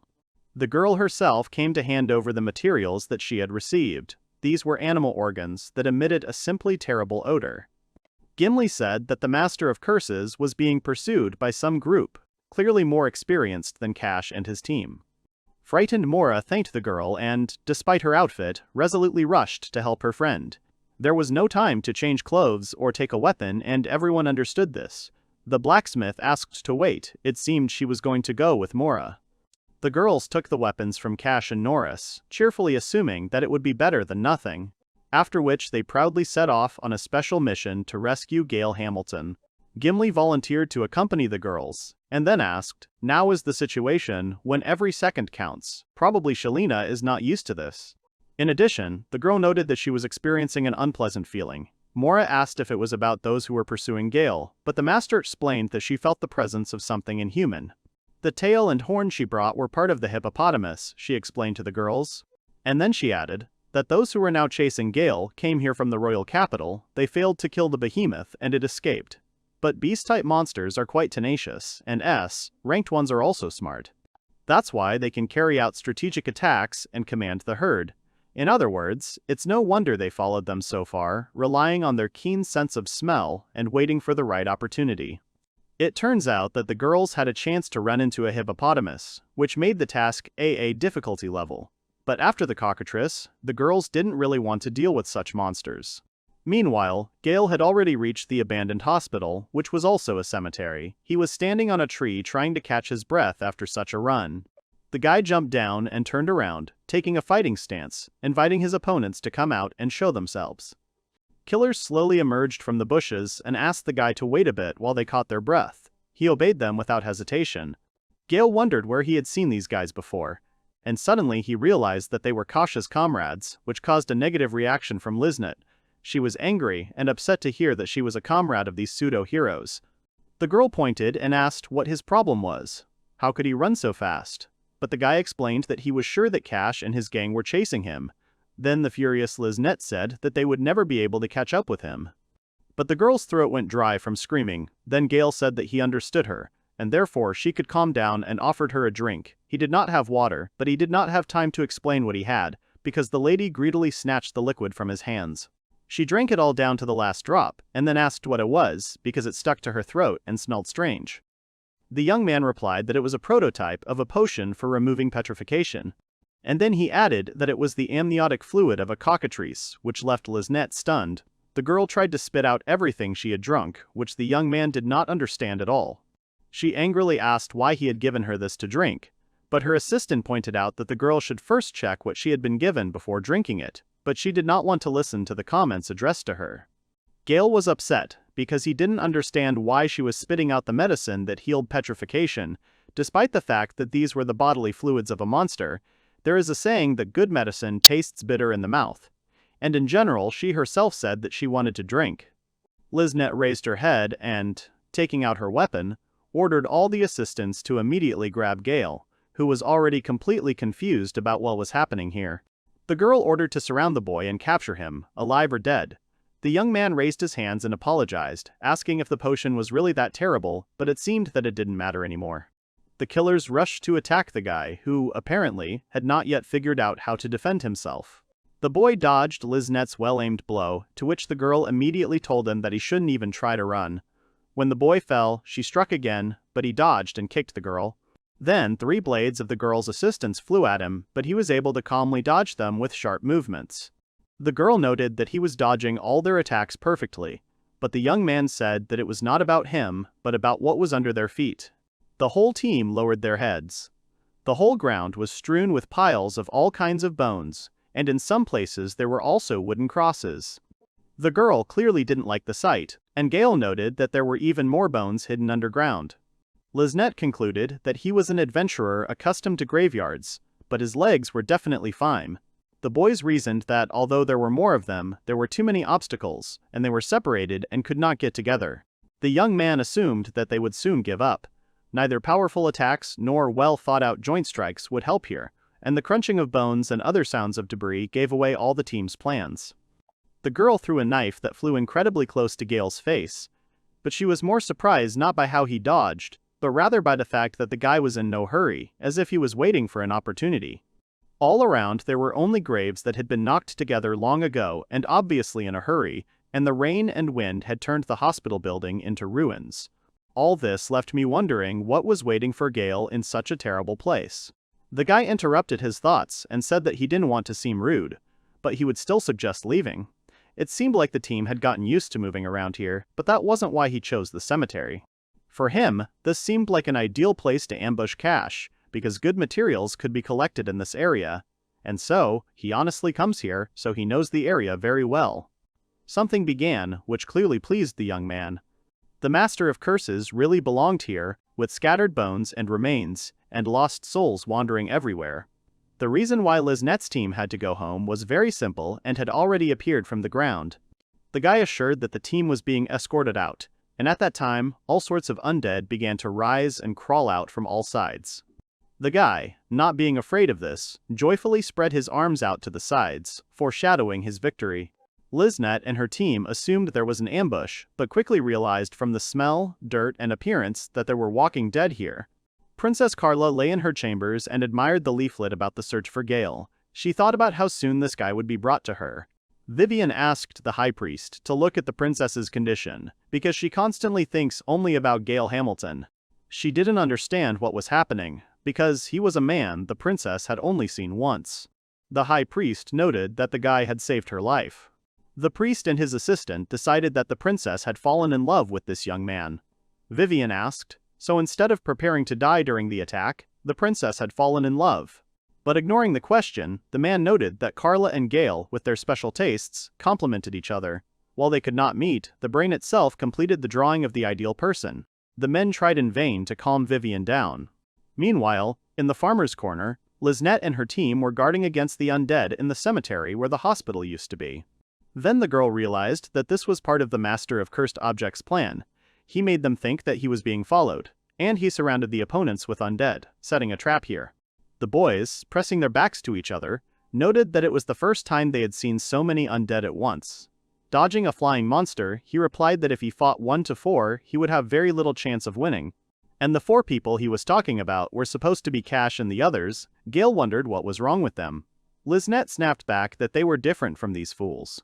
After all, they are killers who live in the shadows, which means they will never lose in a battle with the undead. After these words, the entire team rushed into battle, which impressed the master.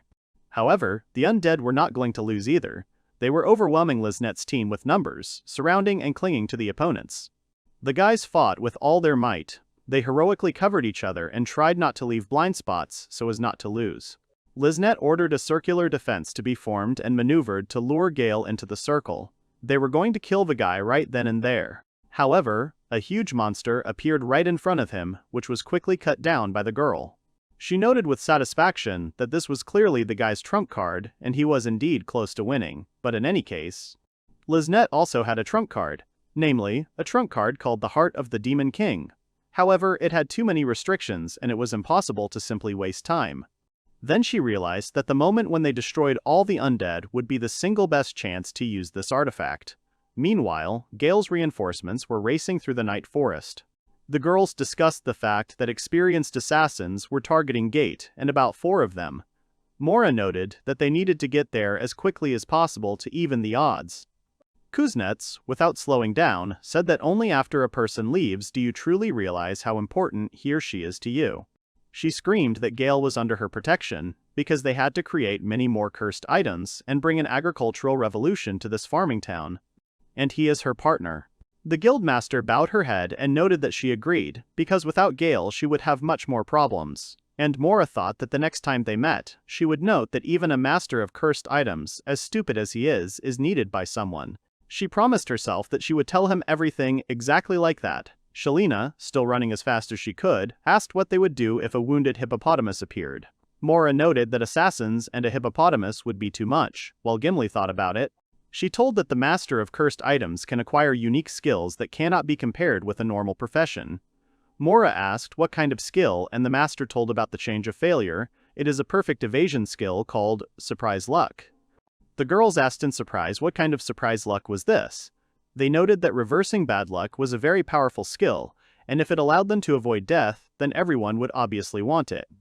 But unfortunately, this is an extremely rare skill that cannot even be activated at will, so girls can only hope for the best.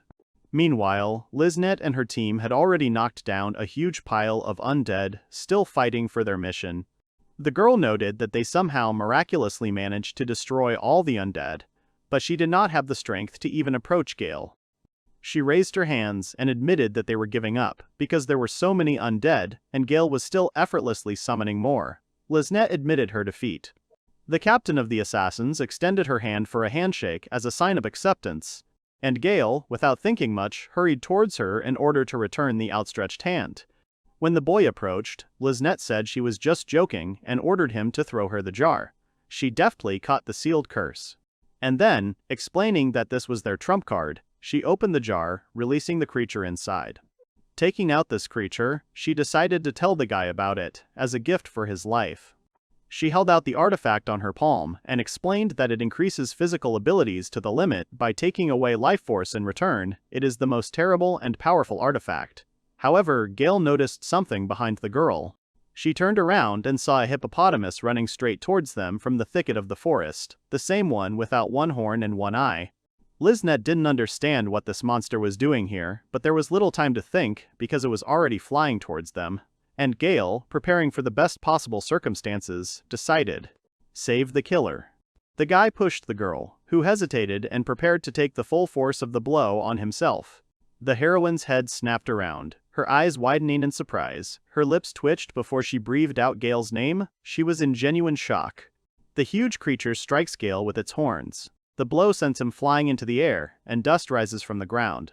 Liznet watches, amazed at the force of the blow. The girl clenched her fists, looking at the clouds of dust that rose from the place of the blow. She whispered that it was with this blow that he ground him into dust, her voice a mixture of fury and cold awareness of the enemy's strength. Among the rubble of the roof destroyed by the body's fall, Liznet clenched her fists as she watched. Despite all his eccentricities and endless chatter, she couldn't deny it now, he was the one who saved her life. Her face still has a gloomy expression. She thinks that the man, despite everything, was quite unlucky. She stands confidently before a massive, horned opponent. Her posture is straight, her gaze is focused, she is not afraid. The heroine admits that he stubbornly followed them and showed persistence. The ruins and debris emphasize that the situation is extremely dangerous.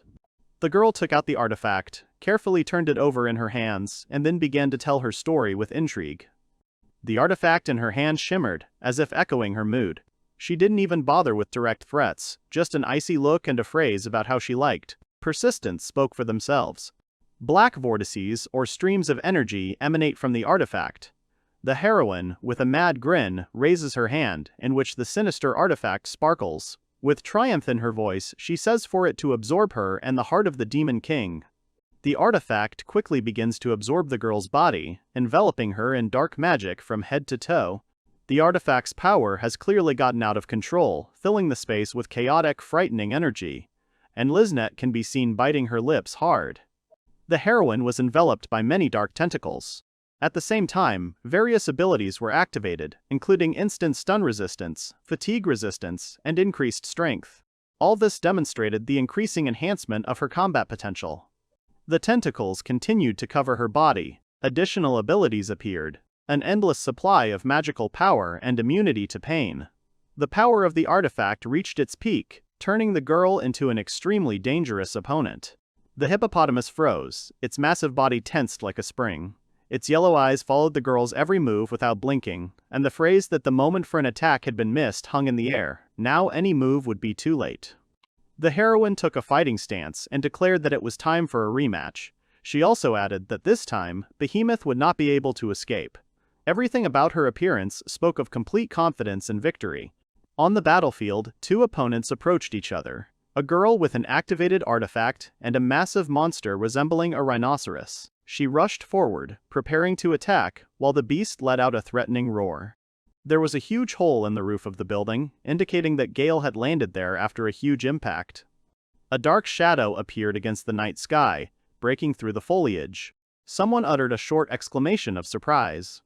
Gail lay on his bed, looking stunned. He admitted that he seriously thought he was going to die. Then he noted with relief that he had been incredibly lucky, landing right on his bed, having fallen through a hole in the roof. Gail was in a room with many beds. He was sitting on one of them, and there was a big hole in the roof above him.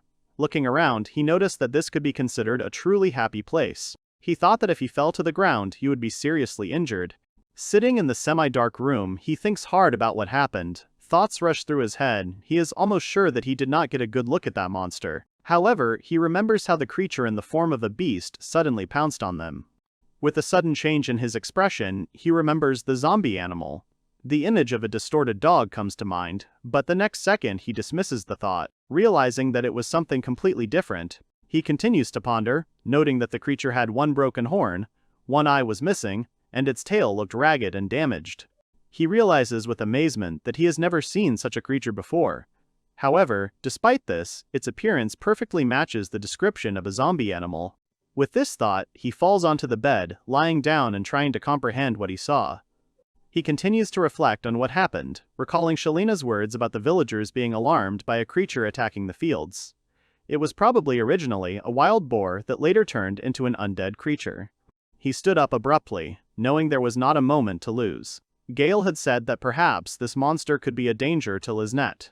With a confident smile, he said that as a master of curses, he should do this. He also added that working with the undead was his direct responsibility. Cautiously peering out of the door into the dark room, he said with alarm that he was somewhere far away. It was dark all around, and he didn't know at all where to go. Liznet continued to fight the monster, who had an evil expression on his face. She tried to hold on and not retreat despite the threat. At this time, Gail was quickly approaching to help her, but the question arose whether he would make it to Liznet. Gail walked forward, shown from behind. There was a tense atmosphere around him, and the question arose whether he would meet anyone along the way who could hinder his haste. The furious battle with the monster continues. The monster and the girl met eyes with a determined gaze and simultaneously launched an attack. The three observers watched the battle with anxiety and tension. Fear and concern were visible on their faces. Their eyes widened. The heroine descended swiftly from above, concentrating and preparing to deliver a powerful blow. Her movements were confident and precise, reflecting her determination in this decisive battle. Her sword fell to the ground and broke. It was clear that she had struck the monster's unyielding horn, after which he became angry. An evil rage was reflected on his face. After the blow, the girl fell to the ground, and at that moment, a piercing and ferocious roar of the monster was heard. She managed to lean on the monster's horn to keep from falling completely. The observers shouted at Liznet, and thanks to this she managed to catch herself in time and, instead of falling, smoothly assumed a fighting pose.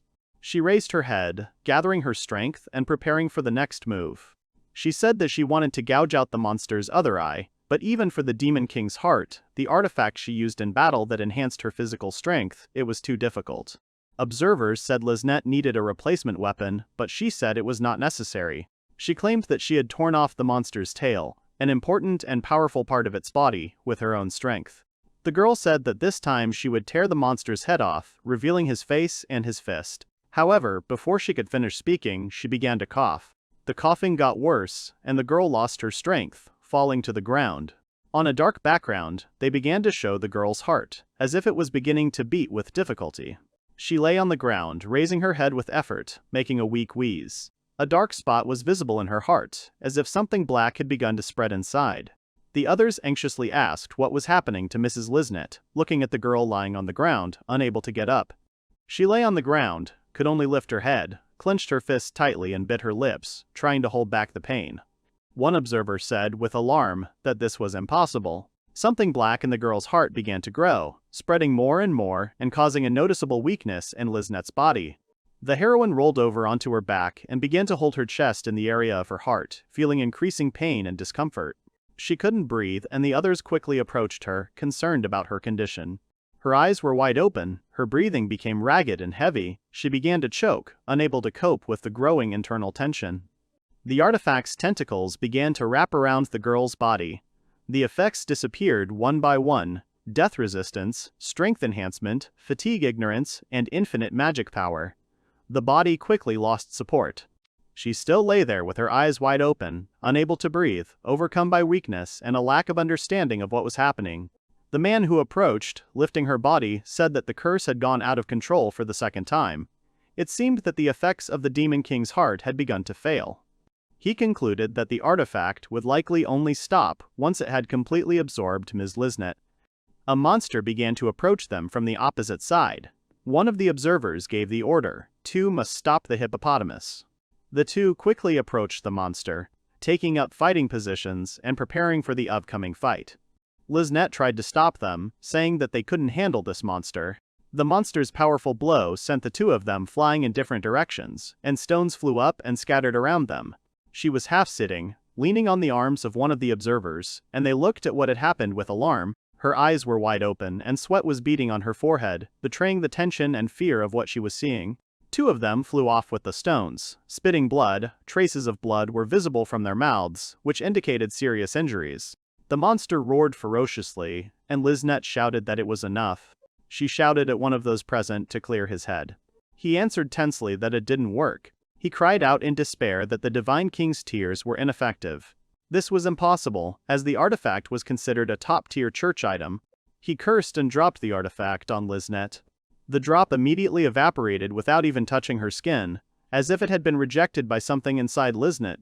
The girl looked at him with anger and said, "Has this curse really become so strong that it can't even be dispelled?" Lisnet's eyes rolled back in her head and blood began to spurt from her mouth. The man holding her cried out in horror, calling out to her, panic and desperation in his voice.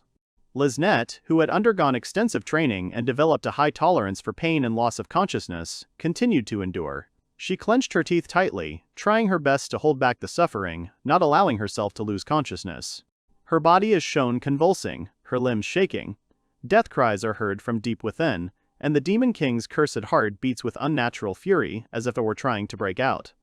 Scattered around were numerous bodies of fallen undead, lying motionless, some in unnatural positions, with distorted faces and remnants of darkness. The battle grew more and more furious, as if attracting not only the hippopotamus, but also another dangerous opponent to this royal battle. A dark creature began to appear, its outlines distorted and sinister. This creature was considered the closest to the underworld. Its very appearance violated the laws of nature. The air around it thickened, filling with oppressive darkness.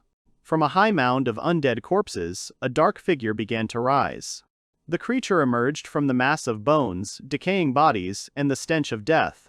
Its presence seemed to be the embodiment of doom. The skull-faced silhouette said it was magnificent, and that he could feel the stylish aura of death beginning to unfold.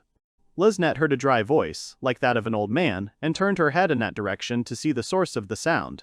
She noticed a figure that was even darker than the shadows cast by the dead bodies. The heroine saw a glowing lantern that emitted a dim but noticeable light in the surrounding darkness. The scythe wielded by the dark figure was huge and ominous, with a long curved blade that reflected the dim light of the lantern. Lizette's eyes widened in doubt, and she thought it couldn't be. Something vague was visible, and the silhouette gradually began to appear. Gradually, the features of the dark figure began to emerge from the darkness. It was gloomy and inescapable. Behind it, the silhouette of her long and sinister braid slowly appeared, which seemed even more threatening. The figure of Shinigami appeared, the god of death, who comes to this world when he senses a strong presence of death. His role was to collect the souls of the living and direct them to the world of the dead. Lisnet said the hippo was unexpected, but this creature's appearance was even more unexpected. The figure of Shinigami appeared, an unusual and frightening creature, causing everyone to be surprised and afraid with its mysterious power. This creature belongs to the type of gods or demigods that do not usually appear on the surface of the world. This entity is said to be the ruler of death. Although such creatures are rarely seen, this time it appeared in the world of heroes, causing a sense of horror and inevitability. The creature slowly opened its arms, as if greeting everyone present or intending to embrace everything around it with its sinister power. Opening his arms, he began to speak in a slow, deep voice. He addressed those present, calling them the children of men who hunt for life in the company of their accomplices. Liznet's eyes widened when she heard the voice. The one holding Liznet in his arms managed to say that he couldn't even move. His voice sounded tense, and his body seemed to be frozen by the powerful pressure coming from the mysterious creature. Liznet and her companions were completely paralyzed. Their bodies did not obey, as if they were pressed to the ground by an invisible weight. All this because of the terrifying voice of death, awakening a primal fear, suppressing the will to move. The creature chuckled and uttered a short, chilling sound. But the overwhelming effect was not limited to Liznet and her companions. Even the monster, who had been growling ferociously until then, stopped. No one could move. Even Behemoth, an exceptionally powerful, indomitable monster, froze as if he was chained to the ground. The creature tilted its head slightly to the side, as if listening to the silence. After a moment's thought, the creature slowly lowered its gaze downwards. Its empty eye sockets, hidden in the shadow of its skull, settled on Liznet. Half-sitting, her body trembling and barely breathing, Liznet raised her head. Her eyes, full of pain and tension, met the empty gaze of the creature. The creature squinted down at Liznet, and, as if assessing her will and strength, said with a slight irony and coldness in his voice, as if playing with words, that he was interested in what they had here.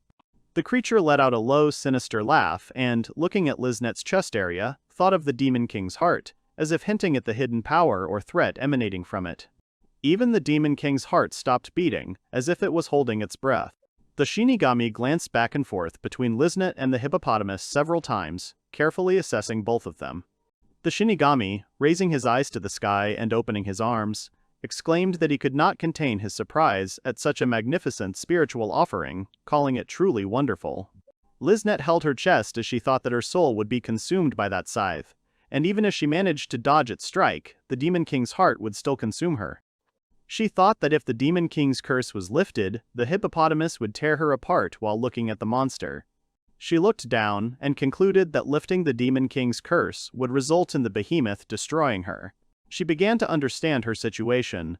Shinigami was hovering over the battlefield, a hippopotamus was nearby, and Liznet was sitting powerless on the ground.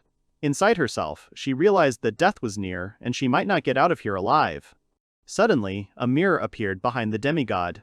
He explained that this mirror reflects people's thoughts. He turned to Lizette and said that he was now going to show her two important things. Then he started telling her that it would be a memory from her life. Liznet thought about seeing all her memories before she died.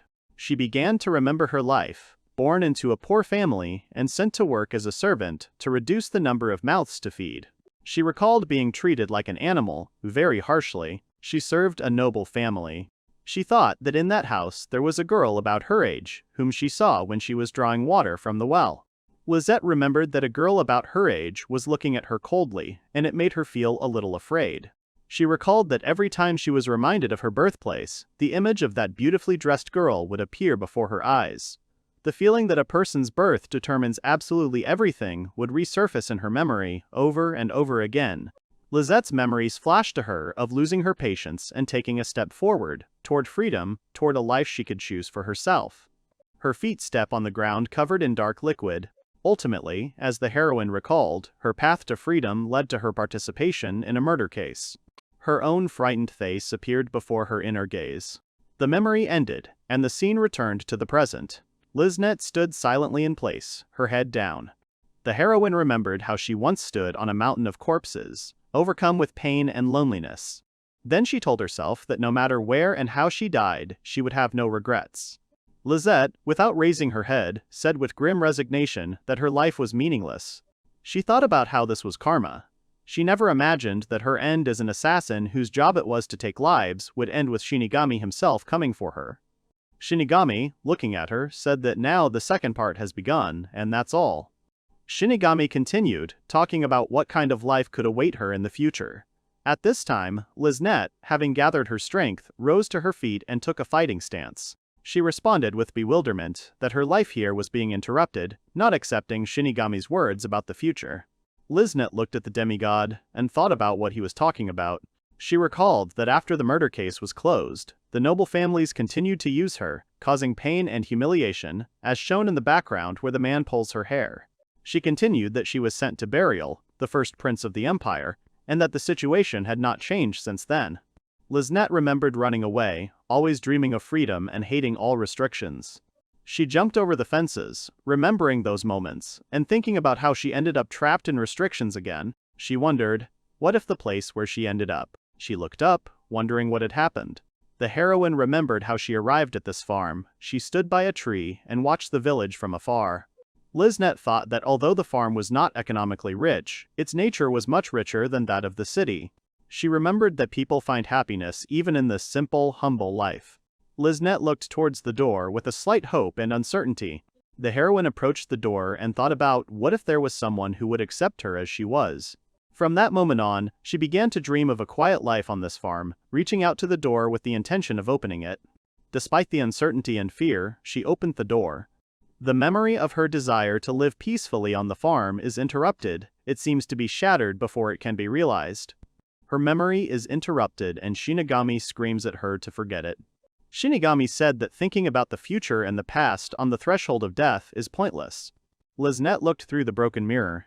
At that moment, the demigod compared the soul to a dish to which the finest spices were added, and clutched his scythe tighter. He raised his scythe and said his parting words, looking at Liznette's small body in front of him. Liznette, overcome with tears and rage, said that she was fed up with all this and refused to put up with it. She looked at the raised scythe, and her companion, instinctively feeling a threat, wanted to get closer to her, trying to protect her. Just as she raised her hands in an attempt to defend herself, someone suddenly appeared next to her. It was Gail who stood between Shinigami and Liznette, raising both hands to hold the scythe. He, still holding the scythe in his hands, turned his eyes back and looked at her. Shinigami looked at him with bewilderment, and the heroine was surprised that he was alive. Liznette asked him incredulously and astonished how he could move under such pressure. Gail was surprised and asked what the pressure was. At that moment, the cursed bracelet activated. He smiled and said that the cursed objects were very convenient. Shinigami was very surprised and irritated. The demigod asked why the hero was here. The hero, also irritated, replied that it was him again. His rival was annoyed that Gail appeared wherever there were undead. Shinigami raised his scythe and began an attack against Gail. He looked straight at the demigod and raised his hand. The hero used dispersal magic against Shinigami. There was a strong splash. At that moment, the demigod began to disappear. All three looked at the scattering effect. Liznette looked at all this with surprise. The three of them continued to watch Shinigami disappear. The heroine said that he dispelled the demigod in a second. Gail said goodbye to his enemy with a smile, and at that moment, the bright light in the sky could be seen gradually disappearing. The enemy's body fell to the ground along with the scythe. The three of them watched the place where he had fallen without moving. Liznette looked at the undead body with disdain and was surprised that it was a dead body. She, looking at Shinigami's body, asked Gail if it was possible to kill a demigod despite his status, and noted that he still defeated Shinigami. Gail turned his head towards them and explained that he had simply lifted the spell. He explained that if he killed a demigod, he would not be able to obtain quality materials while still lifting his opponent's scythe. He took the Shinigami's scythe with his bare hands, much to Liznette's surprise.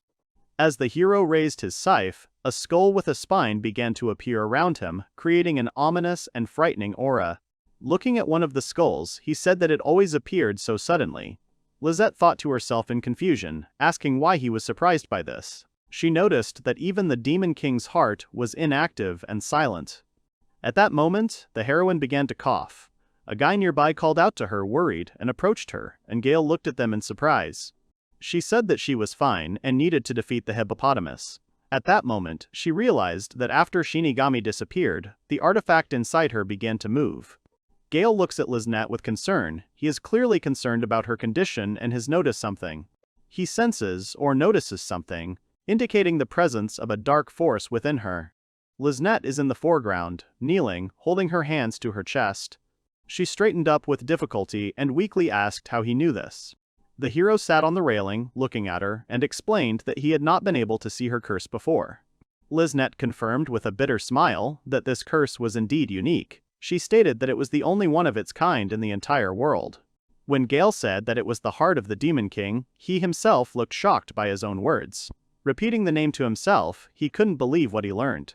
He talks excitedly about the curse, calling it alive and powerful, and Liznette is surprised by his fascination. The church potion lying on the ground, even it couldn't deal with the curse. However, she said that Gail could try. The heroine, with a serious look, warned Gail if he touched the creature, it could possess him.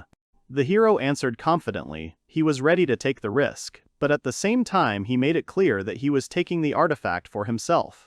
At that moment, Liznette was suddenly seized by a fit of coughing, and she could barely stay on her feet. She fell on him. Realizing that time was running out, Gail got straight to the point. He concentrated and began to dispel the artifact attached to Liznette's chest. A dark, smoky substance began to emerge from Liznette's chest. Gail didn't stop, continuing the dispersal until the end.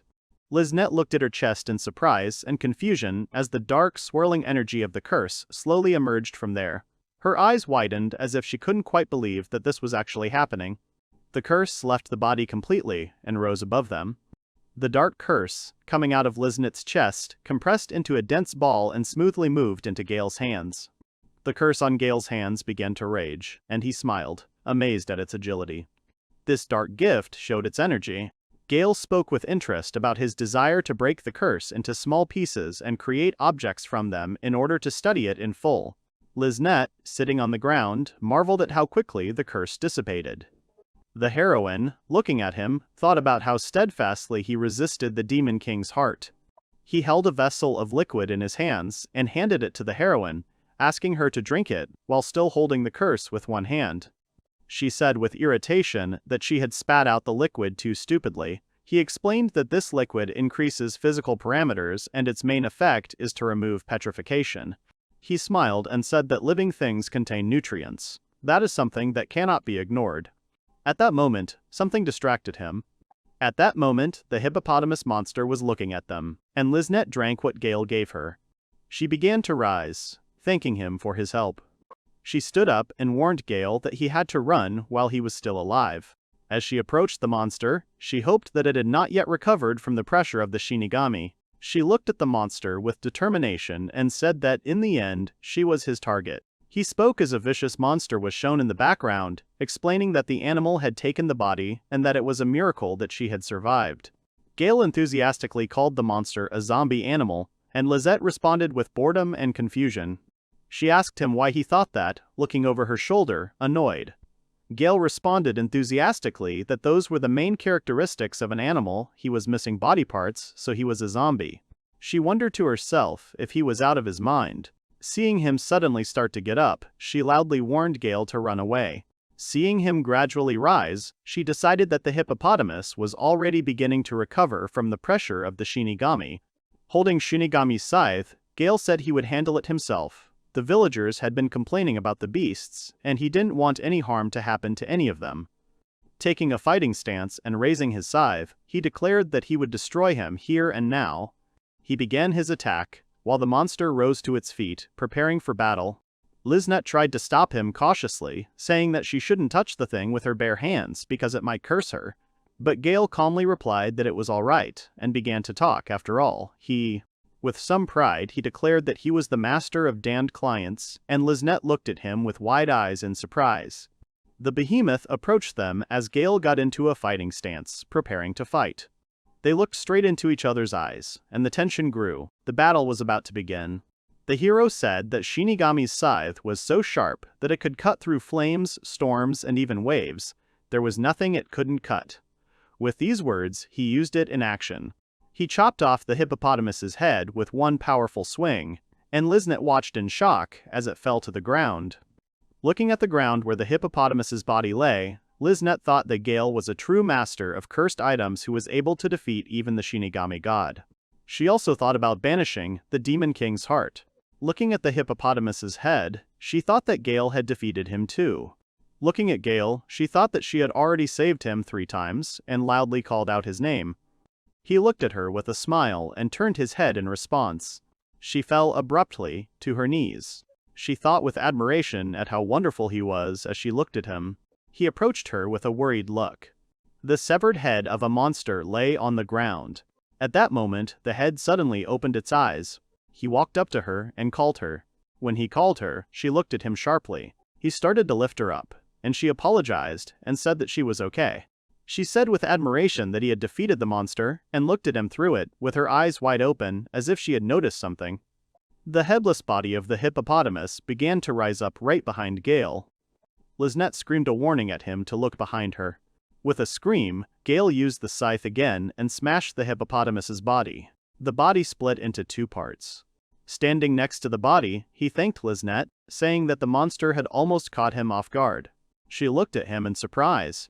Liznette, looking at the monster's body, thought to herself about its unwavering strength and determination. Despite being decapitated and dying, it continued to attack with only its torso, maintaining its fighting spirit and relying only on its sense of smell.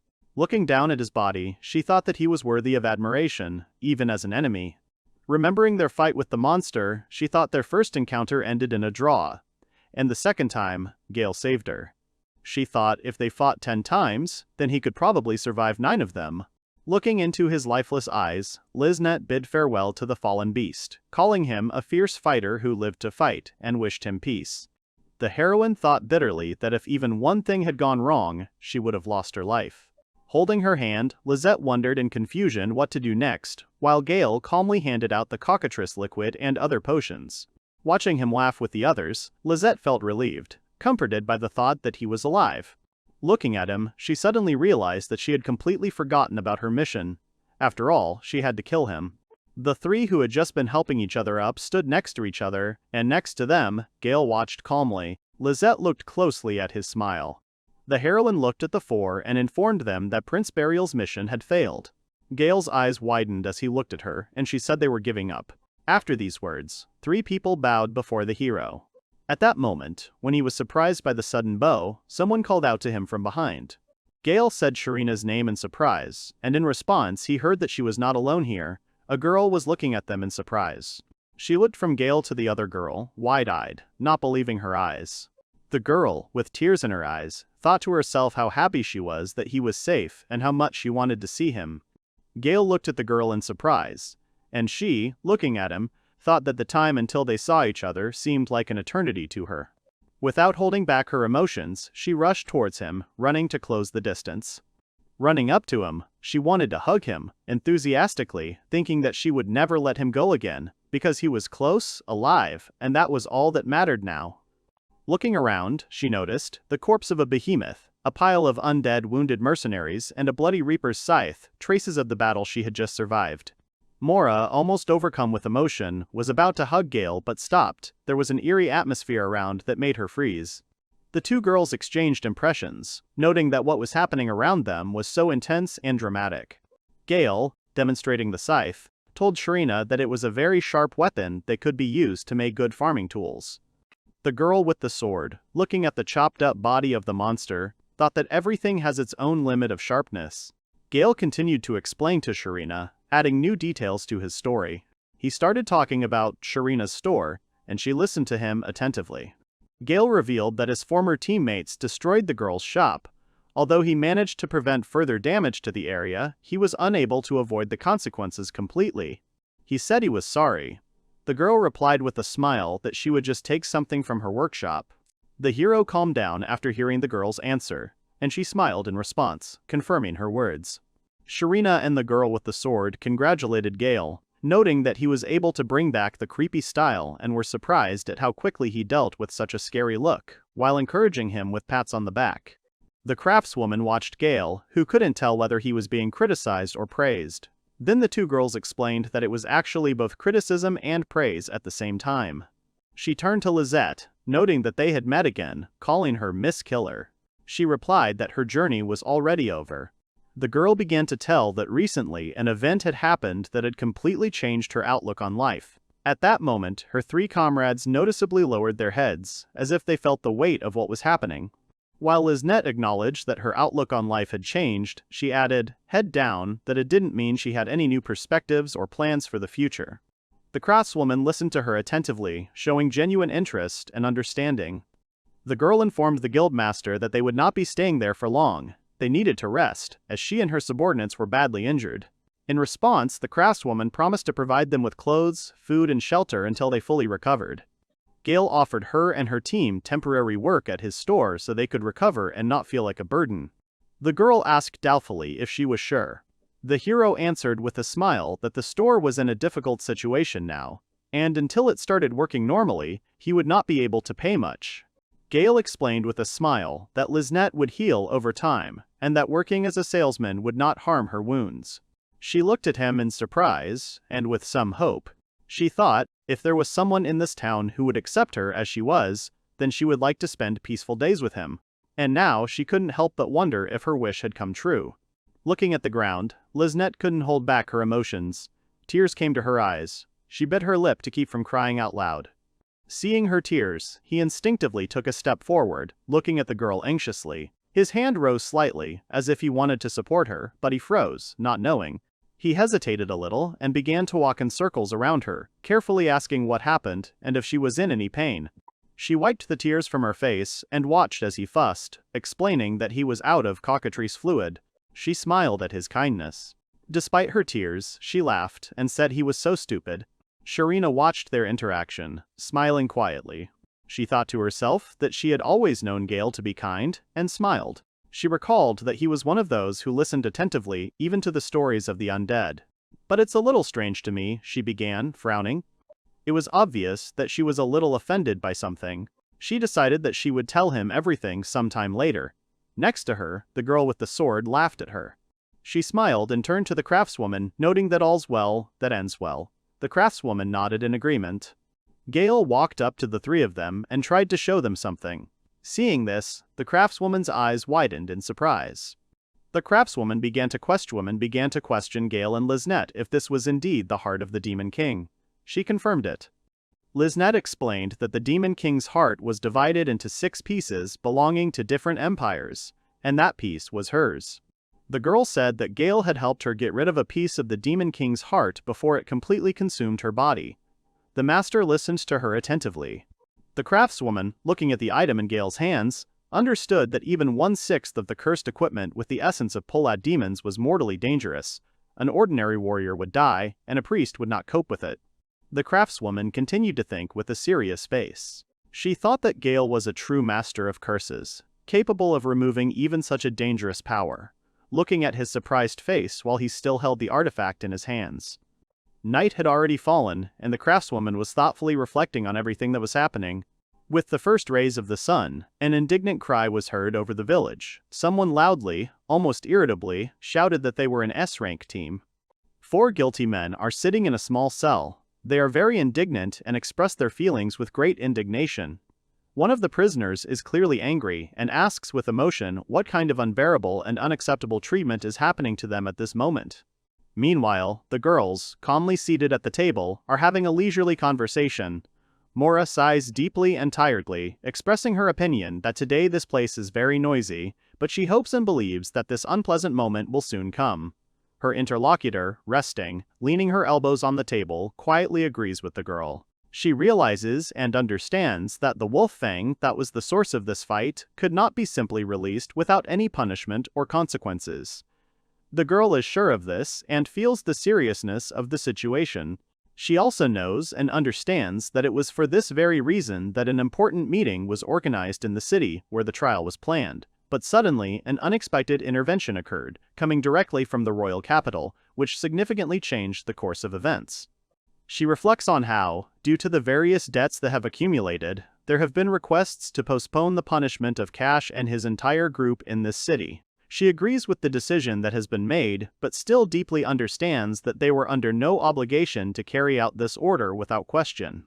The girl came to the conclusion that this was an amazing, completely urgent, and unexpected message from the royal capital, which is why they, albeit reluctantly, obeyed. The girl understands that they had the opportunity to refuse to carry out the order, given the official statement that all damages would be compensated. She fondly remembers that Sharina, who is the representative of the farm, temporarily suppressed her anger and calmed down. Gimbly asks the girl if she thinks Gail is currently in his workshop doing something important. She says he was talking about having a moment of inspiration and he's in a hurry to use it. The girl, noticing that her interlocutor seemed not to be listening, called out her name. Gimbly, lightly poking Mora on the nose, jokingly asks what is with her serious expression. She wonders if it is because she does not see Gail at the moment. The girl, blushing, denies her words and, embarrassed, asks why she is talking about this, to which her interlocutor at the table tells her not to worry, because she understands what the girl is talking about. Mora becomes even more embarrassed and, changing the subject, says that this quest turned out to be interesting and she will go and kick him out right now. Gimme smiles, holds the paper in her hands, and understands that what a girl is not straightforward in such situations. Both women agree with this and have no doubt that there are people who will not be outraged even by the heart of the Demon King. The girl says that it is quite common that if a person has outstanding skills and special talents, then he inevitably becomes popular and attracts attention. She honestly admits that to some extent she can understand why Mora and Lizunette are in love. Her face lights up with a sincere smile, and then she becomes a little sad. Raising her head and looking with confidence, she says that the woman who truly desires him is, without a doubt, herself. She tells how their clan of Dark Elves was cursed by the Demon King himself, and because of a terrible 1,000-year curse they are now on the brink of extinction. The girl realizes that it is time to be strong and not let their clan disappear. She remembers the fragment of the Demon King's heart that they so desperately wanted to obtain, and which, fortunately, fell into their hands. The woman reasons that there is also a person who can remove this terrible curse. Gail, doing intense work, says that he did not sleep or rest, but continued to work without any breaks. The guy is happy that the time for completing his work is near. The man proudly shared that he had improved the Demon King's heart, and it was truly a unique and rare artifact. He realized that the material that had fallen out had the property of suppressing the Demon King's heart, and naturally used quite a large amount of it. The guy says that thanks to the opposite factors, he was able to completely suppress all the shortcomings of the Demon King's heart, without affecting its outstanding advantages. He realized that he could only weaken the negative aspects, but in addition, in order to restrain the wild tentacles when equipping, he cast many small spells. The man explains that he successfully suppressed the appetite that caused the artifact to absorb the owner's life energy. The guy then takes out the finished artifact and says that this is the heart of the Demon King, an improved version from Gail. Standing by the stove and smiling broadly, the boy is genuinely happy with his achievement. He says that this is the newest and greatest creation he has ever made. The man brought a letter for the man sitting at the table. He read it carefully and, indignant, asked what it was, whether it was really a letter from Lizunette. The letter said that she was resigning due to personal reasons. The man was very indignant, stood up from his chair and loudly asked what happened to her Demon King's heart that he had given her. Suddenly, he looked at the letter again, noticing something. The letter said that she took 1/6 of the Demon King's heart as severance pay. The man fell to the floor in shock, wondering what kind of severance pay. The man says that after reading Lizunette's letter, Prince Belial's face turned pale, and they say he looked worse than any undead in the area. The night girl and the princess look at the bound culprits in front of them, angry and indignant. They are clearly ashamed and look away. The princess addresses the C-rank group, Wolf Fang. She admits that she suspects that they haven't realized everything yet, given their happy, unhappy faces. She says that she's been keeping them under surveillance all this time. The girl admits that she knows everything that happened. She says that she doesn't know who they think they are to destroy a personal store and gather all the guards. The girl speaks. The knight is indignant and says that it was an official order and what they did on the farm is a matter of the kingdom's incompetence. The girl says that she has already settled all the issues on the farm side, and it has been decided to consider the issue resolved and grant information. The guys look at them in surprise. She says that she doesn't need to consider their feelings, because she can't allow such a disgrace to tarnish the history of their glorious kingdom.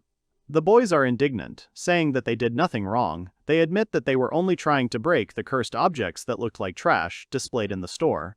The girl looks at them in surprise. She covers her face with her hands, pitying Gail's wonderful creations. She asks him to hold on. Suddenly, she turns with a stern look and says that if they follow such logic, she wonders what kind of punishment they deserve. The guys were scared by what they heard. The guy, worried, asks if they have been pardoned. He asks with hope if they will be released. To which the girl knight silently approaches and, waving a stack of papers, gives the guy a strong slap. The girl says that they opened an account in the name of Princess Carla, buying everything from the shops. The princess replies that after calculating their expenses and payments to the farm, they must pay 2,310 gold coins and 82 silver coins. She says that their expenses are for their stay and meals at the hotel, and dinners at exclusive restaurants, as well as the bill for various items and equipment, but suddenly she asks what happened to their equipment that they bought. The girl admits that they covered all these expenses from the state treasury, but they will pay for them in full. She says that she knows that they will not be able to pay, because they have spent all their money and have no savings, to which the man replies that it was all an expense. The woman starts to get angry and, screaming, asks where it is written on the paper that the expenses are covered, because besides, this was investigative cooperation, the girl predicts that they will be taken away. To which the guy gets indignant and asks where they are taking them. The girl replies that if they cannot pay, they will work off the debt with their own hands. She says that they will do unpaid work to the extent of their extravagance. The woman says it's a tough environment, but considering their bad behavior, they are lucky to have found a place that will hire them. The man looks at them in shock, realizing they will be forced to work unpaid. The guy is indignant and, standing up, asks how much they need to pay for everything.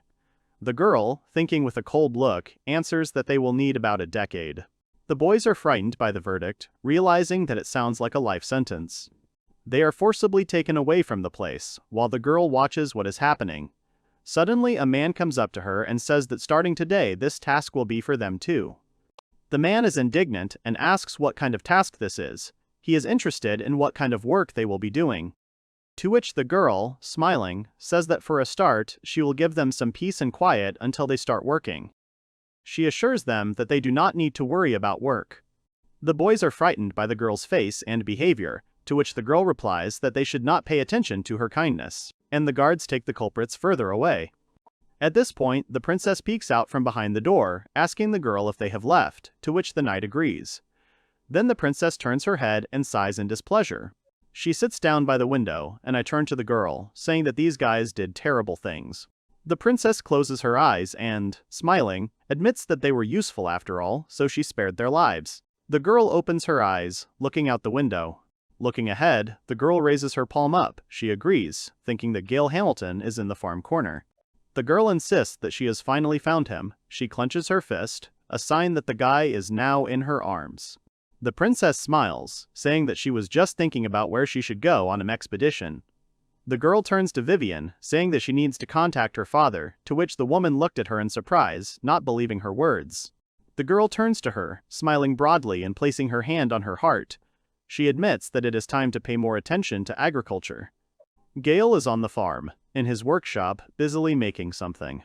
Suddenly, something happens to the guy. He lifts his glasses, worried. The man looks towards the door, calling Liznette. The girl peeks out from the other room, asking what happened. The guy apologizes, saying that he got carried away with his work and didn't notice that it was time for her to change. He thanks her for her work, to which the girl replies that there is no need to apologize, because it is better this way if she does not interfere with his work on the artifacts. The guy wipes away his sweat. He is very grateful to the girl, saying that she helps him a lot when she is on duty at the store.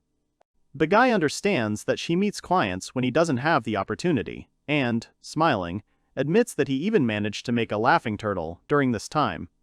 The guy looks at the skull, which is an interior element made of a lich's skull, grinning creepily at the guests. The man turns to the girl, asking if there is anything wrong with this. The guy looks at his beautiful new girlfriend in uniform and admits that it's still better when guests are greeted by a person. The girl is embarrassed and, worried, admits that this uniform is from the bar where she once worked part-time. She says that when it was deducted from her salary, she was angry because the salary was already small, and then there was the uniform, which would never be needed again. In the end, she had to buy a uniform. The girl admits that she was very angry then because of the violation of labor laws, but who thought that she would still need the uniform? The girl smiles widely, looking at the guy, saying that then she will take the offer and go first. Liznette says goodbye to her friend, saying that they will see each other tomorrow. Gail stands up, breathing a sigh of relief. He raises his hands, exclaiming that the artifact is finally complete and it's amazing. He says that now he improves all abilities without debuffs, because, in addition, the tentacles that previously caused harm to the human body are now aimed at improved stimulation of points. The man cuddles up to his work, admiring it. The man admits that the most important thing about it is the cool design, because the idea with the tentacles is brilliant. He looks closely at the artifact, saying that of course it is cursed, because, unlike normal curses, this one is accompanied by a musical solo, and sometimes he speaks to the owner in a quiet voice. The guy dances like a skeleton, admits that being alone, he will never get bored from loneliness. The man is surprised that this ability is only 1/6 of it. The guy understands that the world is so big, and there are probably many more interesting things in it. He looks out the window and smiles widely, realizing that there are still many amazing artifacts unknown to him. The man decided for himself that now he will look for new materials and create more and more artifacts. The guy looks at the monster's head, realizing that since the improvement is finished, he needs to create something new from this thing. The young man, lost in his thoughts, carefully examines all of his ingredients, carefully sorting them out and wondering what he should use to refine the mysterious and alluring Demon King's heart. This question makes him think about what he is going to do with it next, because he should get other materials as well. The boy realizes that if someone wants to buy it, he should think about selling it, but for now he will put it on display. The boy wonders if the Demon King decided to improve something like this, since ordinary dangerous things like this are either destroyed or sealed. The boy asks himself why he thinks so, since this is his hobby. Suddenly, the man, completely absorbed in his thoughts, notices something behind him. He turns around abruptly and is surprised to see a girl in front of him, who is clearly thinking of something. This moment of surprise and anticipation creates a tense atmosphere. They look into each other's eyes for a while, taking in the situation, not daring to take any action, as if time had stopped, leaving them alone with their own thoughts and emotions. The man, having come to his senses, is suddenly frightened by the sudden and unexpected appearance of the girl, to which the girl, with a sly smile, looks at him and, as if in greeting, happily greets him. The guy, frightened, quickly leaned back and asked the girl why she had appeared here so suddenly and unexpectedly, to which the girl replied that it would have been better if he had asked since, when exactly she had managed to appear here, next to him. She began to list all the words he had said earlier and heard. Well, the guy, embarrassed, covered his face with his hands, surprised to say that she had really listened to everything he had said. The girl, with a slight smile, admits that she actually heard his conversation and decided that there was someone else here. And then, seeing what was happening, she hesitated a little before speaking, waiting for the right moment. The man becomes even more embarrassed, admitting that her words seemed terrible to him. Suddenly, the guy came to his senses and, getting up, asked the girl how she got here at all, because all the doors were securely locked, and he wondered if Liznette had forgotten to close the door. But deep down, the guy understood that this, of course, could not be. The girl, laughing and with a slight hint of playfulness, hands the artifact back to the guy, admitting that she came here without asking, and even decided to steal the heart of the Demon King himself. To which the man, embarrassed and smiling, takes the artifact back and says that he understood everything without further ado. To which the elf girl closes her beautiful eyes, smiling slyly, and the guy, in turn, replies that she shouldn't grin so widely, because he understands that in reality, everything that is happening is an illegal entry into someone else's property. Gail, slightly perplexed, asks Gimbly why she came here, and wonders if she would probably like to buy his artifacts, since she couldn't come during the day because of her work as a guildmaster. He looks at the slyly smiling girl and asks what exactly she is interested in. The girl, embarrassed and a little shy, admits that she doesn't need the artifacts at all. After all, she only needs him, Gail himself. The guy, surprised, turns in her direction and asks what she means, and suddenly notices how the girl bowed before him. The man looks at the girl's actions in bewilderment and confusion, not understanding what exactly she means, but the girl, in response, only remains silent and looks down at the ground as if trying to find the right words. Gimbly, formally addressing the boy, says that he greatly appreciates his skill as the greatest creator of artifacts, and therefore she boldly asks him to listen to her. The boy looks at the girl's actions in surprise, not fully understanding what exactly she wants from him now. The girl begs him to hear the plea of her people, the Dark Elves. She slowly, as if gathering courage, approaches the guy, asking if he will refuse her this important request. The man, perplexed, reflects on how she, without her usual arrogance, with a sincere expression on her face, uttered such touching words that touched him to the quick. The girls, leaving the bar, cheerful and drunk, one of them, staggering, turns to Gail, to which her friend, holding her by the shoulder, says that his shop is still very far away. The girl, with a slight smile, replies that she met Mora by chance in a tavern and they never celebrated the opening of his shop. The girl, humming to herself, says that then they simply must have a drink with Mora in his wonderful artifact shop. She confidently says that Mora's modest heart will not allow her to show herself to Liznette, as she believes that this stupid creator of artifacts is to blame for everything. To which her friend quickly and firmly agrees with her, saying that with the help of alcohol she is not afraid of anything and is ready to take any risky steps. The girls approach the door of Gail's shop, knocking and asking for the door to be opened for them. Suddenly, one of the girls pushes the door slightly, and they realize that the door is not locked at all. The friends, embarrassed by their actions, begin to giggle stupidly, not believing their luck. Mora, still laughing, confidently declares that she is definitely going inside then, and with all her heart she loudly exclaims, asking if he is home. She happily asks if they can have a drink and chat about life, to which her friend in the background happily and proudly supports her. Frozen by the girls' actions, Gail appears before them, standing and hugging Gimbly, who are warmly and tenderly pressed against each other. The guy, still not understanding what is happening, asks in bewilderment what is really going on, to which Gimbly slyly looks at the girls who entered the room, and Mora, in turn, is dumbfounded by surprise and embarrassment, not knowing how to react to such behavior. Beginning of form. Mora, with obvious surprise and not understanding the whole complex situation that is now happening around, with some anxiety, turns to the guy to clarify what is really going on here, to which the man, clearly worried and slightly nervous, replies that he himself would like to know. The boys, having gathered together, sat down at the table to have dinner and discuss all the really important and exciting things that were happening. The boy, looking around, noticed that the room where they were was very heavy, literally tense. Gimbly, having collected his thoughts, begins to speak, addressing the boys.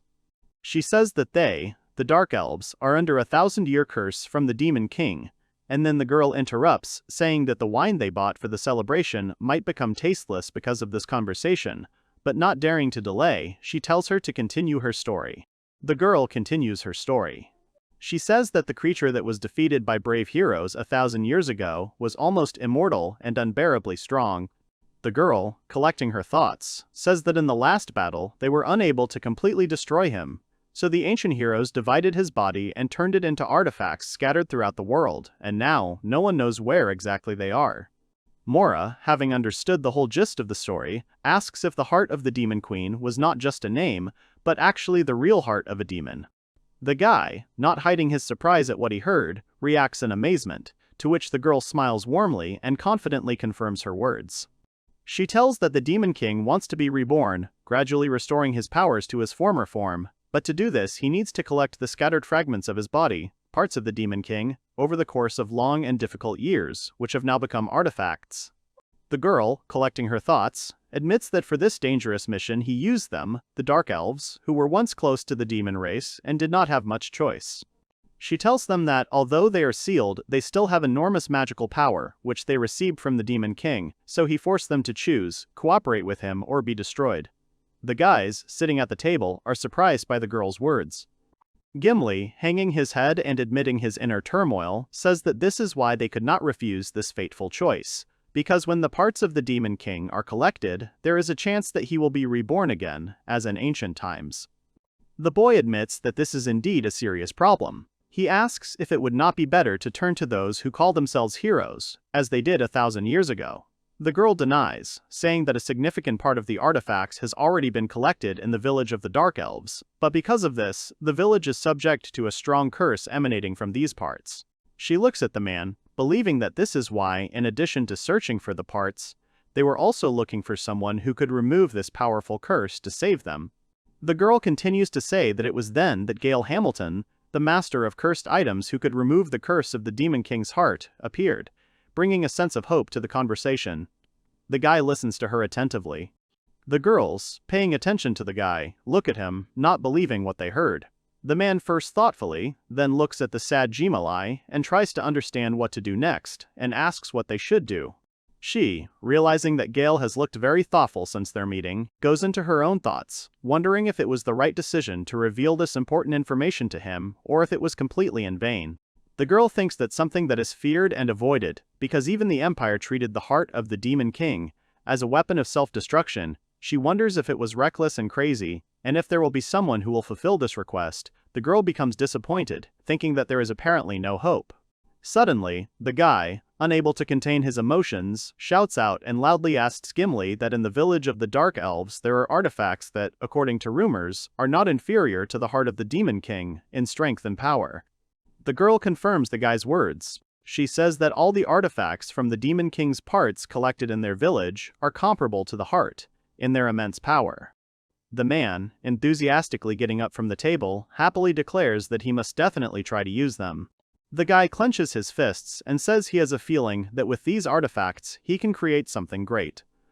Suddenly the guy takes off, declaring that he feels a real surge of inspiration. The girls, opening the door, note that this is amazing for him. The power of these artifacts exceeds even the horror of the Demon King.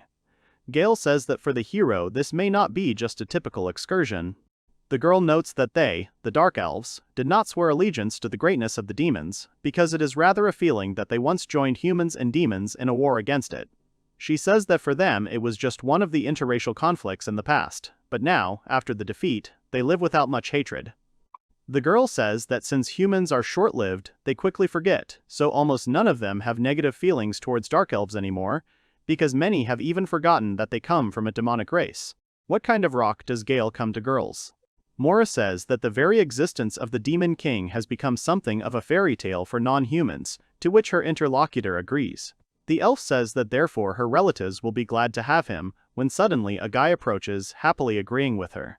Suddenly, the girl asks to wait for them for a minute. She stands up and, angry, says that she doesn't like this story at all. The guys look at her in surprise. She looks at Gimbly with a stern look and says that she does not trust these elves, to which the girl only smiles slyly at her. Shirina admits that they have known each other for quite a long time. She asks why she has been silent all this time. If she hadn't accidentally dropped in here with her friend this evening, she would never have found out about this at this very time. The girl bares her teeth, to which her interlocutor continues to tell her story. She says that information about the Demon King's parts is a top secret outside the village, and threatening it is strictly forbidden. So before telling Gail everything, she carefully tested his abilities. Shirina starts to get even angrier, baring her teeth. Suddenly, the guy standing next to them felt déjà vu. Shirina couldn't resist taking a sip from her glass, asking the guy how he was doing and if he liked Farm Edge. The man, not understanding, asks her what kind of sudden questions these are. She says she just meant how good life is here, has he settled in, to which the guy replies that it's a nice town and it has good food and several suitable dungeons and no shortage of undead materials, because that's very important to him.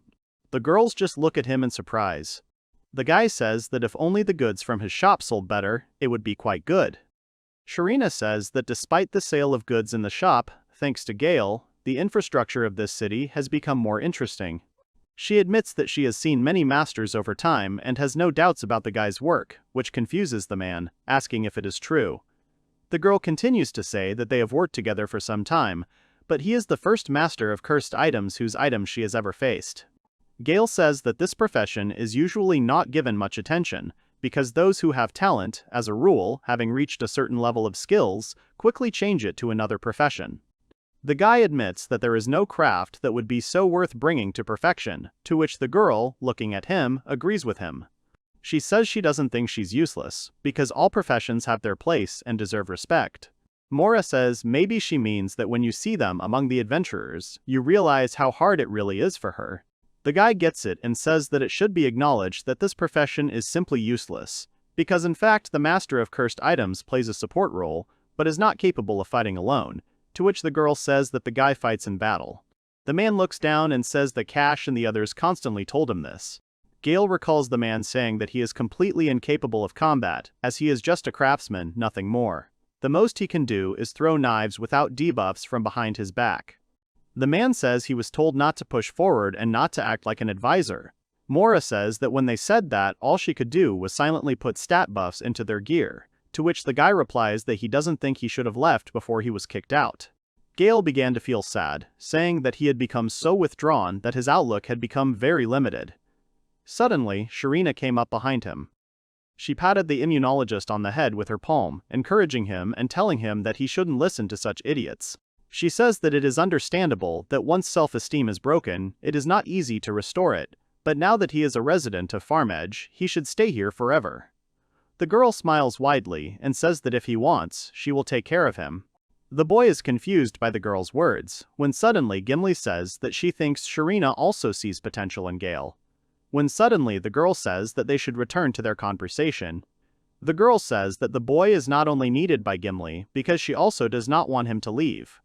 The girl asks if it is not better to turn to the church in such cases, to which the interlocutor denies, saying that ordinary priests cannot cope because they also had to turn to churches for help despite the shame. She admits that they kidnapped and forced famous priests to try to remove the curse, but everything was in vain. Mora asks if this is not a violation of the law, and the guy asks if they really let this man in alive.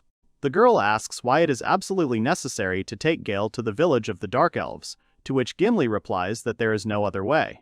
Shirina notes that the guy is a very valuable specialist, so he should not be exposed to danger. She asks Mora that therefore there will be conditions, to which the girl agrees with her. The girls stand behind the guy. Mora says that she will also join the mission as support. Shirina, picking up on the situation, confidently declares that she will be a vanguard fighter. The boy is surprised by the girl's words and, turning around, asks what this means. To which Gimbly quietly chuckles and asks if they really want to create a squad of 4 to lift the Demon King's curse. The man sighs and closes his eyes, saying that it makes him happy anyway. Then Shirina, gathering her courage, asks to be allowed to reintroduce their new group. The girl lists the names of the group members: Shirina, Gimbly, Mora, and Gail. Shirina raises her glass in a toast, saying that she wants to wish them success in their new endeavor. The newly formed group clinks glasses, rejoicing at new beginnings and future events. The guys smile broadly, knowing that they are now very dear to each other. The guys spend the whole evening having a good time at the table, eating and drinking various drinks. The guy, looking at the happy girls, notes that when he was in the squad with Kashi and the others, he was rarely invited to drink like this, simply and calmly.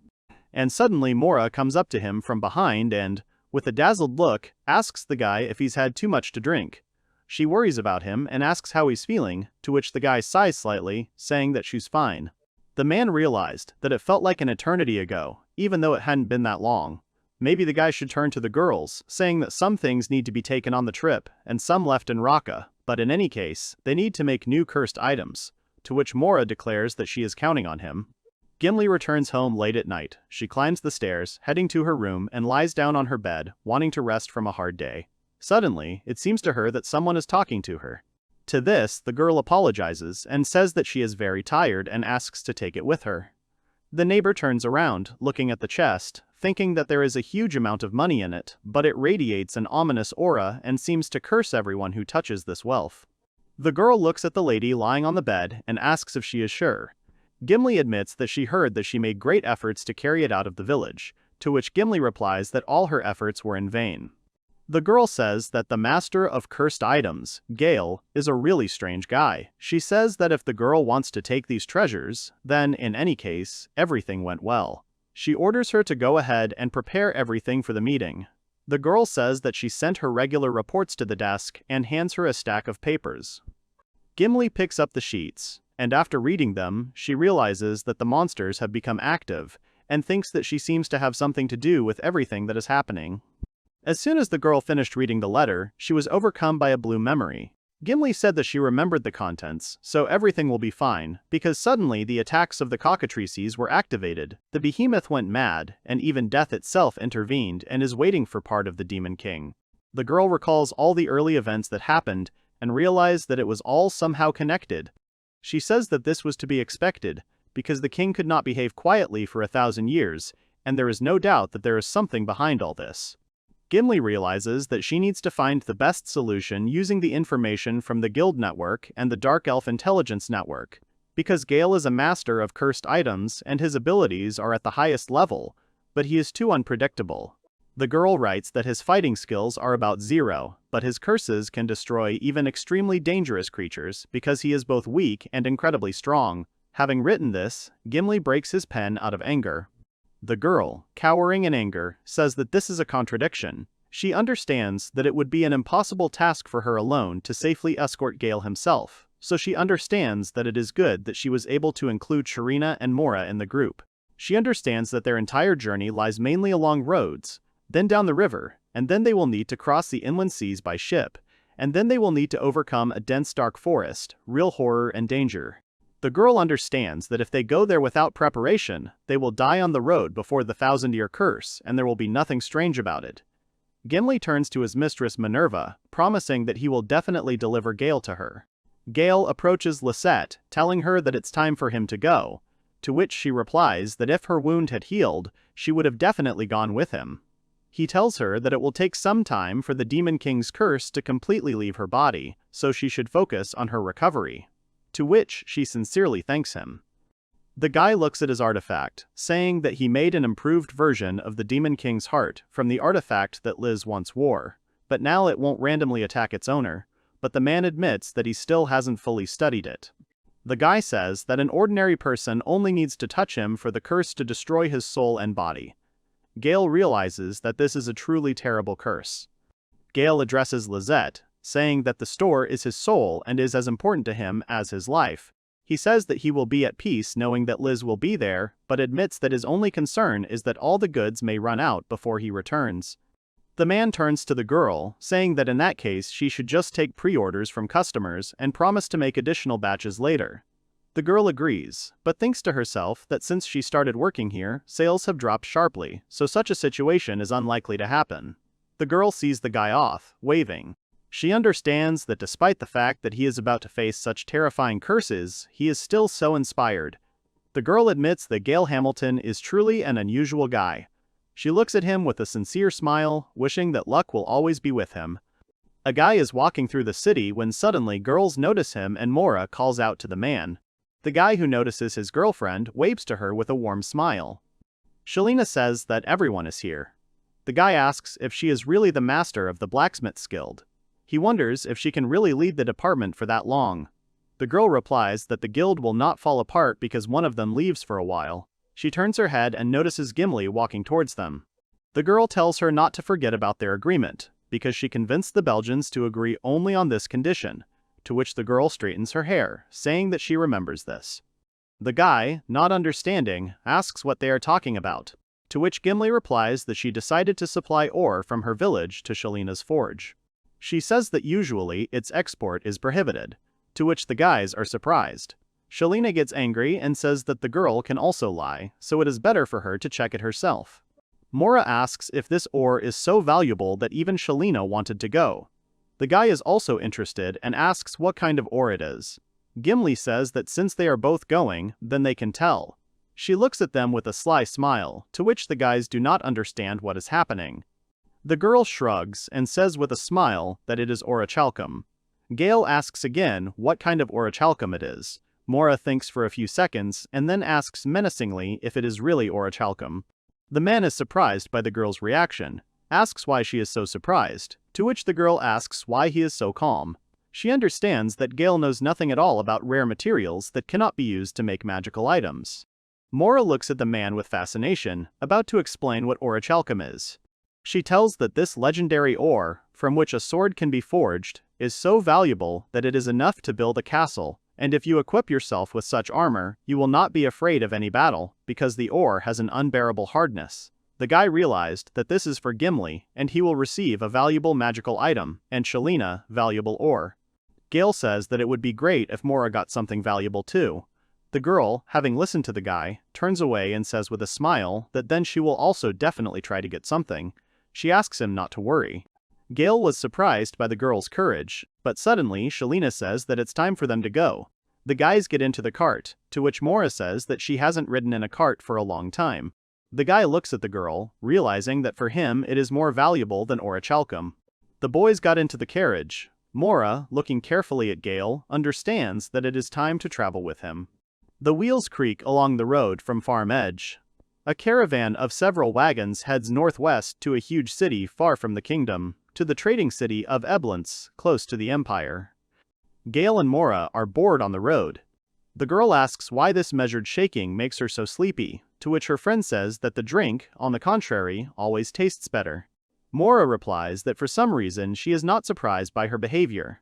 The guy says it's okay because they've taken up the entire cart. Shelina replies that it's true that half of it is occupied by cargo, so you can't say it's very comfortable here. The guy looks at her and says that she He asks if she really doesn't know the norm because the journey is still long, to which the girl replies that that's why she's drinking because there's nothing else to do anyway. Gail is curious and asks the girl where her village is. The girl says that it is in a dark forest. Mora sighs, realizing that it is still a long way away, and says that even if they hurry, it will still take several days. Suddenly she stops and asks if this is the dark forest.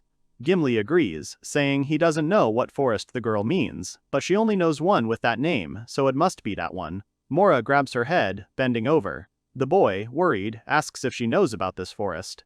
The girl gets angry, asking if this is not the same legendary forest where the army of the kingdom perished, to which Gimbly replies that this really happened. She says that this is not a legend, but a historical fact. After that, the girl asks if this is still the same forest where the ancient dragons slumber. Gimbly replies that this is not true, for in fact they are not dormant, but actively building nests.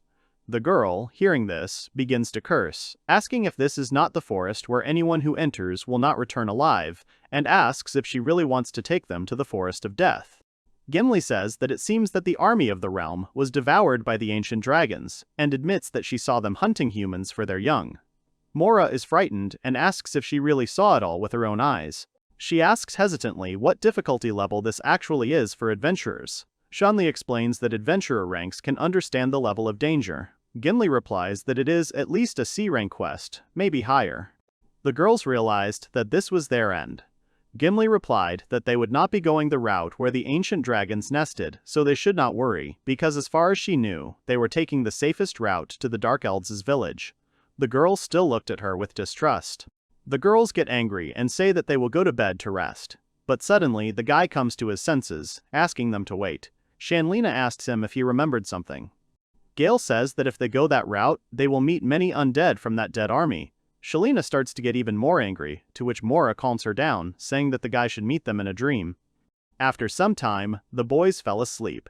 Gimbly says that of course she will lead them along the safest route she knows. She knows that relative safety does not guarantee absolute safety, so she asks them to be on guard, and this applies to everyone. And so the first stage of the journey ended. Gimbly, full of joy, wishes for the boys to wake up and tells them to get up, because this is where they will change seats. The boys get off the cart and see a large ship. The girl says that she has made some arrangements for the journey and warns them that when the cargo is laid out, they should sit down as if in a cart. The guy wonders if she booked the ship in advance. The girl happily agrees, saying that, unlike the cramped carriage, the ship will be more comfortable. Mora and Gail exchange joyful glances. Gimbly says that they will sail further along the Cactus River, a large river that flows near the agricultural cities. The boys, approaching the ship, exclaim that they are glad that they will begin new adventures. Gimbly called out that they were boarding the ship quickly. Shalina asked not to push because she would not run away. Gail set out on his first voyage, as did Mora. Stepping onto the ship, the young man said that it was rocking quite a bit. The dark elf said that it always happened like that at first, but once they sat down in their seats, they would stop feeling it. The sails filled with wind, and the ship smoothly began to move away from the shore. The ship majestically unmoored from the pier and set off on a long voyage. Mora said that sailing was much more pleasant than sailing under the scorching sun. The master believed that the measured sound of the waves had a special calming effect, helping to relax and forget about all worries. Gimbly stated that it seemed they would soon reach their destination. The team gathered around the map, carefully studying every corner of it. They wondered if the map was made by the guild. The girl replied that it was not actually supposed to be shown at all, but an exception was made for them. The mage mused that acquiring such information from the guild must be quite expensive. Gail noticed that there were various markings on the map. Gimbly explained that these markings were made by hand. The guy was genuinely amazed to find detailed information about underground passages and valuable artifacts on the map. His guesses were immediately confirmed. He was surprised that such valuable information was being shown to others. He was told that such information was strictly classified and was provided only for a separate fee. The magician expressed her admiration for the opportunity to become familiar with such unique knowledge. She solemnly announced that this map contained almost all the information the guild had on the surrounding regions, and even more. Shalina noticed that the map was old and included territories that she herself had never visited. Her companion next to her raised her eyebrows in surprise upon hearing such a confession, because it turned out that even such an experienced researcher did not have all the information. Gimbly began to explain, repeating what she had said earlier in the wagon. There were several routes to the Dark Elf village. She emphasized that the party should take the relatively safe route, despite the fact that it would take considerably longer. Shelina asked the girl what route she would choose if she were to go alone. She unexpectedly replied that she would go straight ahead, causing genuine surprise among those around her. The girl added that she intended to pass unnoticed past the border fortresses. It immediately became clear to the team that such a stunt was far beyond their abilities. Mora pointed on the map with her finger, saying that they would sail down the river to its mouth, then transfer to another ship, cross the bay, and disembark at the port. After that, they would go into the dark forest. Shelina added that there are difficult places there, so they will have to go around. They will get into the village of Dark Elves through the back door. For the mage, the chosen path turned out to be a truly difficult test. Gimbly calmly noted that this is exactly how it will turn out. Mora continued to explain that after entering the dark forest, the boys would have to dismount, since the main transport, carts and ships, would be left behind. In fact, they would have to walk only a short distance, since most of the route ran along water and roads. The girl also mentioned that they were now comfortably moving along the route calculated in advance by the Dark Elf. She confirmed the correctness of the chosen course, noting that thanks to this, the journey was easy and pleasant. Gimbly came to the conclusion that this expedition represented a unique chance to lift an ancient curse that had weighed on generations. Her companions supported her opinion, recognizing the historical significance of the mission. The girl looked at Gail and thought that he was the one who would have to remove the ancient curse, so he definitely had to get to the place in the best physical shape. The boys began to take an interest in the castle symbol depicted near her village and noticed that something unusual was in the middle of the forest. The Dark Elf replied that it was the Demon King's castle, and a heavy silence fell on the ship. Everyone began to look at each other anxiously, realizing the seriousness of the situation. Gimbly hastened to calm those present, saying that the castle was now destroyed and only ruins remained. According to her, the builders used the building's materials to erect new buildings. The boys were surprised and called this an incredibly brave act. Mora noted that the Dark Elf village was located at the foot of the Demon King's old castle, and given the close relationship between the Demon King and the Dark Elves, this circumstance should not be surprising. Gail noted that looking at the map, it becomes clear that the sea is truly huge. The magician agreed, emphasizing that this is a long-known truth, understandable to every child. After all, the sea is so big that no one can dispute this fact. They noticed the center of the map, where a giant squid was depicted. Shelina was amazed to learn that squid lived in those waters. She suggested squid fishing, adding that the shellfish could be cooked and enjoyed with a good drink. The young man wisely assumed that a sharp knife could be useful in everyday affairs, so he prudently took it with him, relying on his ingenuity. The girls were sincerely happy with this decision, because they knew that he masterfully prepared delicious dishes, turning ordinary products into real culinary masterpieces that could please any appetite. Gimbly remarked that while it was reasonable to suggest that a knife would be useful, such a large squid would hardly be suitable for a simple snack. The other participants in the conversation became interested and asked her to clarify what exactly she meant by her remark. She said it was a sign of the Kraken. Mora feared that this sea demon was capable of sinking ships. Shalira asked if she had made a dossier on all the sea monsters. The Kraken is a giant squid that often attacks, and those who stand in its way are doomed to die. The boy thoughtfully asked what to do if they suddenly had to come face to face with this terrifying creature, and whether there was any shelter at all that could save them from inevitable death. The girls trembled as soon as they imagined it. The magician screamed loudly that she did not want to die at all, and insisted on returning immediately. Gimbly tried to calm the others down, urging them not to panic, while the two wondered out loud if they would somehow manage to avoid the Kraken and how well everything had been planned before starting the journey. The Dark Elf added that this was a common trade route, regularly traveled by numerous ships, often without incident. She hoped that their ship would slip through. Gail noted that this was just an attempt to escape from reality. Mora dreamed of returning home, but the Dark Elf emphasized that it was impossible to just get off the ship. The others cried out that she had taken into account absolutely every possible circumstance. Gimbly knew that an encounter with the Kraken would leave them with little chance of escape. However, their crew would have no other way to reach the Dark Elves' village except by sea. In addition, they have a curse master with the ability, Stunning Luck. And if the enemy cannot be defeated, it is better to avoid meeting him at all. She placed great hopes on the Master of Curses, believing that his abilities would be the key to the success of the expedition. Meanwhile, the owner of magical powers himself was in complete relaxation, enjoying the warm springs and completely forgetting about all the dangers of the upcoming voyage. The girls warned Gail not to try to spy on them in the women's bathhouse. To this, the guy casually retorted that even if he wanted to, the high walls made such an undertaking impossible. He called it pure bliss and did not expect to find a hotel with hot springs on his way.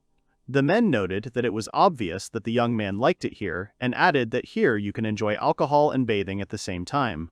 They continued to say that where people gather, money and resources are concentrated. This is where boatmen mainly stop, transporting goods along the river. There are many inns along the Cactus River. He was asked his name and where he was from. Gail replied that he was from the agricultural town of Farm Edge. The men explained that they were traveling merchants, traveling around cities and selling various goods. The young man responded by saying that he had recently opened his own store under his own name, noting that trading was not easy.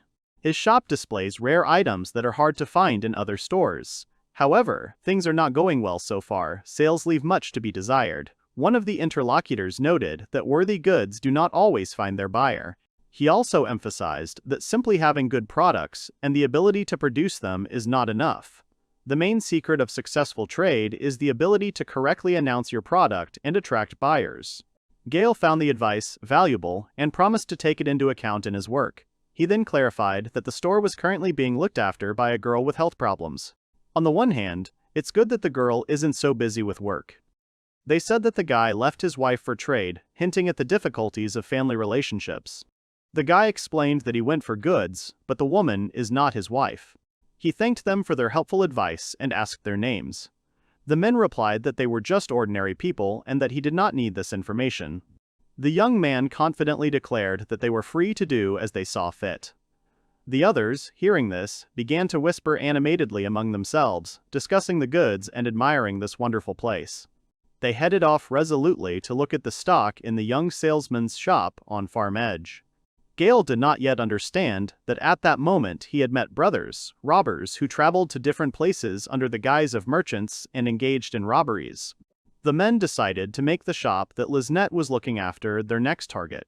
Shelina admitted that she has serious doubts about Gail and Mora's relationship. Also causing her companion's indignation, she added that discussing romantic stories late at night in a hotel room is a real classic of women's conversation. Even back then, when the girl first saw them together, she thought that in front of her was a couple in love who had secretly escaped from the capital, but she was told that all this was just a coincidence of circumstances. Mora proceeded to explain that Gail had simply transferred to a new team because the old one was so bad that he had decided to leave in search of a better life. They had, quite by chance, ended up in the same carriage and had arrived at Farm Edge by chance.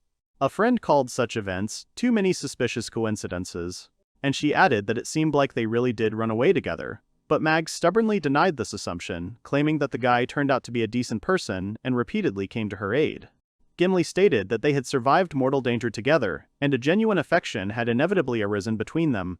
However, Mora was extremely indignant at such assumptions, insisting that her friend was talking nonsense. She continued to insist that if the nature of their relationship had to be explained in detail, it meant that they were just loyal comrades. The magician jumped out of the water and loudly exclaimed that they were just comrades. However, her friends looked at her strangely and felt a change in mood.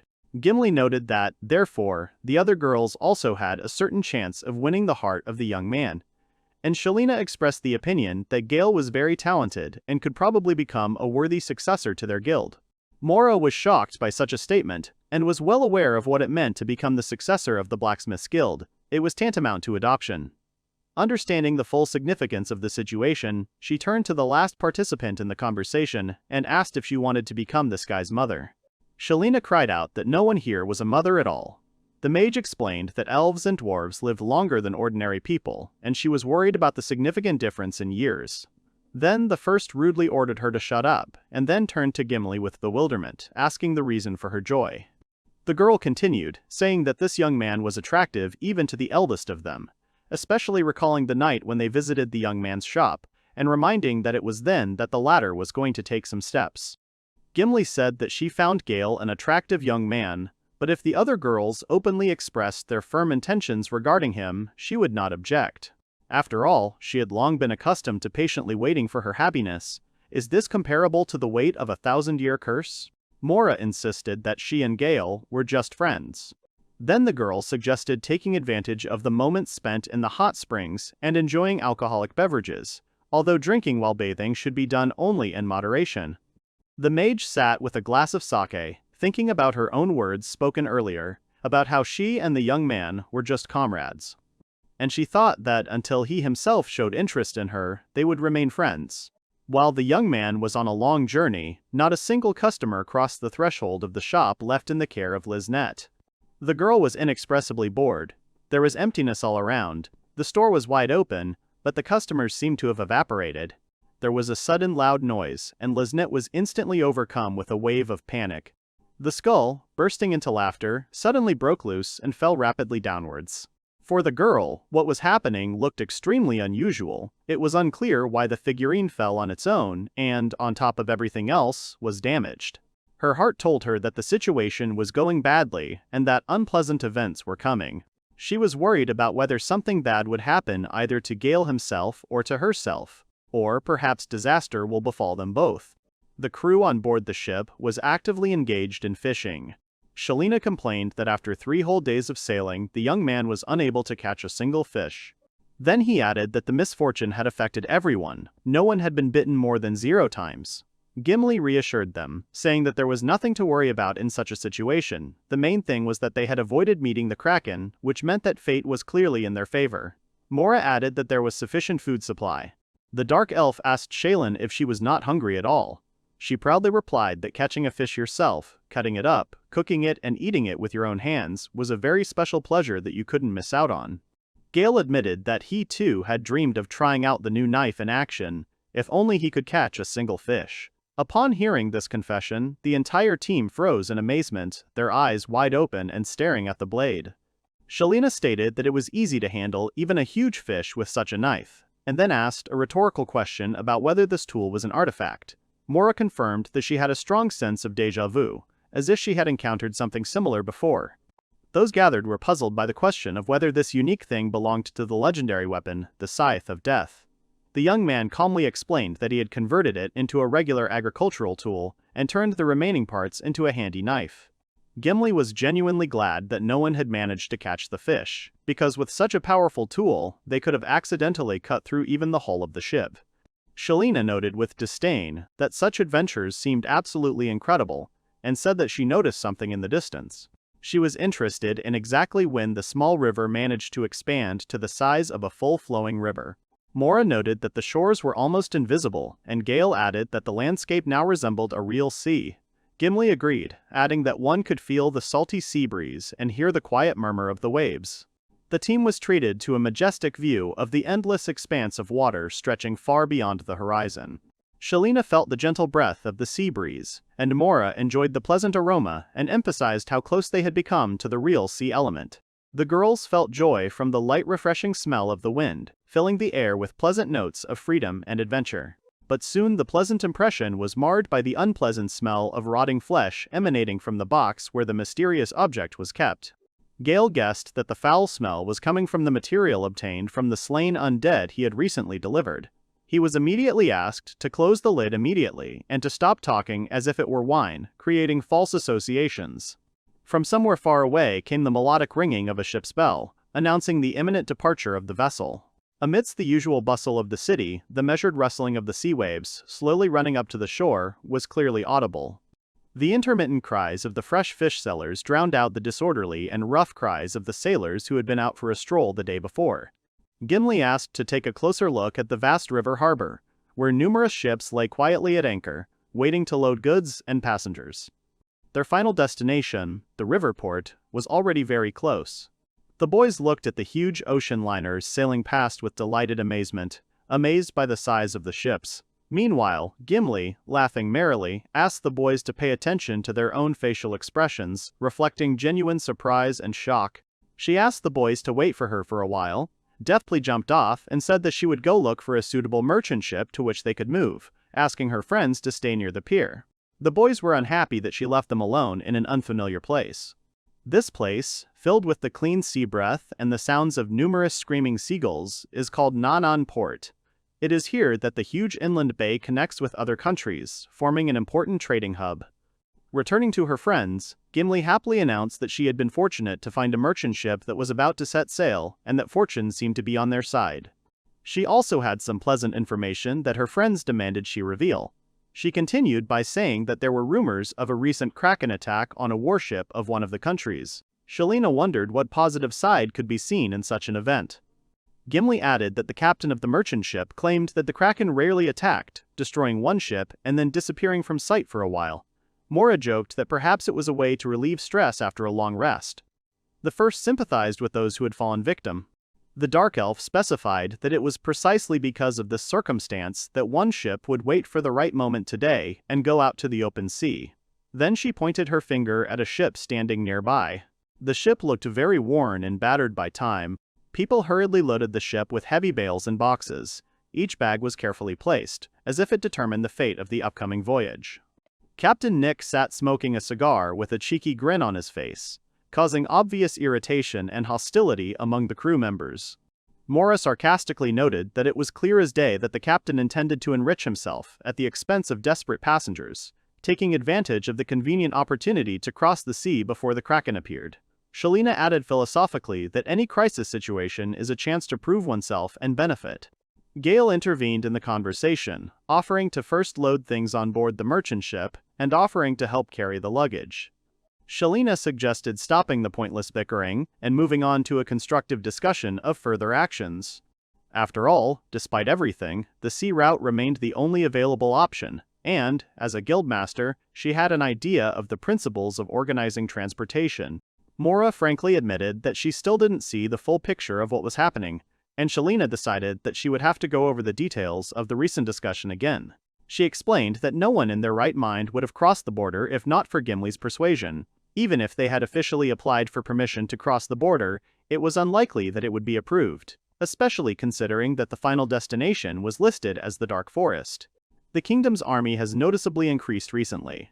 There are rumors that the soldiers' behavior has become unusual, as they are preparing for major military operations. Mora nervously asked what the consequences of such tension were, but her friend tried to calm her down, emphasizing that for now these were just whispered rumors with no reliable evidence. The guildmaster added that there were rumors of several failed assassination attempts on high-ranking people in the capital. Apparently, a serious political conflict is growing between the Empire and the kingdom. Shalina finished her story by mentioning that at the very center of political intrigue, there is some powerful artifact that has the ability to overturn the foundations of the state. It is hard to imagine that such an object actually exists and is capable of exerting such a huge influence. Mora excitedly asked her friend to speak more simply and directly, that it was true that this unprecedented artifact was now being passed on to other people. She asked her to shut up. Shalina added that the kingdom and the empire were said to have had a huge fight. Gimbly concluded that the sunken warships were strong evidence. Mora was worried that the situation was so serious that the navy had intervened. The Dark Elf noted that both sides were trying to avoid the dissemination of any information at all costs. The girls explained that this is why they have increased security at the border. These are the security measures taken, and now the task of the fleet is to prevent the possible leakage of valuable artifacts. Mora stressed that the problem is real, as the use of land routes at the border has become impossible. That is why this merchant ship is the ideal solution for the upcoming journey. Shalina explained the situation in detail, emphasizing that in the current circumstances the only possible solution is to go by sea. The girl also said that on the way to the Dark Forest, the borders of several countries will have to be crossed. According to her, there should be no obstacles to the movement of ordinary citizens. Otherwise, this situation will inevitably stop the exchange of goods between the countries. Mora, deep in thought, stated her position, finding it very strange. After all, she had heard that the relationship between the kingdom and the empire had remained quite stable until recently. Gimbly agreed that her friend's arguments sounded convincing. Perhaps the states really were playing secret political games, hiding their true intentions from their own subjects.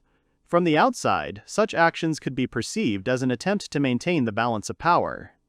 She continued the thought, arguing that once the balance was upset, valuable artifacts suddenly appeared on the market. Even the military potential of both powers, previously equal, is now capable of tilting in either direction, which dramatically changes the strategic situation. Now we can safely say that two powerful beings are fighting for a dominant position in the world. And one of the key players becomes the Demon King, eager to regain his lost influence and establish complete control over all nations and territories. Another key player is a mysterious being who is actively distributing artifacts among the peoples of the world. Shalina was at a loss as to the identity of the unknown player and his motives. Mora categorically refused to be drawn into a conflict between states. And Gimbly confidently stated that all three were interested in only one character, the formidable Demon King. Even these three, who had personally experienced the power of Gail's magical items, could not believe that such a person could seize power. They could not possibly compare a global threat with a magic caster known for his utter worthlessness and failure. It turns out that the hero of the discussion mentioned by the girls turned out to be Gail. Gimbly realized it was time to pack his things. Shalina said it was wrong to make the boy run back and forth. Moria added that they had to load all their belongings before the ship sailed and asked them to wait a little. They stood in complete amazement, looking at the young man, loaded with an incredible number of huge bags. The two companions were puzzled as to how the guy managed to carry the luggage of 4 people at once and generally withstand such a weight. Mora explained that the young man was wearing a homemade bracelet artifact, designed specifically to make it easier to carry the load. She continued, noting that Gail had gradually become less of a human transport and more of a literal mobile storage unit. Each new flight brought with it more and more luggage, and the process was constantly expanding. Shalina noticed that the journey lasted continuously, from early morning until late evening, and jokes about the young man were beginning to tire her. The boy was indignant, seeing how his friends laughed at him. Then Gimbly noticed how impressive even the most ordinary artifacts were. She knew that the guy who seemed like a funny weirdo to those around him might be the one who would be able to turn the whole world upside down with his cursed objects. Gail asked worriedly what had happened. The girl was deeply confused, not believing her own thoughts. She jumped to the conclusion that her imagination was running wild, and tried to get rid of these disturbing thoughts as quickly as possible. Gimbly quickly apologized, admitting that she had been lost in thought, and assured him that she was already on her way after him. The soldiers complained that they had gone too far the day before, and standing at the post under the scorching sun turned out to be a real test. The warriors asked the crew to carefully inspect the baggage again before the ship departed. Gimbly complained irritably that she would have to go through another inspection, although this was the last thing she wanted to do. Shalina suggested that the soldiers begin their inspection with her. The warrior appreciated her profession as a blacksmith and sincerely expressed gratitude for her understanding. The young man was checked next. Gail surprised them with a warehouse of corpses. The soldiers wondered whether Gail was a master of creating terrifying curses or a dangerous serial killer. But soon, the anxiety subsided, because the young man's unusual artifacts were safely placed on board the ship. From now on, the well-being of the entire team depended solely on the power of those very mysterious and dangerous artifacts created by Gail's hands. The rest of the crew expressed dissatisfaction, asking to remove the dangerous objects, but the guy himself perceived such a demand as rudeness and was offended. Gimbly greeted her politely and noted that they had not had a chance to communicate before. The stranger identified himself as the boatswain of this very vessel. The boatswain explained that the merchant vessel had been in service for a long time, but it was a real veteran, having managed to travel many sea routes. Although the sails are noticeably worn and have seen a lot, they still cope well with the task of catching a tailwind. Moreover, by skillfully adjusting the tension, the team successfully copes with crosswinds.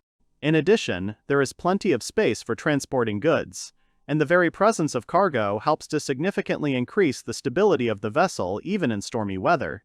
The young man showed the girl an impressive crossbow, expressing the hope that they would not have to use the weapon on their journey. He was urgently called, and he excused himself and left.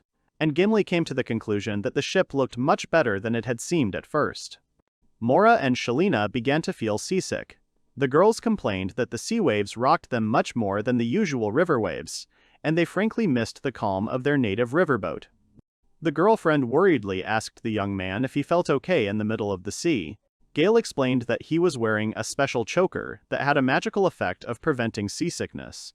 It seemed to her that the decoration resembled thin, bony female fingers, as if trying to squeeze the throat with an invisible grip. The guy said that the accessory was made from the bones of the hands of the wife of a sailor who became a legendary hero. According to legend, the wife stood on the shore of the cape every day, despite the bad weather, and fervently prayed for the safety of her husband. Mora instantly realized that the decoration was made from the remains of the worshipper. He added that his girlfriend had been right from the start, and the story had a sequel. This sailor had been gambling away his earnings in every port, accumulating huge debts. The girl assumed that he had set sail only for the opportunity to gamble again. Gail continued the story, adding that the sailor, among other things, had a passion for starting romances in every port he visited. Rumors claimed that he had several official wives. Shalina chuckled, noting that this fellow loved to drink, gamble, and have fun at the same time. Even when mistresses began flocking to their home and creditors demanded payment of debts, the woman finally learned the whole truth. When her husband returned home again, his wife squeezed his neck with all her might. Mora quickly asked him not to tell her any further details. Shalina clarified that this is not a simple accessory, but a choker imbued with the feelings of anger and despair of a grief-stricken woman. Gimbly also added that regardless of the intensity of the deceased's emotions, the stabilization effect during sea rolling really works stably. The guy apologized to the girls for only having one such item and was worried that he had left his team members behind. However, his girlfriends reassured him, saying that they did not want to experience the sensations that come with putting on such an ornament, preferring to endure the motion sickness. Gail was wondering out loud why no one appreciated the miracle cure for seasickness he had created. His thoughts were interrupted by an unexpected noise. Chaos broke out on deck. The sailors rushed about the deck in panicked disarray, shouting incomprehensible orders at each other and trying to figure out what was happening. Shalina asked if they had arrived yet. Gimbly replied that it was impossible, as there were at least 3 more days of sailing to the designated point. Meanwhile, the first quietly remarked that she saw something suspicious. Suddenly, a small mound appeared from under the water. Gimbly didn't understand what was happening and said that they couldn't see anything yet, but it looked like a ship. Mora, remembering the ships, added that it wasn't surprising, since it was a trade route and other ships often met there. Gail smiled and suggested that it was probably a pirate ship, a play on words. One of the girls laughed, noting that the likelihood of meeting real pirates was negligible. A loud alarm siren suddenly sounded on the ship, and Shalina impatiently asked for the signal to be stopped because the noise was giving her a severe headache. One of the sailors loudly announced that a huge suspicious body had been spotted and decisively gave the order to immediately take up combat positions. The people on board immediately rushed to arm themselves, seized by the growing panic. Shalina shouted that something was definitely wrong with that sailor. Mora asked if a giant kraken had sunk a warship and that pirates were now operating nearby. Gail insistently demanded not to joke like that, warning that they would definitely not be able to handle the pirates. Gimbly was in a state of complete shock from what she saw and the dark suspicions that overwhelmed her. She recalled the recent news that monsters were becoming more active than usual. This information caused her great concern, since such events rarely boded well. A sailor armed with binoculars spotted a suspicious object ahead. Looking more closely, he realized that this monster was the famous giant kraken. A moment later, doubts disappeared completely. Giant tentacles rose from the depths, confirming terrible fears. It was the kraken. The sailor continued to scream shrilly, warning the crew that a terrible kraken, which had recently destroyed an entire warship, was heading straight for them. Gail knew that such an attack did not fit into the planned scenario. Mora was excitedly shouting that the plans were clearly going awry. Shalina, in turn, was tensely watching the rapidly approaching threat, noting that the monster was moving incredibly fast. The team froze in fear, watching in fascination as the colossal monster tore apart the surface of the sea with a powerful movement.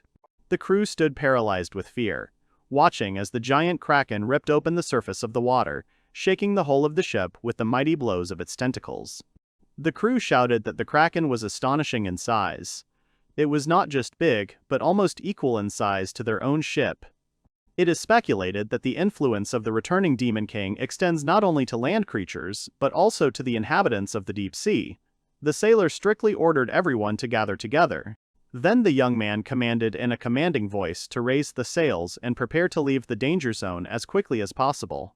Captain Nick screamed nervously in a trembling voice, asking himself painful questions about why the monster's attacks had become more frequent lately, and why exactly the kraken had started hunting ships again. Gimbly irritably said that now was not the time to build theories. It was important to survive in the current critical situation. The girl emphasized that fruitless discussions were pointless and could cost the lives of each crew member. Instead, they should have concentrated on developing an action plan that could stop the deadly monster. The sailor told the captain with conviction that running was the only reasonable way out, otherwise there was no chance of salvation. The captain accepted his subordinate's opinion and loudly gave the order to move forward at full speed. The ship picked up speed and tried to distance itself from the terrifying monster. The Kraken suddenly dove back into the depths of the sea, disappearing into the dark waters. The Kraken rushed straight towards the ship. The sailor screamed shrilly that the monster had not only caught up with the ship but had also gone around it. The captain realized with horror that the monster was moving too fast. Gimbly reminded herself that octopuses were among the fastest sea creatures. This animal is able to hang motionless in the water thanks to its developed fins, which allow it to instantly brake and accelerate sharply in any direction. A huge kraken appeared right in front of the merchant ship, causing wild terror among the passengers and crew. Looking at the nightmarish size and terrifying appearance of the sea monster, everyone felt helpless and despairing. This monster pulled its gigantic tentacles out of the depths of the sea, menacingly extending them towards the ship. It seemed that there would be no limit to this endless movement of flexible limbs. The monster began to destroy the ship with powerful movements of its tentacles, causing rage and indignation in Gimbly. First, the Kraken crushed the main mast and tore the sails, depriving the ship of the ability to maneuver and maintain movement. The sailor cried out in despair that there was no more hope. Then the captain called for someone to come to help. Shelina cried out that the captain must continue to perform his duties no matter what. Mora, in turn, reminded that the crew was armed specifically to repel threats and must engage in battle to drive out the enemy. The sailor responded emotionally that the idea was crazy. The ship's equipment was designed exclusively to protect against small predators like sharks. It is unimaginable that a merchant ship would be equipped with means to fight such a giant as the Kraken. Gail pointed out to the others warily that someone was fearlessly jumping straight into the choppy waters of the sea. Shelina desperately tried to hold the man back, arguing that he would certainly die of hypothermia in the cold water. Gimbly sadly admitted that the unfortunate man had gone mad with terror and was no longer able to adequately perceive reality. Apparently, the poor guy preferred to die himself rather than face the Kraken's cruelty. Now the friends had to rely solely on their own strength. The whole team united in a desperate fight with the monster. Gimbly announced that she would take up an observation position at the top of the mast, from where she would transmit information on the Kraken's activities. Shelina approved of her friend's initiative and gave the signal to the monster to prepare for an attack.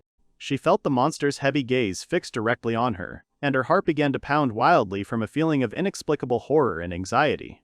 The girl screamed hysterically, struck by the sight of the monster's huge and terrifying eyes, inspiring mortal terror. Gimbly quickly informed her friend that the monster was ready to strike from the flank. Moria immediately activated a special strengthening skill, transferring energy to her companion. The guildmaster used a rare double activation skill, causing the rest of the party to express genuine admiration and surprise. Mora realized that she had used a new ability granted to her by a special quest, the evolutionary enhancement magic.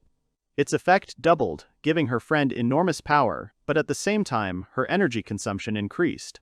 Believing in the success of the operation, the girl put her whole soul into supporting her friend.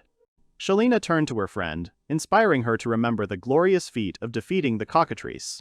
Trusting her experience, she activated the enhancing effects of her weapon and used the combat skill, Scorching Heat.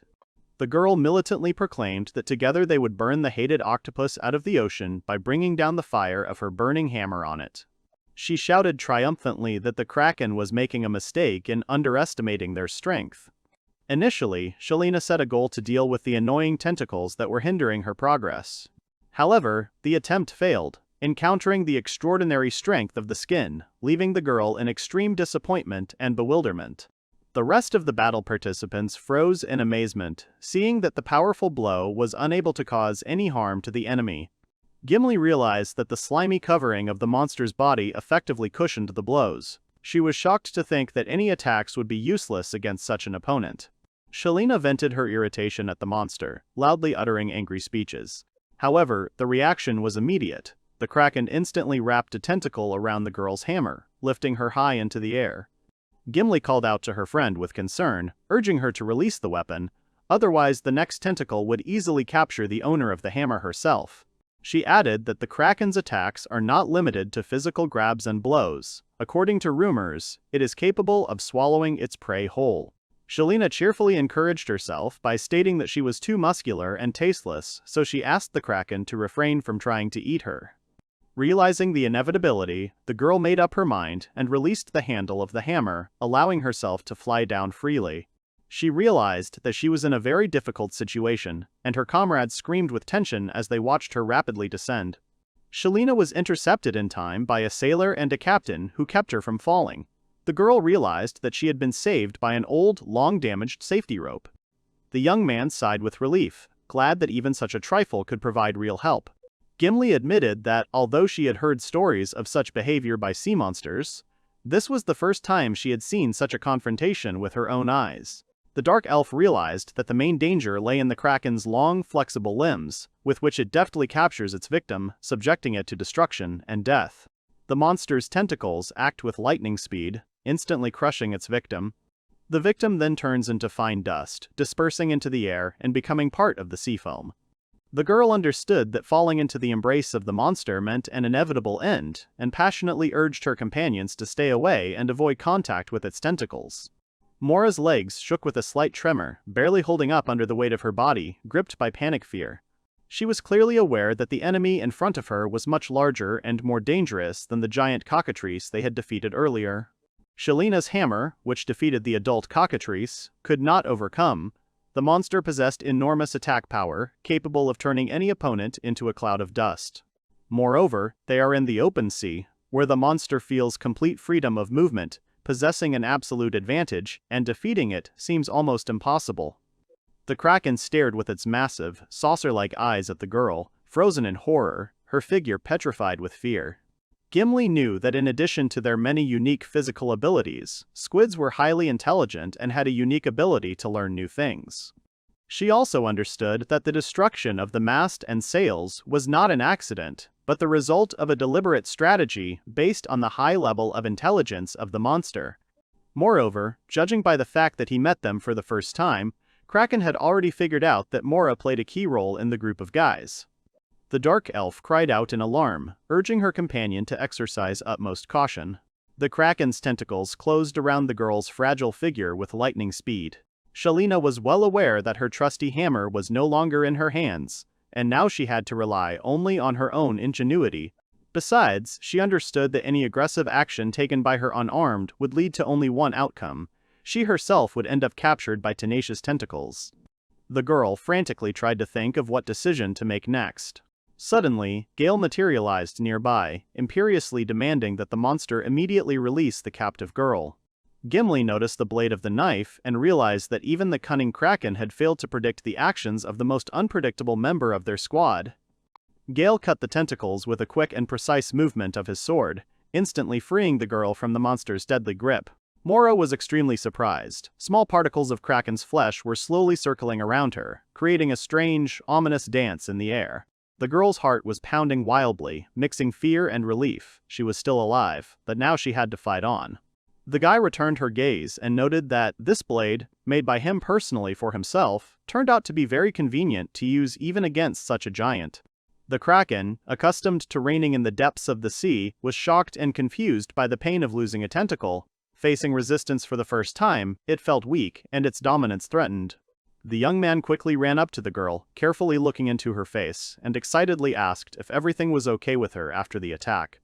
She looked warmly at her savior and sincerely expressed gratitude for his courage and quick reaction, thanks to which she remained unharmed.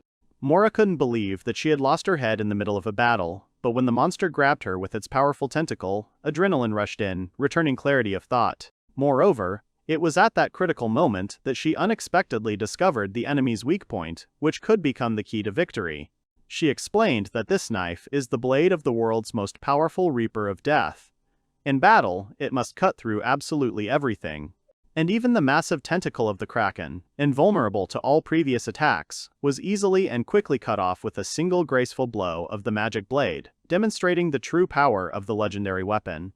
However, there was a major drawback. In order to strike, the owner had to get very close to the enemy, risking being counterattacked by the giant creature.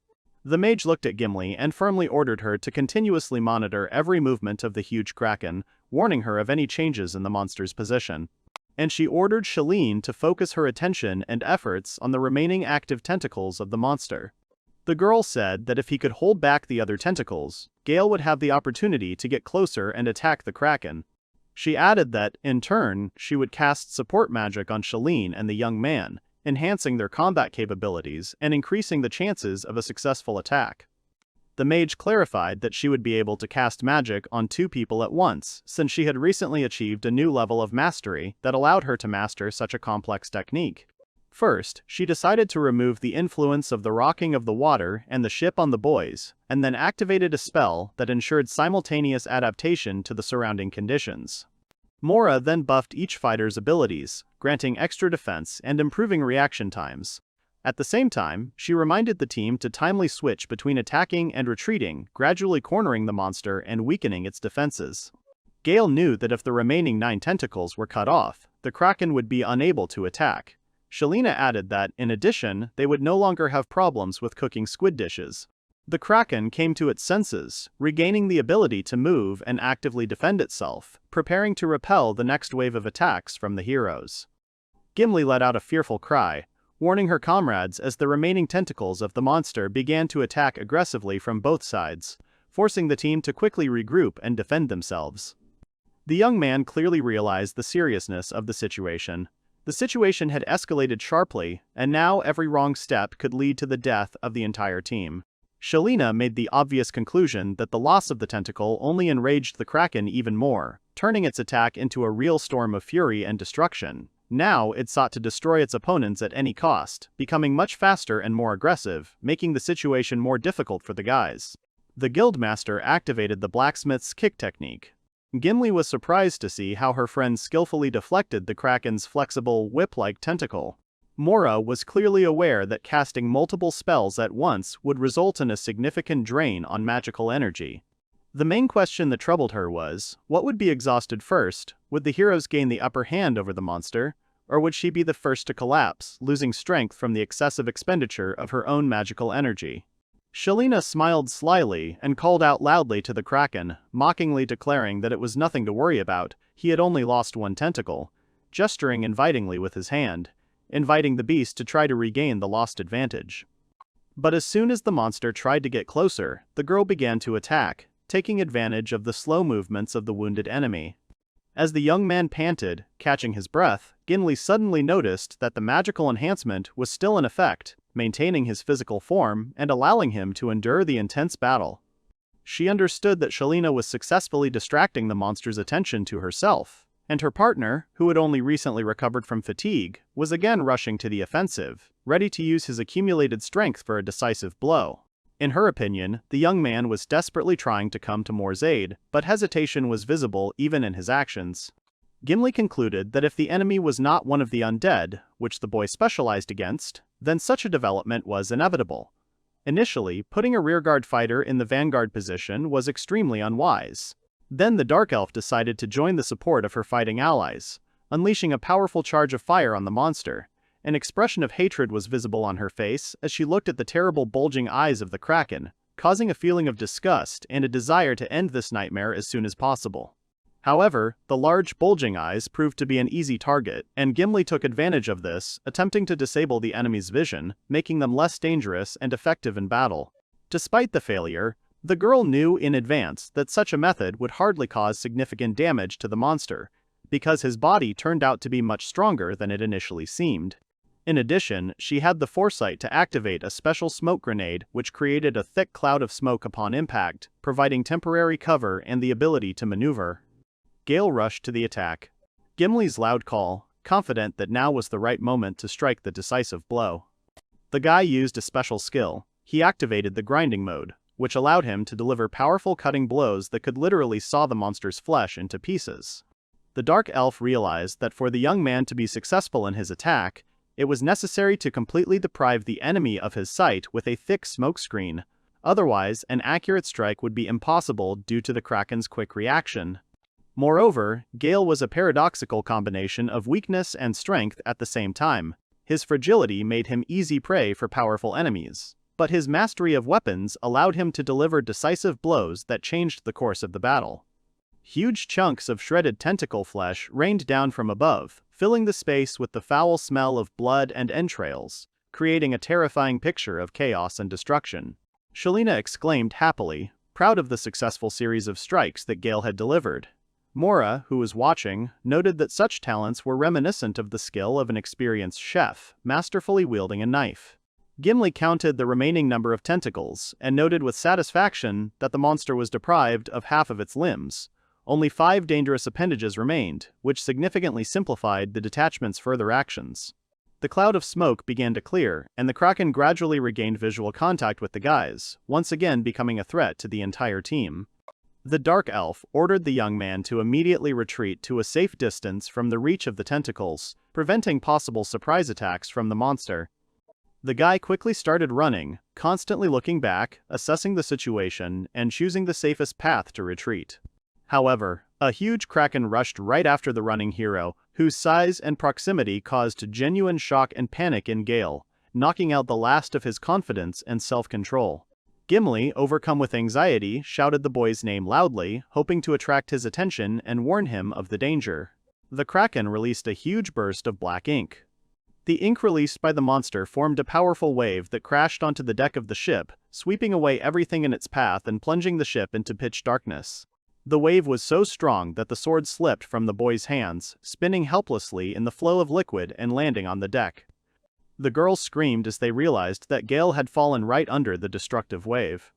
The guy coughed convulsively, trying in vain to get rid of the viscous remnants of ink that had clogged his throat and lungs, feeling very dizzy and short of breath. The boy realized that the ink had penetrated deep into his eyes, burning the mucous membrane and temporarily depriving him of vision, making the situation even more dangerous and unpredictable. Gimbly remembered that the kraken, like a common squid, had the ability to release jets of ink, using them as a means of defense and to disorient the enemy. The boy's vision was now completely blocked, leaving him in a state of total blindness and dependence on the help of others, until the irritating liquid ceased to affect his senses. The sailor stared at the blade, thrown back by a powerful wave of ink. Deciding to take advantage of the moment, he intended to pick up the mysterious blade and use it against the kraken. However, his partner abruptly stopped his friend, warning that the object emitted an unhealthy dark aura, possibly being the subject of an ancient curse. Gimbly stated that although the owner had modernized the blade, it was originally the same terrible scythe of death. Therefore, it is impossible to predict the consequences if someone else takes up this knife. She continued that this blade could cut everyone here, without distinguishing between friends and foes, or even cut off its own head. The boatswain assessed the situation with a sober look, coming to the conclusion that this artifact was simultaneously the most powerful and most dangerous weapon of all the objects known to him, capable of bringing both great benefit and irreparable harm. Shelina tried to draw her friend's attention to what was happening, insisting that unusual changes were clearly beginning to occur with the kraken, requiring an immediate response. His huge body began to vibrate slightly, as if experiencing internal spasms that foreshadowed a new phase of the battle or an attempt to do something extraordinary. To the hero's surprise, the monster managed to regenerate its lost limbs, regaining a full set of deadly tentacles and significantly complicating further confrontation. All participants in the battle froze in complete bewilderment and alarm. They realized that their progress in fighting the monster had been nullified. Gimbly pointed out that although the kraken had indeed regenerated its tentacles, the monster's overall energy and vitality had noticeably decreased. The team managed to properly organize the battle tactics, luring the kraken to a strategically advantageous place, where he was limited in movement and forced to confront several attackers at the same time. Shelina worriedly said that Gail was in a dire situation, completely blinded by the ink, and no one else was able to handle the blade properly. Mora agreed, adding that the team had lost their only effective way to weaken the monster. The kraken's wrath reached its climax, focusing on the young hero, whose stubborn spirit and talent had brought the monster so much pain and humiliation.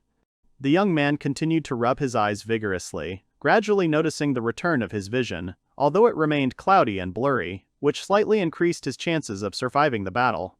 Having felt some restoration of vision, the guy carefully opened his eyes and asked with concern what had happened during his temporary blindness, and what role he could play in the further development of events.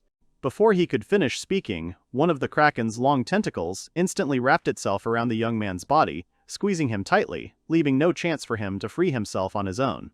The Curse Master hung high in the sky, held in the tentacle's tight grip, desperately trying to free himself from the sea monster's clutches, using every ounce of effort and magic he could muster. Gimbly suddenly realized that the Kraken had activated a special ability, Deadly Destruction, which turned every movement of its tentacles into a potential threat to the life of anyone who got into the affected area. Mora was horrified to realize that the same thing would happen to Gail as happened to that hammer. Shelina, overcome with anger and anxiety, tried her best to shout over the noise of the battle, calling on the monster to let go of her friend, who was in mortal danger. However, the Kraken rudely cut off her indignation by throwing a free tentacle in the direction of the girl, throwing her aside with great force, causing Mora to experience excruciating anxiety for the fate of her friend. Gimbly was overcome with a deep sense of guilt and regret, lost in doubt, wondering why she had ever brought her beloved friend on this dangerous journey, full of unknown threats and the risk of losing a loved one forever. Her soul was tormented even more by memories of the past, because it was she who involved the young man unknown to her in the secret affairs of the Dark Elf clan, drawing him into a conflict where the stakes were incredibly high, and the cost of a mistake could be fatal. The girl's soul was torn apart by heavy thoughts. If she had not insisted on his participation, the young man would have avoided the inevitable meeting with death hanging over them all in this last desperate duel. I would continue to lead a quiet, measured life, spending my days in a cozy little shop, doing what I love and enjoying simple human joys, far from bloody battles and the constant threat of death. Gimbly quietly whispered words of forgiveness, sincerely wanting to atone for her guilt for her participation in the fate of the young man, considering herself the culprit of the tragedy unfolding before her eyes. Mora, overcome by a feeling of unspoken love and the acute injustice of fate, was unable to accept the cruel reality, hysterically screaming the name of her loved one, as if hoping to stop the inexorably approaching end. The Kraken launched its most powerful ability, Deadly Destruction, sending streams of destructive energy capable of turning any living creature into ash. The girls stood motionless, frozen in horror, paralyzed by the spectacle of the catastrophe unfolding on board their ship, powerless to influence the fateful events unfolding right before their eyes. Suddenly, Gail activated his unique ability, Reverse Death Destruction, sending destructive waves back towards the Kraken, tearing apart the monster's body from the inside and weakening its defensive barriers. The girls looked on in amazement, trying to figure out what was happening, amazed by the unusual turn of events that had arisen thanks to the resourcefulness and courage of their companion.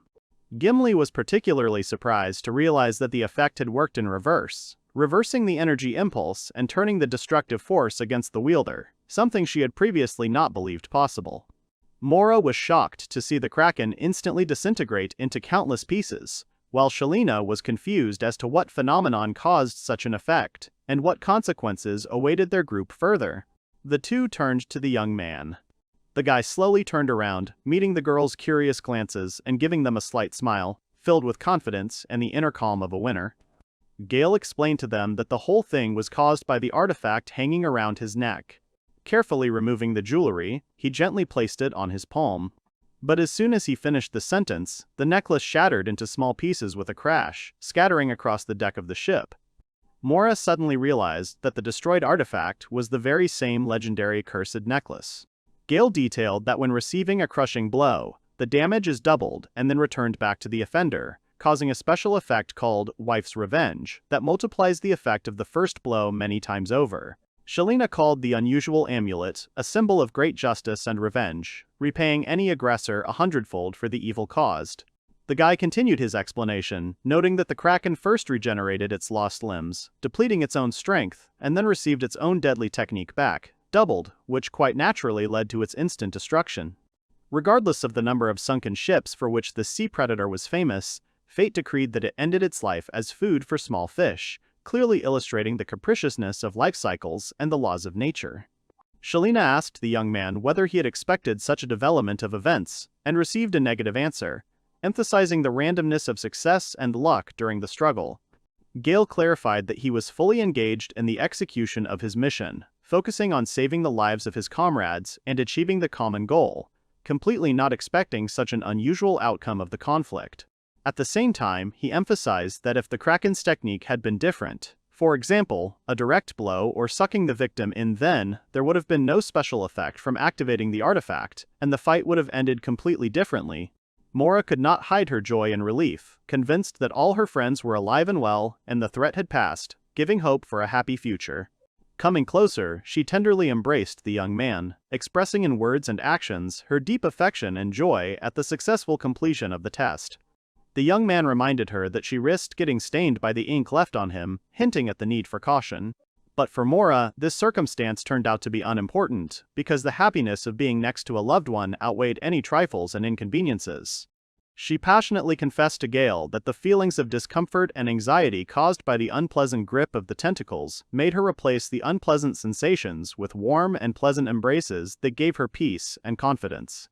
By touching the man's shoulder, the girl caused genuine bewilderment in her partner, who was embarrassed by the frank displays of feelings and tenderness, especially in the presence of outside witnesses. The young man took the initiative carefully, gently running his fingers through Mora's hair, trying to calm her down and express his own concern and sympathy. Gimbly cheerfully announced that the destruction of the leader meant ridding the trade route of the threat of other members of the species. It appears that Gail's luck and unique skills will play a major role in ensuring the safety of future travel along this route, helping to avoid many potential dangers and ensuring the steady development of trade. One of the crew members expressed bewilderment as to the cause of the Kraken's explosion, but his colleagues unanimously raised a fuss, declaring that the main thing was victory, and no one was particularly interested in the details. The crew raised their hands in a triumphant gesture, joyfully proclaiming the salvation of the ship and the elimination of the main threat, noting the importance of the achieved result for the general prosperity and well-being. Gimbly was well aware that despite their heroism and important achievements, their feat would remain unnoticed and unpaid by the authorities, since the world is arranged in such a way that true heroes rarely receive the reward they deserve. Captain Nick asked incredulously if the Kraken had retained any signs of life, which caused the girls to become very stressed and excited, causing them to carefully examine the sea from the ship's deck. The sailors enthusiastically asked the captain to return to the ship. The captain insistently asked that boats be sent to pick them up from the scene. They were told that once the damage to the ship was fully repaired, the mission would be officially considered complete. However, the boatswain hastened to make a correction, apologized, and informed those present that he had an unpleasant surprise. The blade that had cut the Kraken remained lost, and the crew was forced to leave it on deck, fearing the possible consequences of the curse associated with using the weapon. During the powerful explosion, it was probably blown into the depths of the sea. The disappointed sailor added to the story by mentioning that even the huge mast, broken by the monster, disappeared without a trace, as if it had dissolved into the ocean, emphasizing the scale of the disaster and the depth of the losses. However, the man admitted that the loss of property was incommensurate with the lives saved, and he resigned himself to the loss, believing that the main thing was to stay alive and healthy. The guy agreed with this. Gail reassured the boatswain, convincing him that no apology was necessary, since the materials for making a similar blade were easy to obtain, and soon, upon returning home, he would create a new weapon that was in no way inferior to the previous example. In addition, most of the negative effects of the material, about 99%, were eliminated, making the item safe to use without the risk of negative consequences. The boy was too busy concentrating on clearing the sticky ink stains from his eyes to pay attention to the discussion, remaining deaf to the important details of the conversation. The girls were in utter amazement when they heard the guy's statement about the availability of rare components for creating a new blade and almost complete neutralization of the curse associated with these materials, not believing their own ears and suspecting a prank. Shelina pulled the guy to her, asking him to stop joking because his nerves were already on edge. The young man said that he was not trying to joke at all, but was telling the truth. Meanwhile, Gimbly came to the conclusion that this man really was capable of surprising her with the most incredible possibilities and discoveries. She leaned tiredly on the ship's railing, immersed in deep thoughts about the events of the past day and her impressions from meeting the young master who managed to win her heart. The girl was about to return home soon, anticipating the moment of introducing this man to Madame Minerva. This is how Gimbly imagined Gail Hamilton's unique talent and ingenuity, proud to introduce him to her loved ones and show the world his outstanding abilities. The woman sat down to rest on a large gray stone located nearby, exposing her face to the rays of the warm sun and enjoying the silence of the forest. It was Minerva, the wise and majestic ruler of the Dark Elf clan, who foresaw the coming events.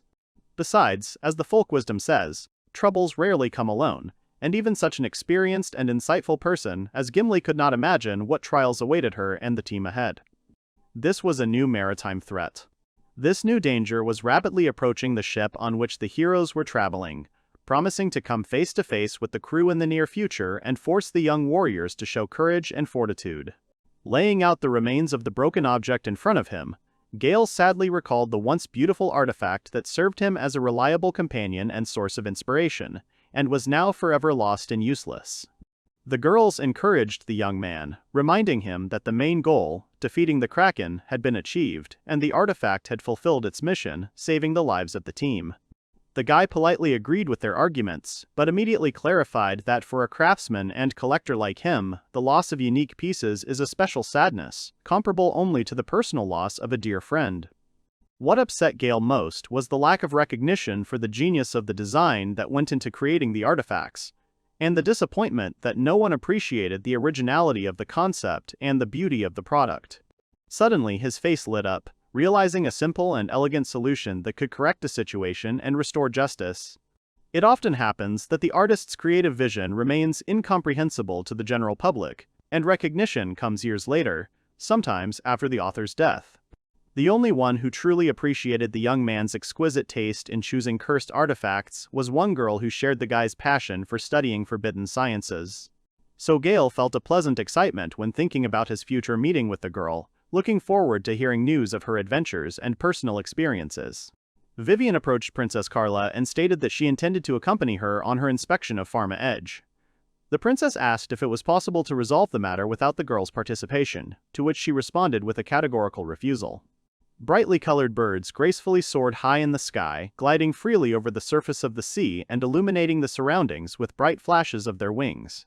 Shalina was focused on repairing the ship, and periodically she heard apologies from the sailor, who was trying to ease the tension after previous disagreements. Although he told her that she was a passenger, but helping them with the repair, but she replied that although she did not have professional ship repair skills, the girl resolutely stated that as an experienced blacksmith, she would make every effort to help the team complete the work on time and efficiently. So far, through joint efforts, the travelers have managed to prevent a catastrophe by sealing the holes and strengthening the ship's hull so that it does not sink. The sailor noted sadly that the biggest problem was the damaged central mast, which had been damaged by the Kraken's tentacles and had sunk to the bottom beyond repair, and such a loss could not be repaired with the available resources and tools. Gimbly rightly pointed out that, without a repaired mast, it would be extremely difficult, if not impossible, to navigate the ship, and alternative solutions must be urgently sought to reach the location.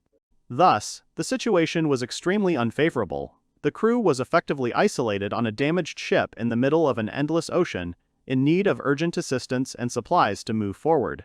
Gail commented that their ship now resembled a larger vessel than a sailing vessel, but Mora added that given the difficulties they had been through recently, it was at least worth rejoicing that the ship was still afloat and had not sunk to the bottom of the ocean. Gimbly good-naturedly agreed with her friend's opinion.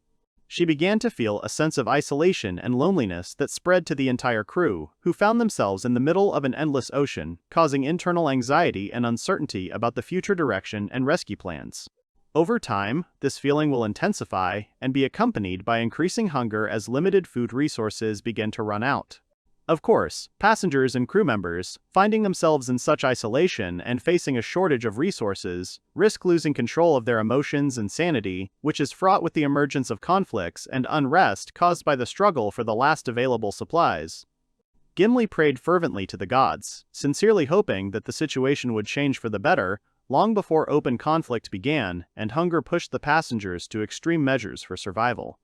Captain Nick appeared with an optimistic speech, reporting that, judging by preliminary assessments, the sinking of the ship was unlikely, thanks to the successful efforts of the crew and the absence of major leaks. In addition, it was time to demonstrate the skills of a captain who loved the sea with all his heart and received mutual love from the water element. Mora asked doubtfully whether it was really possible to control the ship in such an emergency condition, but the man confidently promised that now everyone would witness the real art of control and be convinced of the correctness of his decisions. It turned out that the captain's actions amounted to nothing more than releasing simple signal smoke. The man explained that they would be rescued by some randomly passing ship, and that everything depended on luck. Mora suggested not to make a show of lighting signal fires. Shalina wondered what the probability was that right now, in the middle of the vast sea, a suitable vessel would appear. Gimbly added that the only consolation was that the sea was relatively calm at the moment, but since the sails were badly damaged and normal setting was impossible, if a storm came, the crew would have to endure the ordeal with fortitude and hope for a favorable outcome. Shalina added that repairing the hull is only a temporary measure and does not guarantee the integrity of the structure. In the event of a strong storm, the damage may worsen, and it is impossible to predict where the water will start coming from, creating a real threat of the ship sinking. Mora looked warily at the horizon, noting the sharp change in cloud color and wind direction, which indicated an imminent change in weather conditions and a possible deterioration in the situation. Gail noticed a strange phenomenon nearby. It soon became clear that the object of observation was a ship. The observer confirmed that the ship was heading straight for the accident site, which left Mora delighted and relieved. Shalina, with a grin, reminded the captain that the ship had appeared surprisingly quickly, confirming his reputation as a favorite of the sea elements. The heroes, loudly and unanimously, called for help, attracting the attention of the crew of the approaching ship and expressing their willingness to share the details of the misfortune that had occurred. Mora suddenly lost her color, staring into the distance and saying that the approaching ship looked strange and abandoned. Shalina confirmed her friend's fears, noting that the ship's appearance aroused strong suspicions. It looked even worse than their own vessel. Gimbly was terrified to realize that the driving force with which the old ship was moving towards them seemed supernatural and defied the laws of physics, suggesting the intervention of otherworldly forces. She said with horror that it was a ghost ship. There is an old superstition that an encounter with a mysterious ship that continues to sail despite significant damage to its hull is considered a bad sign, foreshadowing great trouble and possible misfortune. Gail's words sent a chill of fear through the girls. Their hearts began to beat faster, and the young man, carried away by the discussion of details, did not catch the growing atmosphere of horror and tension that was hovering around him. Feeling acutely alarmed, the boatswain began to frantically ring the ship's bell. Panic spread among the crew, with the voices of men and women merging into a common chorus, warning that following their victory over the Kraken, they were being pursued by a terrible ghost ship, concealing an invisible threat and promising new suffering and hardship. Gimbly suddenly saw the familiar symbol of the Empire emblazoned on the ship's mast, recognizing the official standard of the Imperial Army, which evoked conflicting emotions and associations. Recalling previous conversations, she realized that the warship sunk by the Kraken belonged to the Imperial Army flotilla, which meant that we were talking about a real ghost ship that came to life after the death of the crew, and continued to exist as a phantom. Captain Nick, watching the events closely, pointed out that the mysterious ship had turned its front part towards them, expressing hopes that the mooring ropes would allow the meeting to be carried out without risks to the crew and the ship. The boatswain explained that a ramming attack is a maneuver in which a ship at full speed hits an enemy vessel with its horn-like stem. Shooting, firing from ballistas and catapults, and boarding are well-known tactics of naval combat. Captain Nick added that if they were rammed, a huge hole would inevitably form in the ship's hull. Gimbly realized that now the ghost ship wanted to ram their merchant ship, and remembered the saying about being hit from all sides without being given a breather. She noted that it was impossible to escape pursuit on their damaged ship. There were no forces left for defense after the battle with the Kraken, and the only way out would be to try to negotiate with the attackers so that they would stop the attack. The Dark Elf suggested that the ghost ship contained the souls of those who had been sunk by the Kraken. Therefore, they had already taken revenge, and there was no reason for a new attack. The captain asked her not to talk nonsense, as it was impossible to communicate with ghosts. He suggested that she take a closer look at the figures on the deck of the ghostly ship, arguing that it was necessary to verify the reality of what was happening and to understand the nature of their supposed opponents. The captain explained that the consciousness of these people had completely disappeared as a result of the horror they had experienced. These creatures are satisfied only by bringing grief, sorrow, and failure to other people. They are not living people, but the incarnate form of death, disembodied spirits of drowned people who retain only the desire to sow destruction and chaos. The man could not even imagine that one day he would meet the undead in the middle of the sea. The boatswain declared that the time before the collision was the last minute granted by God, and decided to write a letter to his wife and daughter, who remained in the port, put it in a bottle, and throw it into the sea, praying that the message would reach its addressees safely. Overwhelmed with fear and stress, the man could barely hold his pen, writing uneven lines that were almost illegible. Seeing his despair, Shalina dryly noted that since there was no way out, they had to have one last drink. Gimbly mentally addressed Lady Minerva, complaining about the hopelessness of the situation, and Mora, agreeing with her, understood that the drowned were driven only by envy of the living and the desire to punish them for their existence. Suddenly, an epiphany came to her. The girl said that they had someone who could talk to the undead. Gail expressed surprise, saying that no one expected to meet the undead in the middle of the sea. The dark elf sighed theatrically, emphasizing that everyone was repeating the same phrases, but only one person looked at the problem differently. Shalina, surprised, turned to the young man with a question whether it was true that he was able to enter into a dialogue even with representatives of the world of the dead. It was raining heavily. The girl called out to the guy in the black raincoat. She looked worried and seemed not to notice the rain at all. The girl suggested that the boy talk to the crew members on the ghost ship and lift the curse if everyone there is undead. She recalls how the boy had done something similar before. She pressed her lips together, watching his expression closely. She waited impatiently for his answer. Gail quickly said that it was a good idea. He looked too happy for the situation they were in. The girl thoughtfully said that at sea, battles with so many enemies would look completely different from those in the dungeon. Gail was asked if he had a plan, to which the boy immediately replied that he did. Luckily, he still had time to install the magical artifacts. The young man, working with concentration, installed 3 amulets on different parts of the ship, which had an unusual appearance and resembled an inverted slingshot with a skull. Once he had completed this important task, Gail, with a slight smile on his face, walked towards the captain of the ship. The captain was standing on the deck at that time, watching with horror and alarm the ominous ghost ship that was approaching them. The man in the hat, realizing the seriousness of the situation, said that when a ramming attack is carried out, not only the attacked ship suffers damage, but the attacker is also subjected to considerable damage, which can lead to serious consequences. In the worst case, he noted, their own ship could sink along with the enemy ship, which would be a real disaster for the entire crew. His gaze was fixed, his pupils narrowed. He went on to say that this crude way of seeing combat had gradually fallen out of use, because ships were very expensive things. However, the ghost ship that was moving swiftly towards them did not pay attention to such trifles. It confidently cut through the waves, and its tattered sails fluttered in the wind. Gail tried to calm the captain, whose thoughts were preoccupied with the ramming attack, by saying that he needed to be on hand if the ship made contact. It is at this moment that the young man will be able to transmit the most enhanced effect of magical artifacts.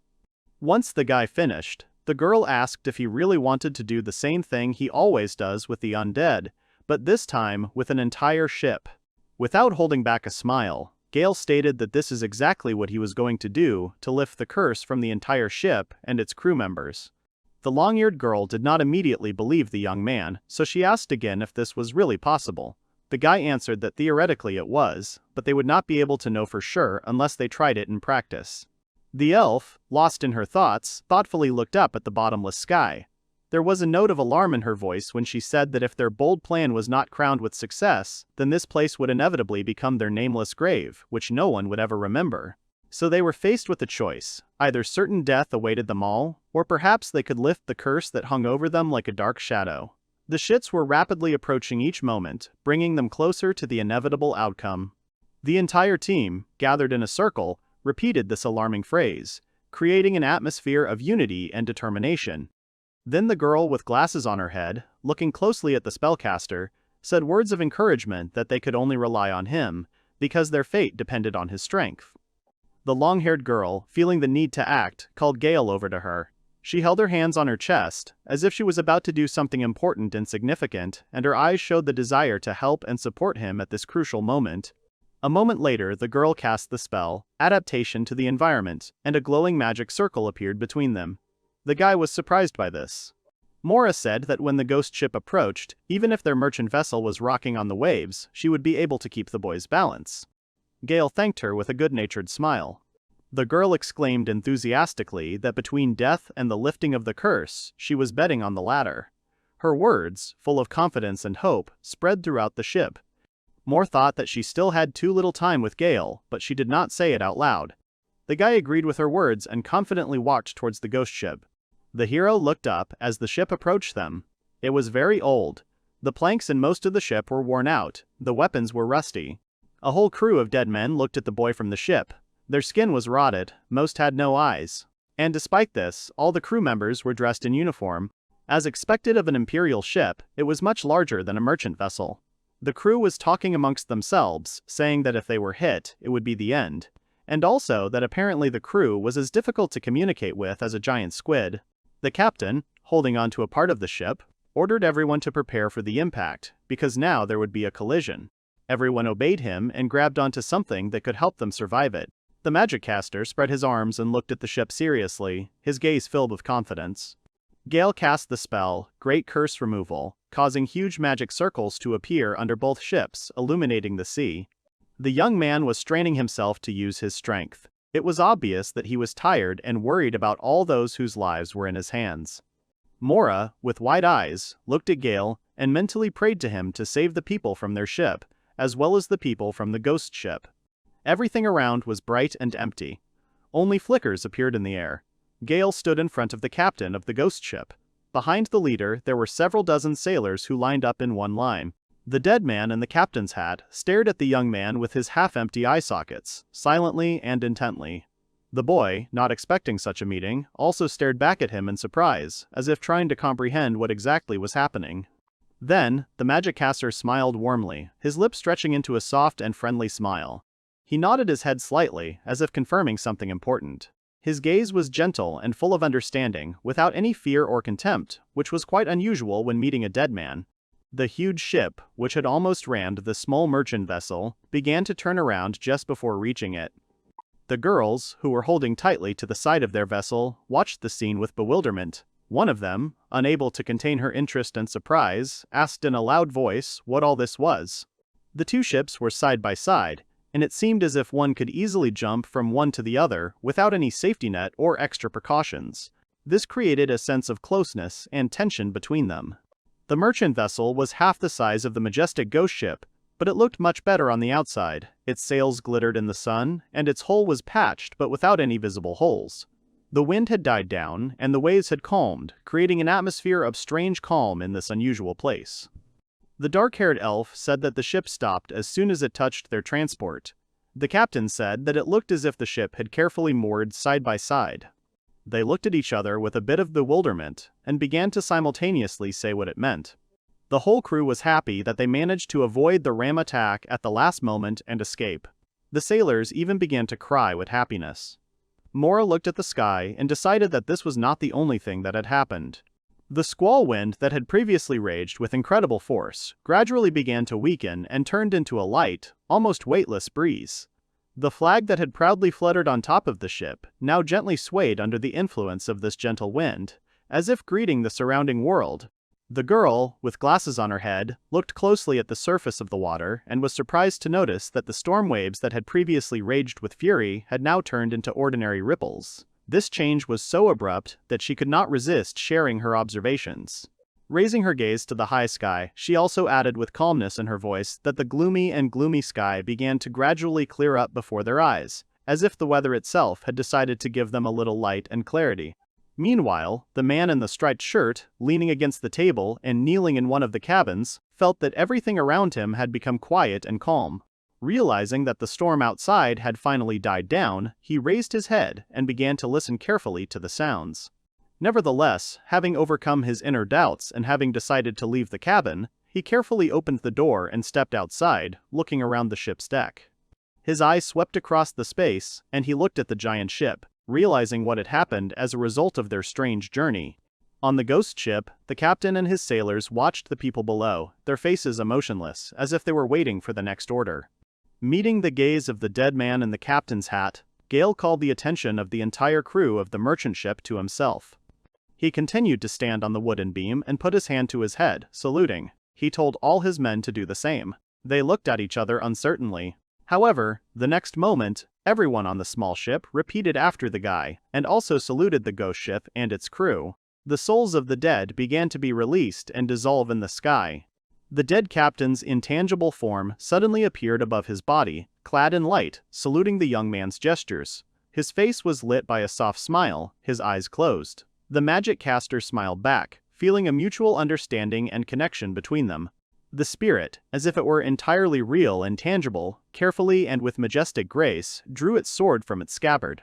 The gesture was so light and sure that it seemed as if it were actually holding a physical object in its hands, despite the fact that its form was only a memory of the distant past. The captain, showing respect and gratitude, drew a figure in the air that resembled a symbol or sign, and bowed slightly, as if expressing his sincere gratitude to the young man for all that he had done for him. Gail then watched with bated breath as the silhouette of the liberated soul gradually dissolved into thin air, disappearing into the vast expanses. The sun's rays began to filter through the clouds, softly illuminating the space around, creating an atmosphere of a new beginning. A girl with long ears and dark skin asked if it was an incredible sight. Mora replied with a smile that she still couldn't believe her eyes. Gail was asked if it was true that these were the souls of all the undead from the ghost ship, to which the boy answered in the negative, closing his eyes. The girls instantly stood with their backs to each other and looked around in fear when they asked the caster if there were any more dead people left. The guy stood at a distance with a calm but tired look. He scratched his head as if apologizing and said that, on the contrary, the impulse was so strong that even the lost souls from the bottom of the sea were freed. Both girls thought that such a force was too much. The dark-skinned elf boarded the ship, wondering what they should do next. She said that even though the undead had been driven out, this merchant ship still couldn't move, so in her opinion, the situation remained a dead end. The girl looked thoughtfully at the sky. Mora, talking to a seagull that had landed on the ship, laughed a little sadly and said that she envied birds and their ability to fly. Seeing the crew's mood and not losing optimism, Gail confidently offered a solution to their common problem that could help them all. With a wide and good-natured smile on his face, he suggested that they simply transfer to another ship. The girls, having heard his proposal, asked again with apprehension what exactly he meant by his strange proposal. Mora, confused, did not quite understand what kind of transport the guy meant. The elf, realizing that the guy was talking about a ghost ship, at first began to deny this idea, but then, realizing the seriousness of the situation, said that there really was no other way out. Gail pointed cheerfully at the ghost ship that had almost sunk their own vessel just moments ago, his eyes shining with enthusiasm. The girls looked at the guy and his proposal with disdain and obvious disapproval, not understanding how one could seriously consider such a risky idea. Smiling even wider, the young man cheerfully said that if they moved to the ghost ship, they would be able to continue sailing. The ship creaked gloomily from old age. The half-rotten boards did not inspire confidence, as did the torn sails. It seemed that the vessel was about to fall apart, but the sorcerer seriously suggested moving. Before the crew boarded their new transport, Gail told them what the dead men had told him. The ship's previous crew was grateful to the heroes for defeating the Kraken and, as a gift for that, decided to give them their precious ship. The girls were shocked by the story. The sailors were not sure how right this decision was, and discussed with each other whether they would really have to transfer to this terrible ship. The girl with glasses on her head was saying to herself to make the ghosts disappear. Gail suddenly called her. Shalina said that despite the repairs, the damage to the merchant ship was too serious and it would soon inevitably sink. The guy understood her perfectly. One of the sailors said that there was no choice and ordered everyone to immediately reload the things. At this time, the captain of the merchant ship was lying on the deck trying to hug his ship. He was annoyed and cried because he would have to part with his precious friend. The torn sails of the giant ship, which once proudly fluttered in the wind, were now filled with powerful gusts, and they fluttered majestically, as if emphasizing the strength and power of this vessel. The next day, the team managed to carry all the necessary things, and they were ready to move on. The girls looked sadly at the merchant ship that had traveled many miles with them. The ship was slowly sinking, as if to say that its service here was complete. The good-natured sailor with a smile on his face said that the weight of the cargo had increased the ship's draft, which also helped to ensure its stability in the rough waters. Mora loudly thanked the ship for all the help and support it had given them during this difficult time. The girls looked at their previous transport for literally another moment with slight smiles on their faces, enjoying the last moments of its grandeur. The next moment they heard the sounds of their new ship again, and their expressions instantly changed to gloomy and full of anxiety, realizing all the risks that awaited them ahead. They both looked down at the side of the ship, which was covered with various mollusks that had grown to the tree. The girls thoughtfully said that their new ship was truly ghostly, considering the amount of seaweed and underwater inhabitants on it. Mora said that it seemed that now all the difficulties of the sea voyage were finally behind them. The elf only praised Gail, who solved two problems at once, the ghost ship attacking their stuck vessel. The dark-skinned girl continued to say that even experienced heroes couldn't do this. Only someone who had mastered the cursed weapon could do this. At that moment, Shelina approached them, saying that she had found many good things. With an incredibly cute and happy expression, the girl brought a military crossbow and an imperial battle axe with her. She hugged them as if they were her favorite toys. Almost humming, Shelina said that despite the fact that they had been in seawater, if they were cleaned, they would last a very long time. Gail approached the girls and was surprised by the amount of everything on board. The guy brought with him 2 bags of what he called fresh materials from the undead. The young man himself was covered in some dirt, but he continued to smile. The girls started to move away from him and scold him. Mora asked how it could be fresh if it was undead, because everything was rotten, and it didn't smell very nice. The captain, having gathered everyone together, announced that, thanks to Gail and the others, they could finally return to their previous course. Everyone began to applaud their saviors.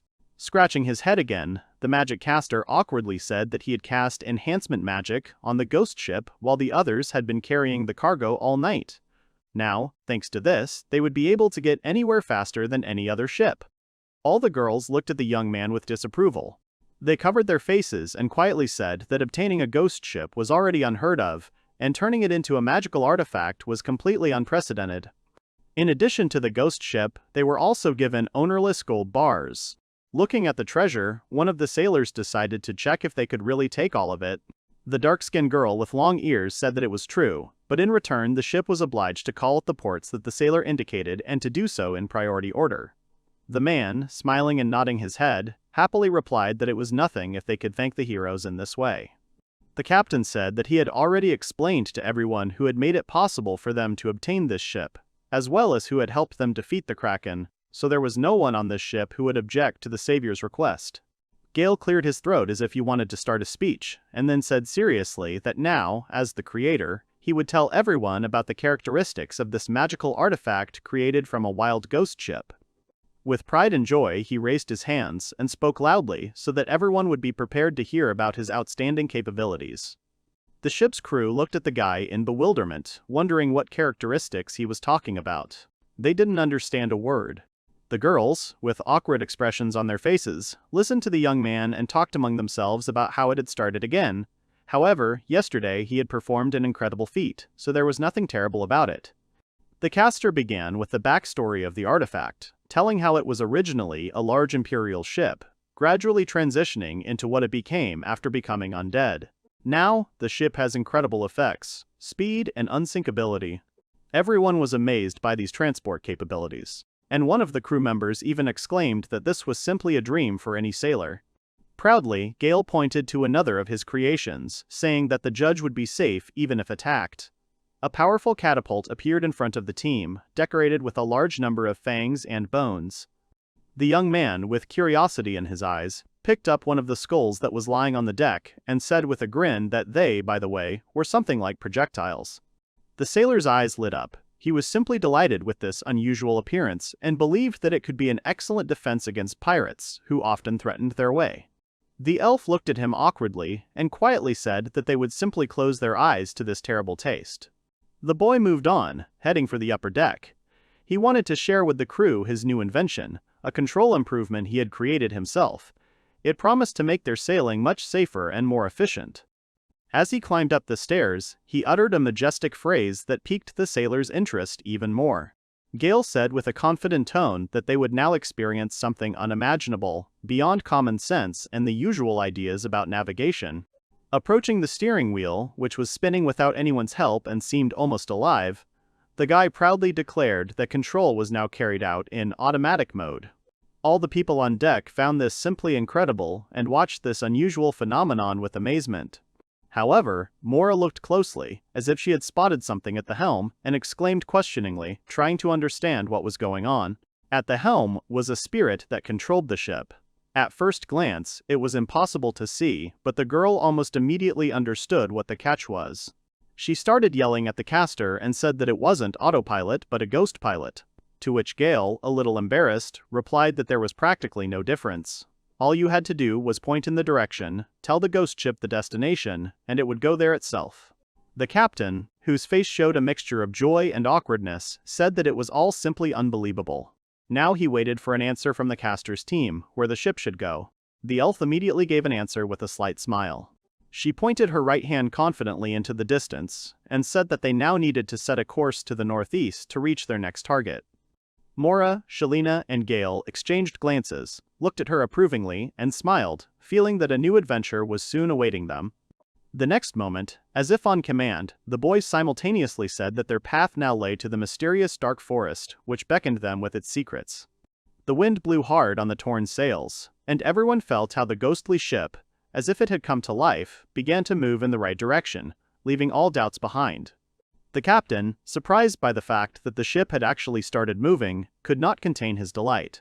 The guy, wanting to complete the tour of his creation and sum up everything that had been said earlier, decided to say the last necessary thought about this unusual ship. However, the girls' faces changed dramatically and they began to express displeasure. They immediately guessed what the guy wanted to say and what terrible secret could be hidden behind his words. The captain and the sailors, on the contrary, stood there in bewilderment, showing no emotion. Their faces reflected only intense confusion at what was happening. Still smiling and raising his index finger, Gail happily said that of course the ship was cursed. The three girls exhaled heavily because they knew that there was a catch somewhere. They knew that the guy was very keen, or one might even say obsessed with such things and expected such an outcome of events. Still perplexed, the ship's crew tried to figure out what kind of curse was being referred to on their beautiful new transport. The guy spread his arms wide and cheerfully said that once he got on this ship, he would never be able to get off it again. This information shocked everyone around him. The captain grabbed his head and began to cry loudly, realizing their situation. The long-eared girl, covering part of her face with her right hand, asked what they should do when they reached their destination, since they would not be able to get off the ship in that case.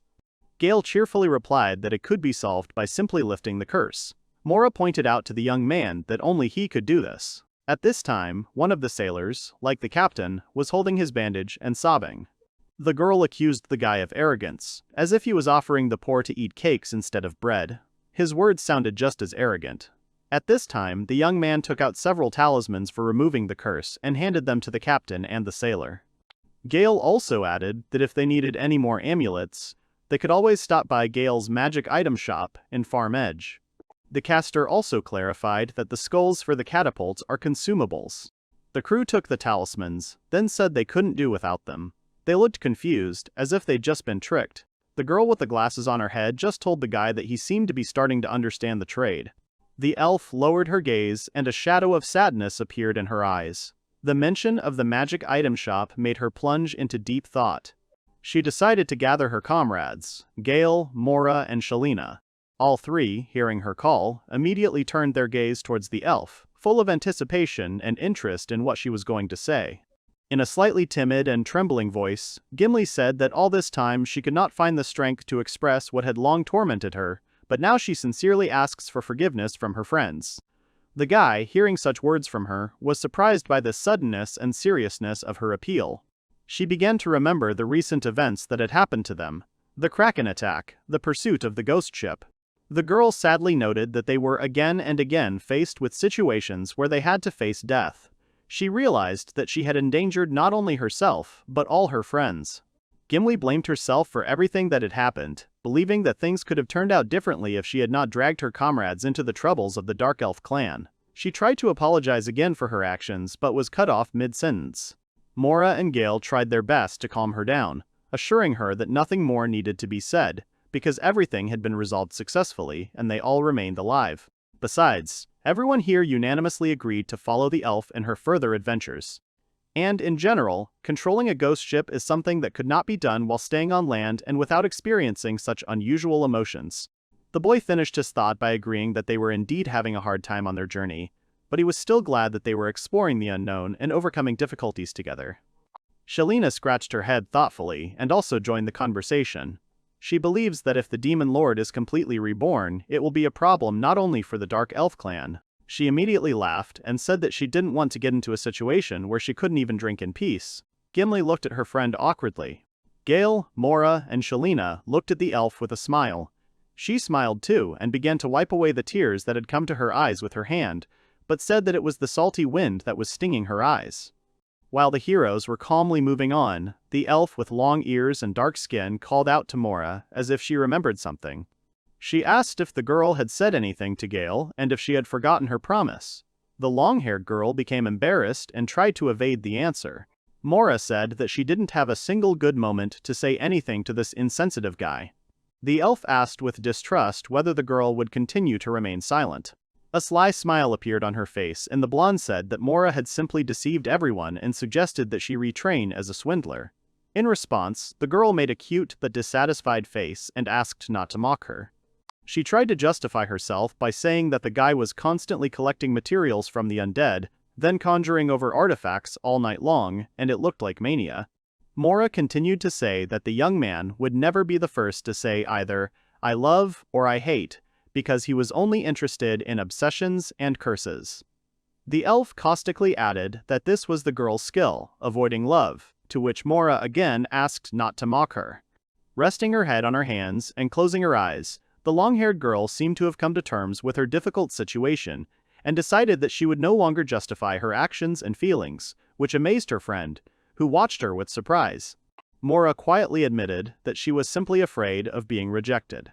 The long-eared elf looked at her attentively and listened without interrupting. Mora said that now, just being around Gail, she feels truly happier than ever before. And if she searches for greater happiness and suddenly nothing happens, she is afraid of losing everything she has now. She watched the guy who was actively discussing materials and what they could be used for at that moment. Mora continued her confession by saying that they might become so awkward in the future that she would no longer be able to be on the same team with him, which would be a real tragedy for her. The elf thought about what her friend had said with a serious expression, realizing the depth of her feelings. Then she said that every person thinks in their own way, because they perceive the world through the prism of their own emotions and fears. She also added that while Mora was thinking like that, some other woman might win Gail's heart. The long-haired girl puffed out her cheeks, and tears welled up in her eyes. The elf made a cute and funny face again and pointed at herself, saying that she was one of those women. Mora exclaimed that all she did was tease the girl. As Gail and his crew's voyage drew to a close, something was happening on land as well. Two men wearing cloaks and masks over the lower part of their faces reached the agricultural town of Farm Edge. One of them read the sign on the artifact shop. It said, "Master of Cursed Items Gail." He said that they had not heard anything about it and asked his brother what they should do. The second man replied that since they had come this far, they had no choice but to act. The brothers entered the shop one after another. At the entrance, they were met by a pleasant maid who greeted the guests. The men did not even look up. The girl's expression changed in an instant. Her gaze began to express contempt, and she said dryly that these two were clearly not clients. The men began to talk, realizing that she had noticed their equipment, so they had only one option. Glad that there were no witnesses in this place, one of them said that they would calmly arrange a small inspection of goods after they got rid of the girl. At the last phrase, the man sharply threw a dagger in the direction of the maid. She dodged and exhaled. Then, in an instant, she saw a hail of throwing knives heading her way. Reacting instantly, she raised the stand she was standing behind and used it to block the sudden attack. The men asked in surprise how she could use the countertop as a shield against their brotherly combination. The girl called them dirty robbers and said that she had prepared traps for such a case. She looked at them sideways, as if she did not take them seriously. She put the tabletop back. The brothers praised her reaction and speed, saying that a normal person would have been reduced to a sieve. The maid's face lit up with a sinister smile. She said that, unfortunately, she was not an ordinary person. The dark-haired girl said that she was a person from the darkness. These words frightened the men, it was evident from their tense faces. The maid called them pathetic and added that if she had been in shape, she would have caught at least one knife and thrown it back, ending their lives. One of the men exclaimed that she shouldn't get cocky, because there were two of them and she was alone. The girl cracked her fingers and said that so be it. The brothers said that in such a painful state, she had no chance of winning, and moved towards the girl, trying to jump on and grab her. However, in response to this, the girl smiled and said that close combat was her element. Having masterfully thrown herself over the line of attackers and made several blows, Liznette gracefully turned on one leg. The other one, she hit one of the men with all her might, spending a minimal amount of time on it. She took the other man by the head and looked at him with disdain. A moment later, the maid jumped up and delivered a flying knee strike that knocked the attacker out of breath and caused red liquid to leak out of his mouth through his mask. Jumping again as the second man tried to get behind her, she spun in midair and was ready to attack again. A spinning elbow landed right on the man's face, rendering him nearly unconscious. Continuing the fight, the girl said that knees and elbows are strong parts of the body, regardless of physical shape or build.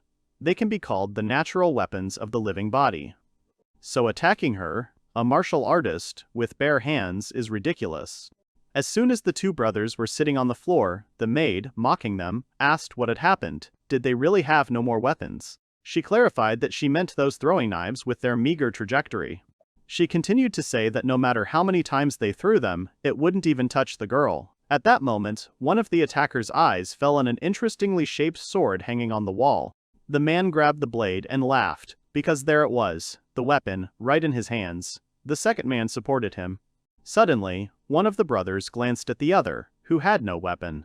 The sword turned black, and it seemed as if someone's souls were visible on its blade. The unarmed man told his brother to stop and exclaimed that the sword might be cursed. However, it was too late. The man, under the influence of the curse, attacked his comrade in the blink of an eye. The second, not having time to react quickly, was wounded in the arm. He was surprised by what had just happened. His eyes were filled with horror. Sitting on the floor and leaning against the wall, the man tried to reason with his brother, saying that he had raised his weapon against the wrong person and asking what he was doing. The attacker tried to hold the cursed weapon from attacking with his other hand, but his body wouldn't obey, so he couldn't just throw the sword away. The maid watched them. Her face lit up with a sinister smile again. She looked at the two of them with undisguised pleasure and contempt. Addressing the attackers, she said that when a person loses his composure, he makes mistakes that are unthinkable in ordinary times. For example, she grabs the damned object without thinking, she loses the ability to think rationally. The men looked at the girl with horror. Liznette said that she was constantly provoking them to throw them off balance and gain a psychological advantage. The girl remembers that this is why she, confused in front of the horde of the undead, was defeated by Gail, who remained calm. Turning again to the brother with the sword, the maid said that he had chosen a good thing. He took the bloody sword in his hands. A drop of thick red liquid flowed down the blade. Liznette continued to say that the effect of this artifact, vampirism, converted the damage inflicted into the owner's restored health, a masterpiece that allows you to attack and heal at the same time. As she sank into her memories, the girl replayed in her head the dialogue with the caster about how vampirism worked. Without hesitation, to Gail's question, she answered that this ability allows you to heal yourself at the expense of the damage inflicted. The guy was completely satisfied with her answer. Further, continuing to examine this sword, the young man proudly said that this weapon has vampirism with the highest coefficient. Liznette put her finger to her chin and said thoughtfully that even 20% would be impressive. She turned to the spellcaster and asked if he would say that it was all 50%. The guy asked the number again and confidently stated that it was not even close. The girl closed her eyes and said with a bit of disappointment that she thought so. After that, Gail sharply replied that the sword was, in fact, 100%, which shocked the maid with such information. She grabbed the guy by the shoulders and started saying that it was impossible, because such things simply don't happen. The spellcaster said with a smile that it was all about the material. That's the beauty of cursed artifacts. Liznette looked at him with a look full of mistrust and incomprehension. This is a bloody holy sword. Its blade is wavy and there is a small skull on the handle. In one country, in a fight for an inheritance, a man killed his own brothers with his own hands. They say that it was with this sword that he took their lives. Now, this weapon is stored in the artifact shop, hanging on the wall. Liznette said that the sword itself already had a dark history, but if it fell into the hands of a first-class master of cursed items, Gail, then even the most absurd enchantment effects could become reality. The boy agreed with her. Raising his index finger, he also added that, in addition, the sword originally had one feature. It itself cuts through everyone who is nearby, regardless of the will of the owner. The maid asked how it could be used then, to which the guy immediately replied that, for example, it would be useful when completing solo quests. The girl thoughtfully said that in this case, there really would be no need to worry about it attacking allies. She also added that while solo quests can sometimes make you feel lonely, in combat this effect can be seen as a way to boost morale. Gail, thoughtfully rubbing his chin, continued the list. He cited the example of organizing a mutiny. After all, in such moments, when nerves can fail, this sword will help to complete the task without hesitation. The girl confirmed that among contract killers, it often happens that a trembling hand leads to a miss or failure of an operation. But this sword will accomplish the task, regardless of the owner's doubts. She thought about these words. This is a unique ability that even the best artifacts do not have. These are the properties that distinguish cursed objects belonging to the darkness. They are much deeper than they seem at first glance. Liznet looked at the young man. She thought it was no wonder that Gail Hamilton was so fascinated with cursed objects. Returning from her memories to reality, the girl said that, apparently, this sword especially strongly attracts the blood of siblings. Once equipped, it can no longer be removed, and even if the strength is exhausted, it will force the owner to continue fighting. At this moment, the two men looked terribly scared. The maid continued her story, looking as if she was trying to scare naughty children with a scary tale. She said that the owner would brandish this sword until his death. The brothers, with tears in their eyes, screamed in fear like little children. The girl could have continued to watch this spectacle calmly, but declared that cleaning the blood from the floor was too much trouble. At that moment, Liznet switched from the killer's face to the maid's.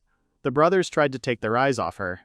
The girl threw a piece of paper with symbols on the forehead of the man with the sword, after which a magic circle appeared above him.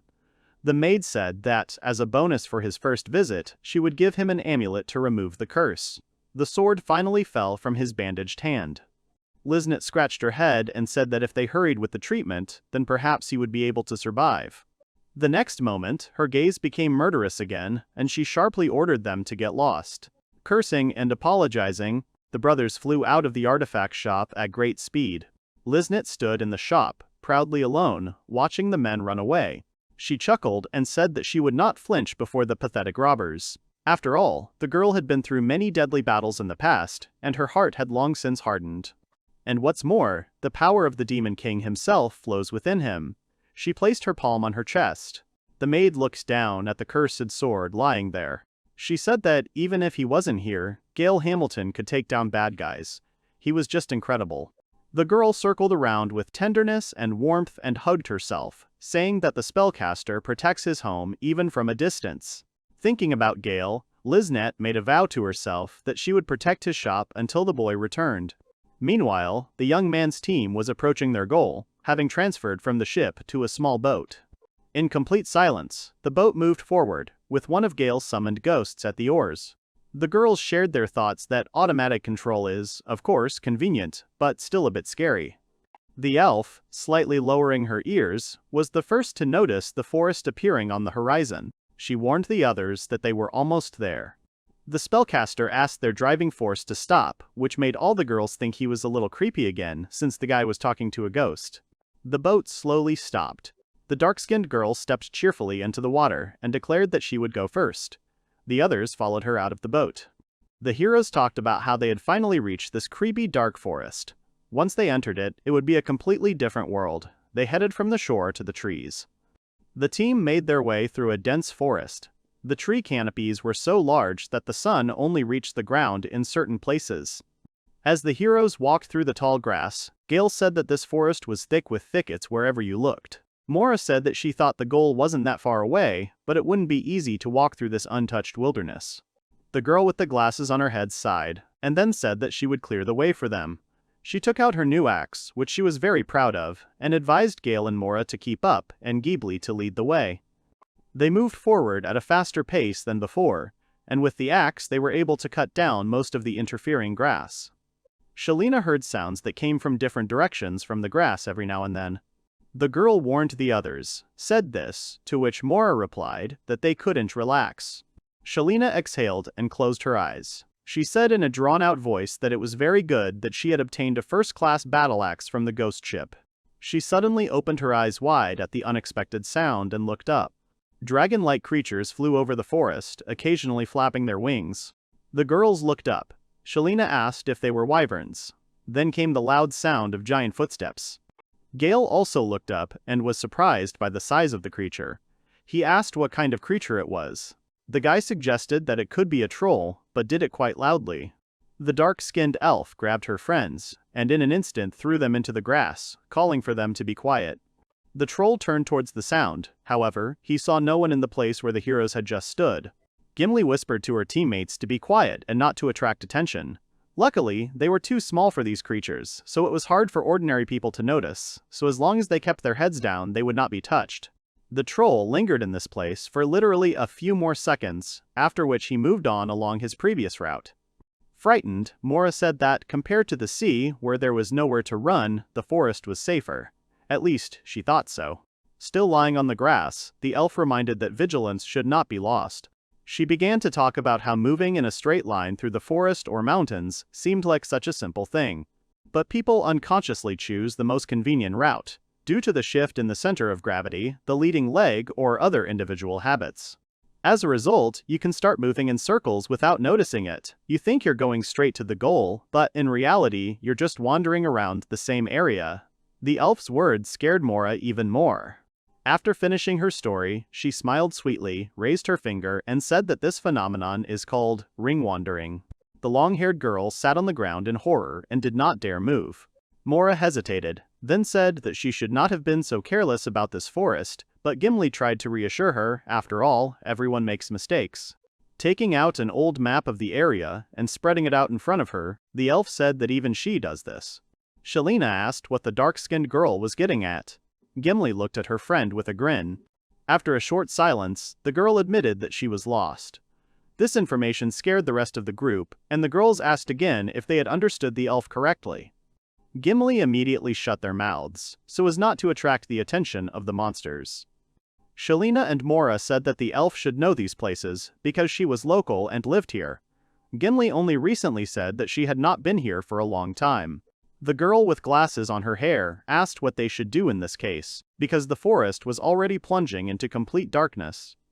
The dark elf replied that it was getting dark earlier in the dark forest, so she suggested setting up camp there.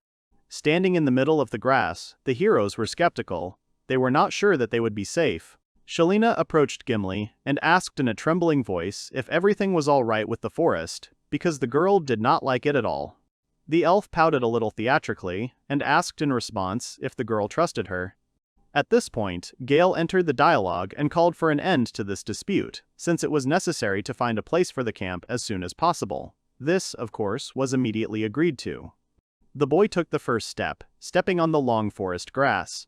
The spellcaster said he would go first and advised the girls to follow him. Shelina jokingly asked him if he knew the way, to which the guy answered negatively, but specified that he was used to the darkness. He walked forward actively, making his way through the tall sedge. The girls, following the boy, commented on how the dense undergrowth and uneven ground did not hinder Gail's progress. Shelina suggested that he was used to walking on such difficult terrain, because they could barely keep up with the boy. Mora confirmed her friend's guess, saying that Gail is an expert in exploring ruins, cemeteries, and other places that are teeming with the undead. Gimbly added that the darkness and monotonous landscape around are a usual thing for the guy. In such places, bones are scattered everywhere.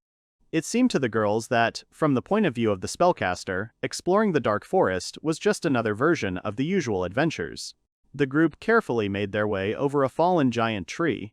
Next, they reached the beautiful, glowing in the dark fruits of some plant. Finally, Gail called the girls somewhere, assuming that there should be a body of water further on. Shelina decided to check with Gimbly if this was true. However, the elf only stated that she had no idea where she was in this area. They started arguing again, but Mora intervened between them, dispelling the situation. She said that the long-eared girl could not know the entire dark forest from beginning to end. Gimbly confirmed that if they had gone out to someplace familiar to her, she would have immediately understood where the boys were. An awkward silence followed, broken only by the sounds of the forest.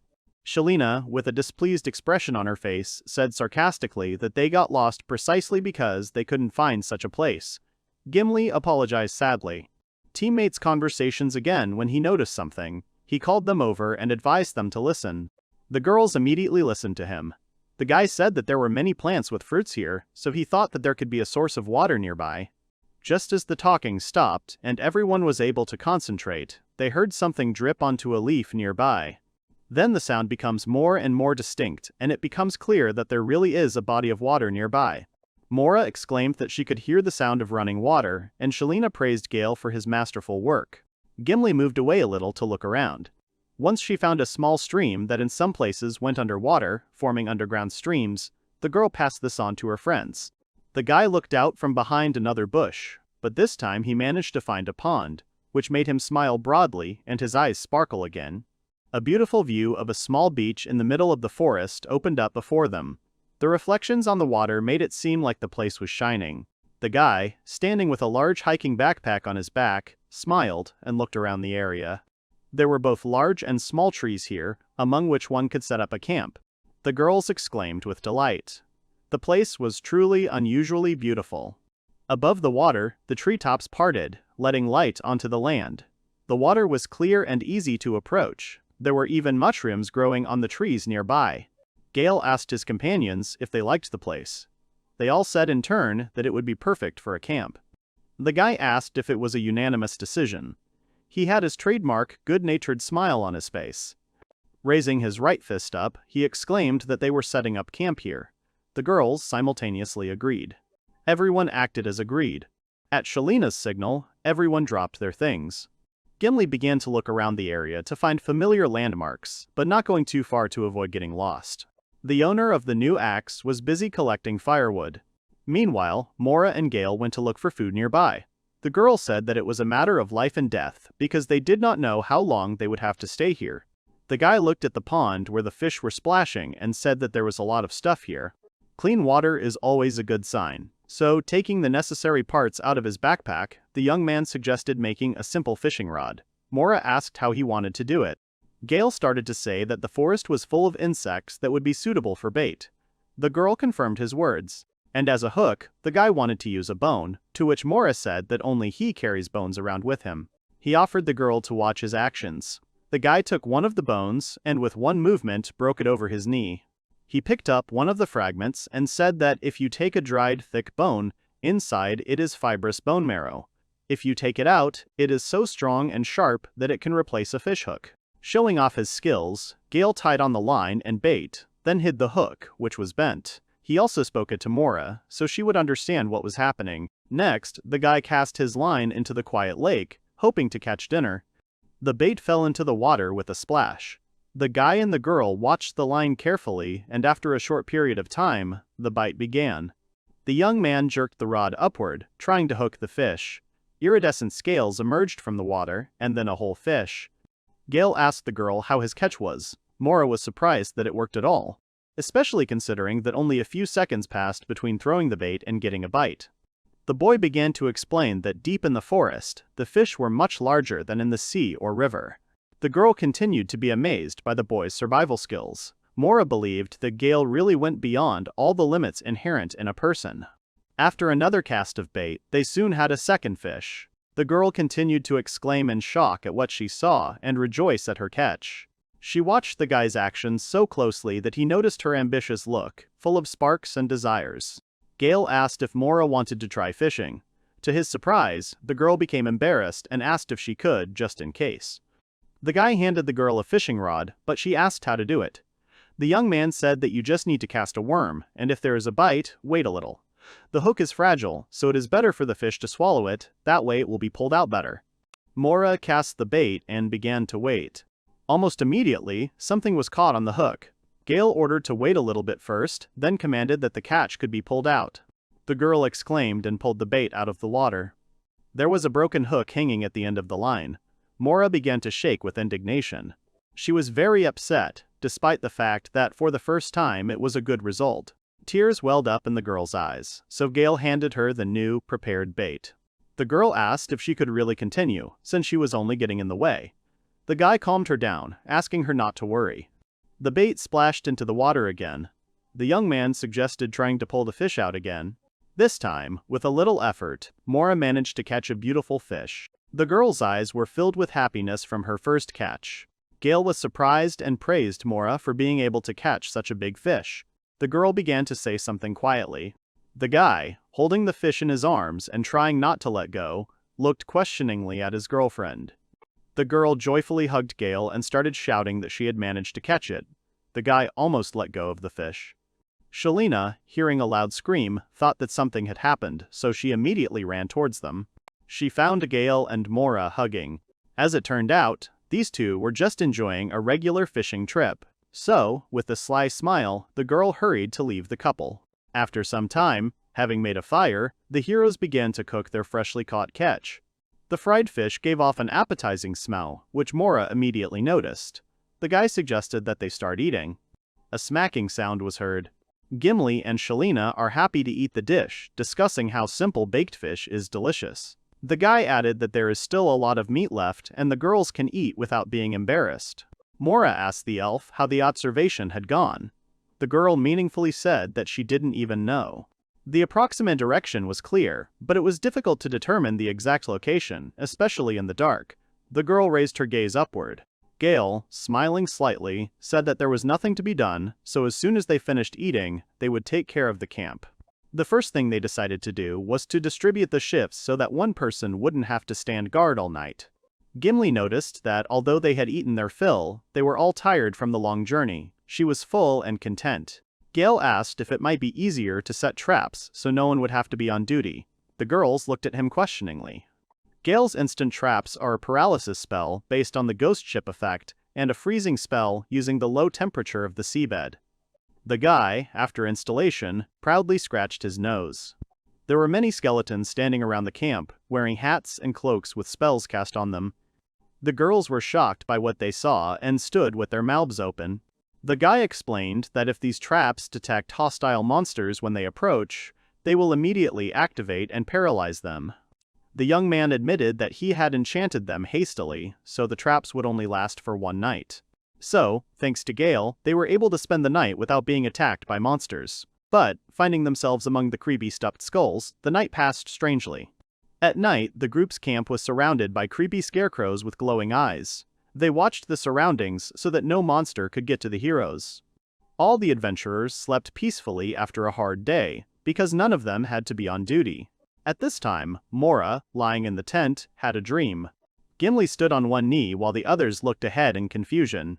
Sitting on the rocks, a dark-skinned elf with long hair pulled back into a beautiful ponytail stood before the heroes.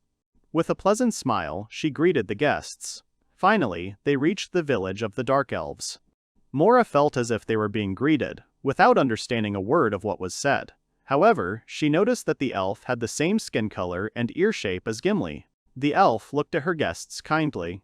As soon as morning came, the boys began to share what they had dreamed about. After Mora described an unexpected meeting in a dream, it turned out that everyone had seen the same thing.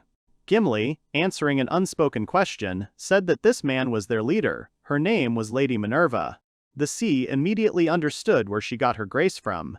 This place that came to them in a dream is called the Hill of Promise. When the travelers arrive in the dark forest, they receive a greeting in a dream. Shelina was a little surprised by this and said that, it turns out, if you become a leader, then even such things are subject to control. Gimbly confirmed her words and added that they are very close to Lady Minerva. Continuing to ask questions, the girl with glasses on her head asked if not only was their leader great, but she was also very attentive. The boys were discussing that if they reached this hill, they would meet in reality, so she had to come to them in a dream. At this point, Gimbly drooped a little and seemed to be lost in her thoughts. It looked like she was trying to hide something. Taking a sip of the hot drink from her mug, the elf replied that, overall, the group was right. The adventurers continued to move further into the dense forest, Gimbly trying to find her bearings while Gail led the other girls. Mora thought that the provisions were getting smaller, and the fatigue, on the contrary, was only accumulating. Even though the campsite was convenient, it was clear that it was time to move on, even if they still didn't know if they were going the right way. Having thrown the sticks with the remains of the fish into one pile, the heroes finished their meal. Shelina complained that they had been eating this for 3 days in a row. Gimbly supported the girl, saying that he could no longer eat this grilled fish. The girl with glasses on her head confirmed that she was also tired of the fish, but there was something much more frightening. Shelina started to cry and scream loudly that her sake supply was completely gone. There were 2 empty bottles of alcohol in front of the boys. Mora tried to calm the girl down, saying that she understood her feelings, but she shouldn't shout like that. Gail suggested sorting out the situation. Since they set up camp, they have tried to find their way many times. Gimbly said that he did not recognize these places, and the heroes were walking in circles, each time returning to where they started. The elf, as if apologizing, lowered her ears. Mora supported the guy's reasoning, saying that they had no problems with the camp, but the heroes did not move a single step further. Shelina, still sobbing, screamed that this was a complete delusion in the forest. Gimbly studied the map carefully. She said that they had tried to take a shortcut, and it had been in vain. Gail tried to calm the elf down, saying that no one was blaming her, but Shelina was only indignant about how it was possible to get lost in her native forest. Gimbly tried to justify herself by saying that she had not taken into account how big the dark forest was.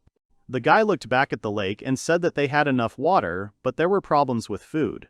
There are not endless fish in the stream, so you won't be able to feed on them all the time. The guy finished his thought by saying that they needed to move on. Shelina supported him, saying that she couldn't rest forever. The guy said that the girl is the master of the Blacksmith's Guild, and he can't leave all the work to Liz. At this time, Liznette was already sleeping in the store, as she had not had any customers for a very long time. The team decided it was time to pack up and move on. The girls said that it would be great to find a guide who would show them the way, but where in such a wilderness could they find one? The next moment, the caster noticed something among the trees. He stopped to make sure it was a silhouette behind one of the large trunks. He told the girls about his discovery, to which Mora said that the guy's ability to see well in the dark would help them, because even during the day it was semi-dark and the sky was covered with clouds. The girls were excited. They wanted to get to their destination as quickly as possible, so they rushed towards the figure. The guy tried to stop them, pointing out that running was a waste of energy. Gimbly, Mora, and Shelina suddenly emerged from the bushes. They saw several figures in black cloaks and tried to draw their attention to themselves. Having descended along the tree roots, the heroes decided to approach them. Gimbly stood behind the silhouette in the cloak and said that they were lost. Mora noticed the legs of the figure they were approaching and realized that they looked like bones with partially rotted flesh. The girl tried to call out to her friend. However, the dead man had already turned around and looked angrily down at Gimbly. The hood flew off his head and underneath was a bare skull. The girls screamed in horror that it was the undead. Judging by the uniforms the skeletons were wearing, they belonged to the disbanded royal detachment. Shelina exclaimed that if that was the case, then that was a different matter, and they needed to retreat immediately. However, one of the dead men was already hanging over her at that moment. The girl screamed in horror and surprise. Gimbly, Mora, and Shelina saw the actions of the evil spirits too late, so they found themselves surrounded. They were sinister scarlet skeletons. There were dozens of them and more kept coming, because they were coming out of the ground. The sound of hooves was heard somewhere behind. In the blink of an eye, a rider with a spear appeared from somewhere above on a dead horse. He looked at Gimbly and tried to hit her directly. At the last moment, Gail came to the elf and cast the spell, Dispel Curses, hugging the girl. A large and bright magic circle appeared in front of them, which illuminated the dead man. Gimbly's legs gave way and she fell to the ground. The boy immediately asked if she was okay, to which the girl said that everything was fine. Shelina hurried to them. The elf looked at the young man and remembered how he hugged her with a smile. Her heart fluttered and she felt a little embarrassed, because she had been hiding what she felt for the guy.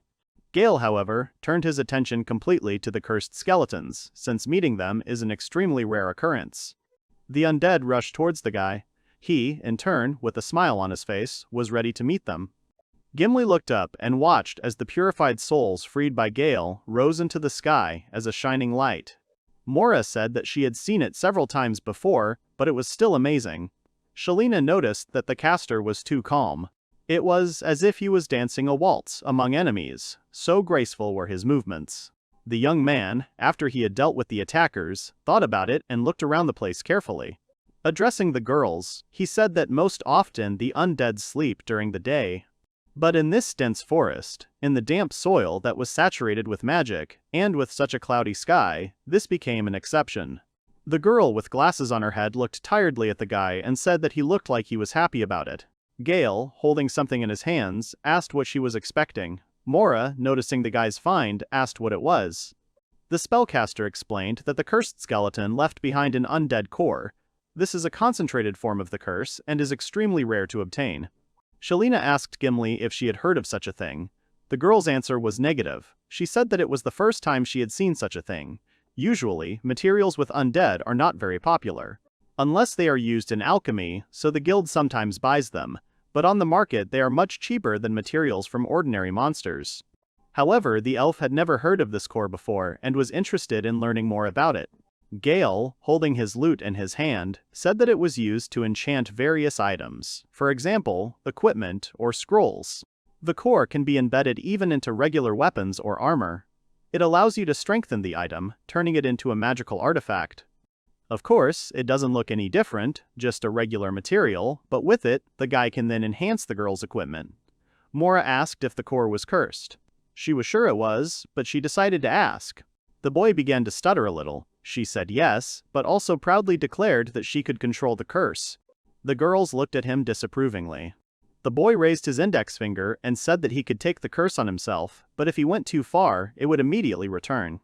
Shalina was surprised by the fact that curses could return. She looked at the guy with apprehension and said that he could create terrible and dangerous things. Mora said understandingly that, apparently, this was how the guy enhanced the equipment of Cash and the others. She also thought that this was why they had no idea that she was cursed. Gimbly, with a slightly sad smile on his face, said that this was apparently all they could get, although for the boy, these cores were rare. Gail interrupted the elf's thought by saying that, in fact, another rare item had dropped. He asked if the girls remembered what the guy had said about the undead. They appear because of unfulfilled desires in life. Looking at the skeletons stacked in a row, he continued to say that they had tried to escape from the dark forest many times, but died in despair and became prisoners of this place. This went on for a very long time, perhaps even hundreds of years. The guy started to say something about a long wandering in the forest, but he stopped and asked the elf for a map. He pointed his finger at where their group was now. The girls watched him closely. Smiling again, the young man clenched something in his right fist and joyfully said that this find could show them the way. A small pendant hung from his palm on a metal chain. It was the pendulum of the watch, the crystallized tears of the royal party wandering in the dark forest. Gail said it led to a dark elf village. Holding the find directly over the map, after a few seconds, the pendant began to move. Everyone watched the artifact that Gail had acquired. Shalina noticed that along with the sound of muffled crying, the pendulum began to swing. The pendant stopped, pointing in a certain direction. The boy pointed his finger in the direction where the artifact swung and exclaimed that the village of the Dark Elves was there. The girls exclaimed that it was incredible, and also that they now had the opportunity to get out of the forest. However, they were also interested in this item. The young man also took into account the two war horses. The undead stood next to the tree. Mora and Shalina were glad that they would be able to save their strength, but Gimbly was glad that she could finally breathe a sigh of relief, because now they would be able to reach the village without any problems. However, as she approached the horse skeletons, vague doubts crept into her head and her former confidence became slightly less. Mounting their horses and continuing their journey, Mora said that there was an expression called horse bones, but she wondered what bone horses meant. Listening to the quiet but eerie hum that was heard throughout the forest, the girl, with a serious expression on her face, told the guy to hold on tighter. Then, they both looked towards the trees where the sound was coming from. The next moment, the ground beneath their feet shook. The boys did not expect such a strong shaking and were not prepared for it. After some time, the earthquake stopped and the group decided to move on. The heroes discussed why the royal army ended up in such a remote place. As it turned out, after the demon seal was destroyed, the kingdom tried to take control of the Forest of Darkness and sent out troops. But they were attacked by an ancient dragon and became its prey. Gimbly reminded them that they had already discussed this in the carriage.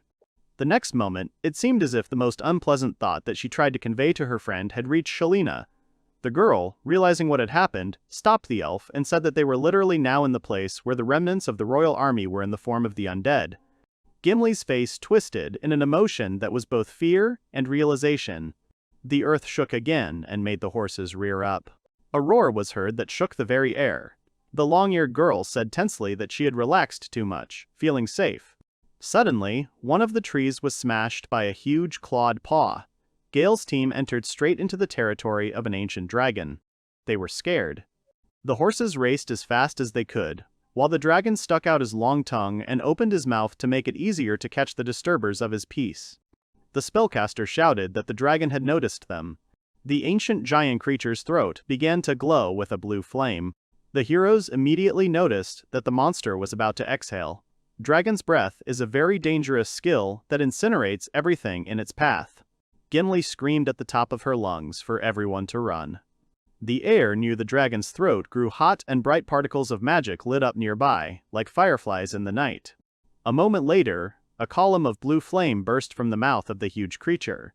The heroes managed to dodge this stream of magic, but the warhorses burned to the ground, which slowed the boys' movement.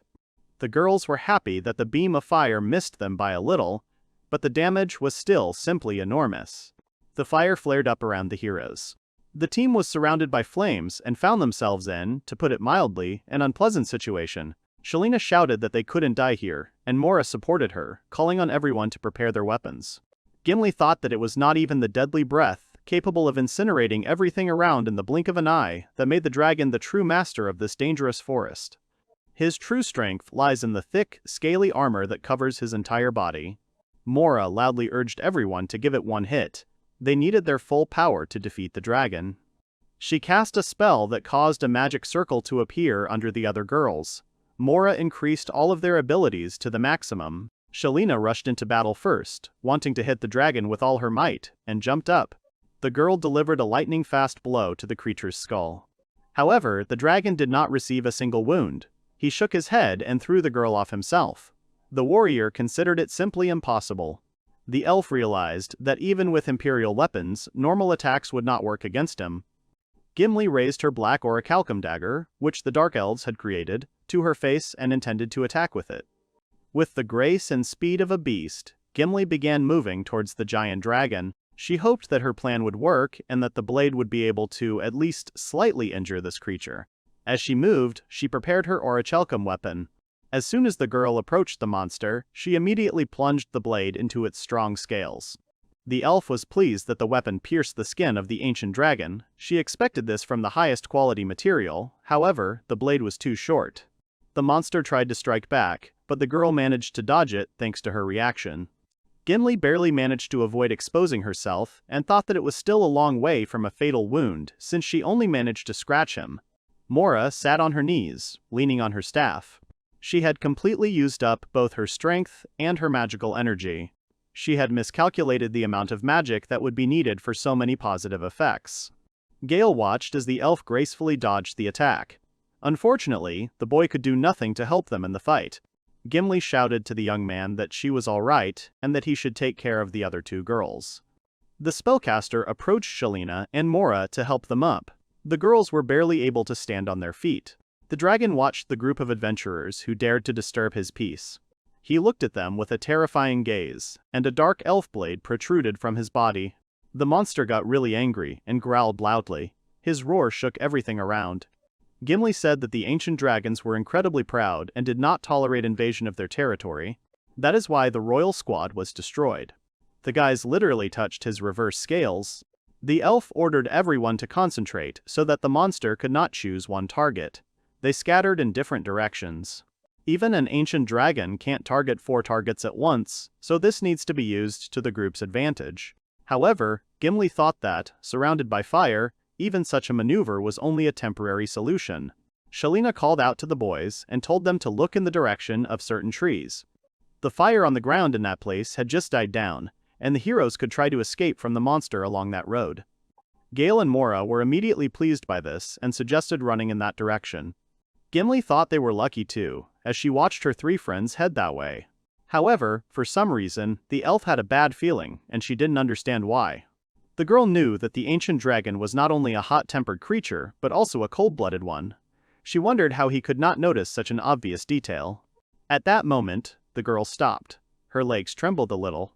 She turned around and looked with horror at the cunning and smug dragon. It took her a moment to realize that he had set this all up. It looked like a dry fishing trap. Only, instead of a net there is fire, and instead of fish there are them. Gimbly screamed as loud as she could to try and stop her friends.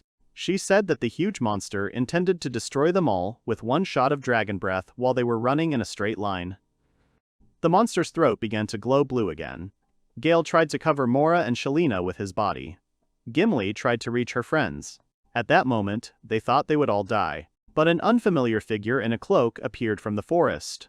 The heroes heard a cry calling for the princess. A projectile flew towards the dragon and exploded right on his head. This was enough to disorient the huge monster, at least for a while. The heroes looked around in bewilderment, trying to understand what had happened. They didn't understand why they were saved, but Gail noticed something explode from the dragon's side. After that, new figures in cloaks appeared on the battlefield next to Gail's team. The girls did not understand what was happening and who it could be. The characters are surrounded by strangers with weapons, trying to protect them from an ancient dragon. The man in the cloak explained that the crossbow with incendiary bombs itself was not capable of causing serious damage to this creature. But if the monster reflexively twitched, avoiding the explosion, then this would confuse it enough and stop the breath attack. There were about a dozen robed strangers around the team, all watching the dragon's reaction.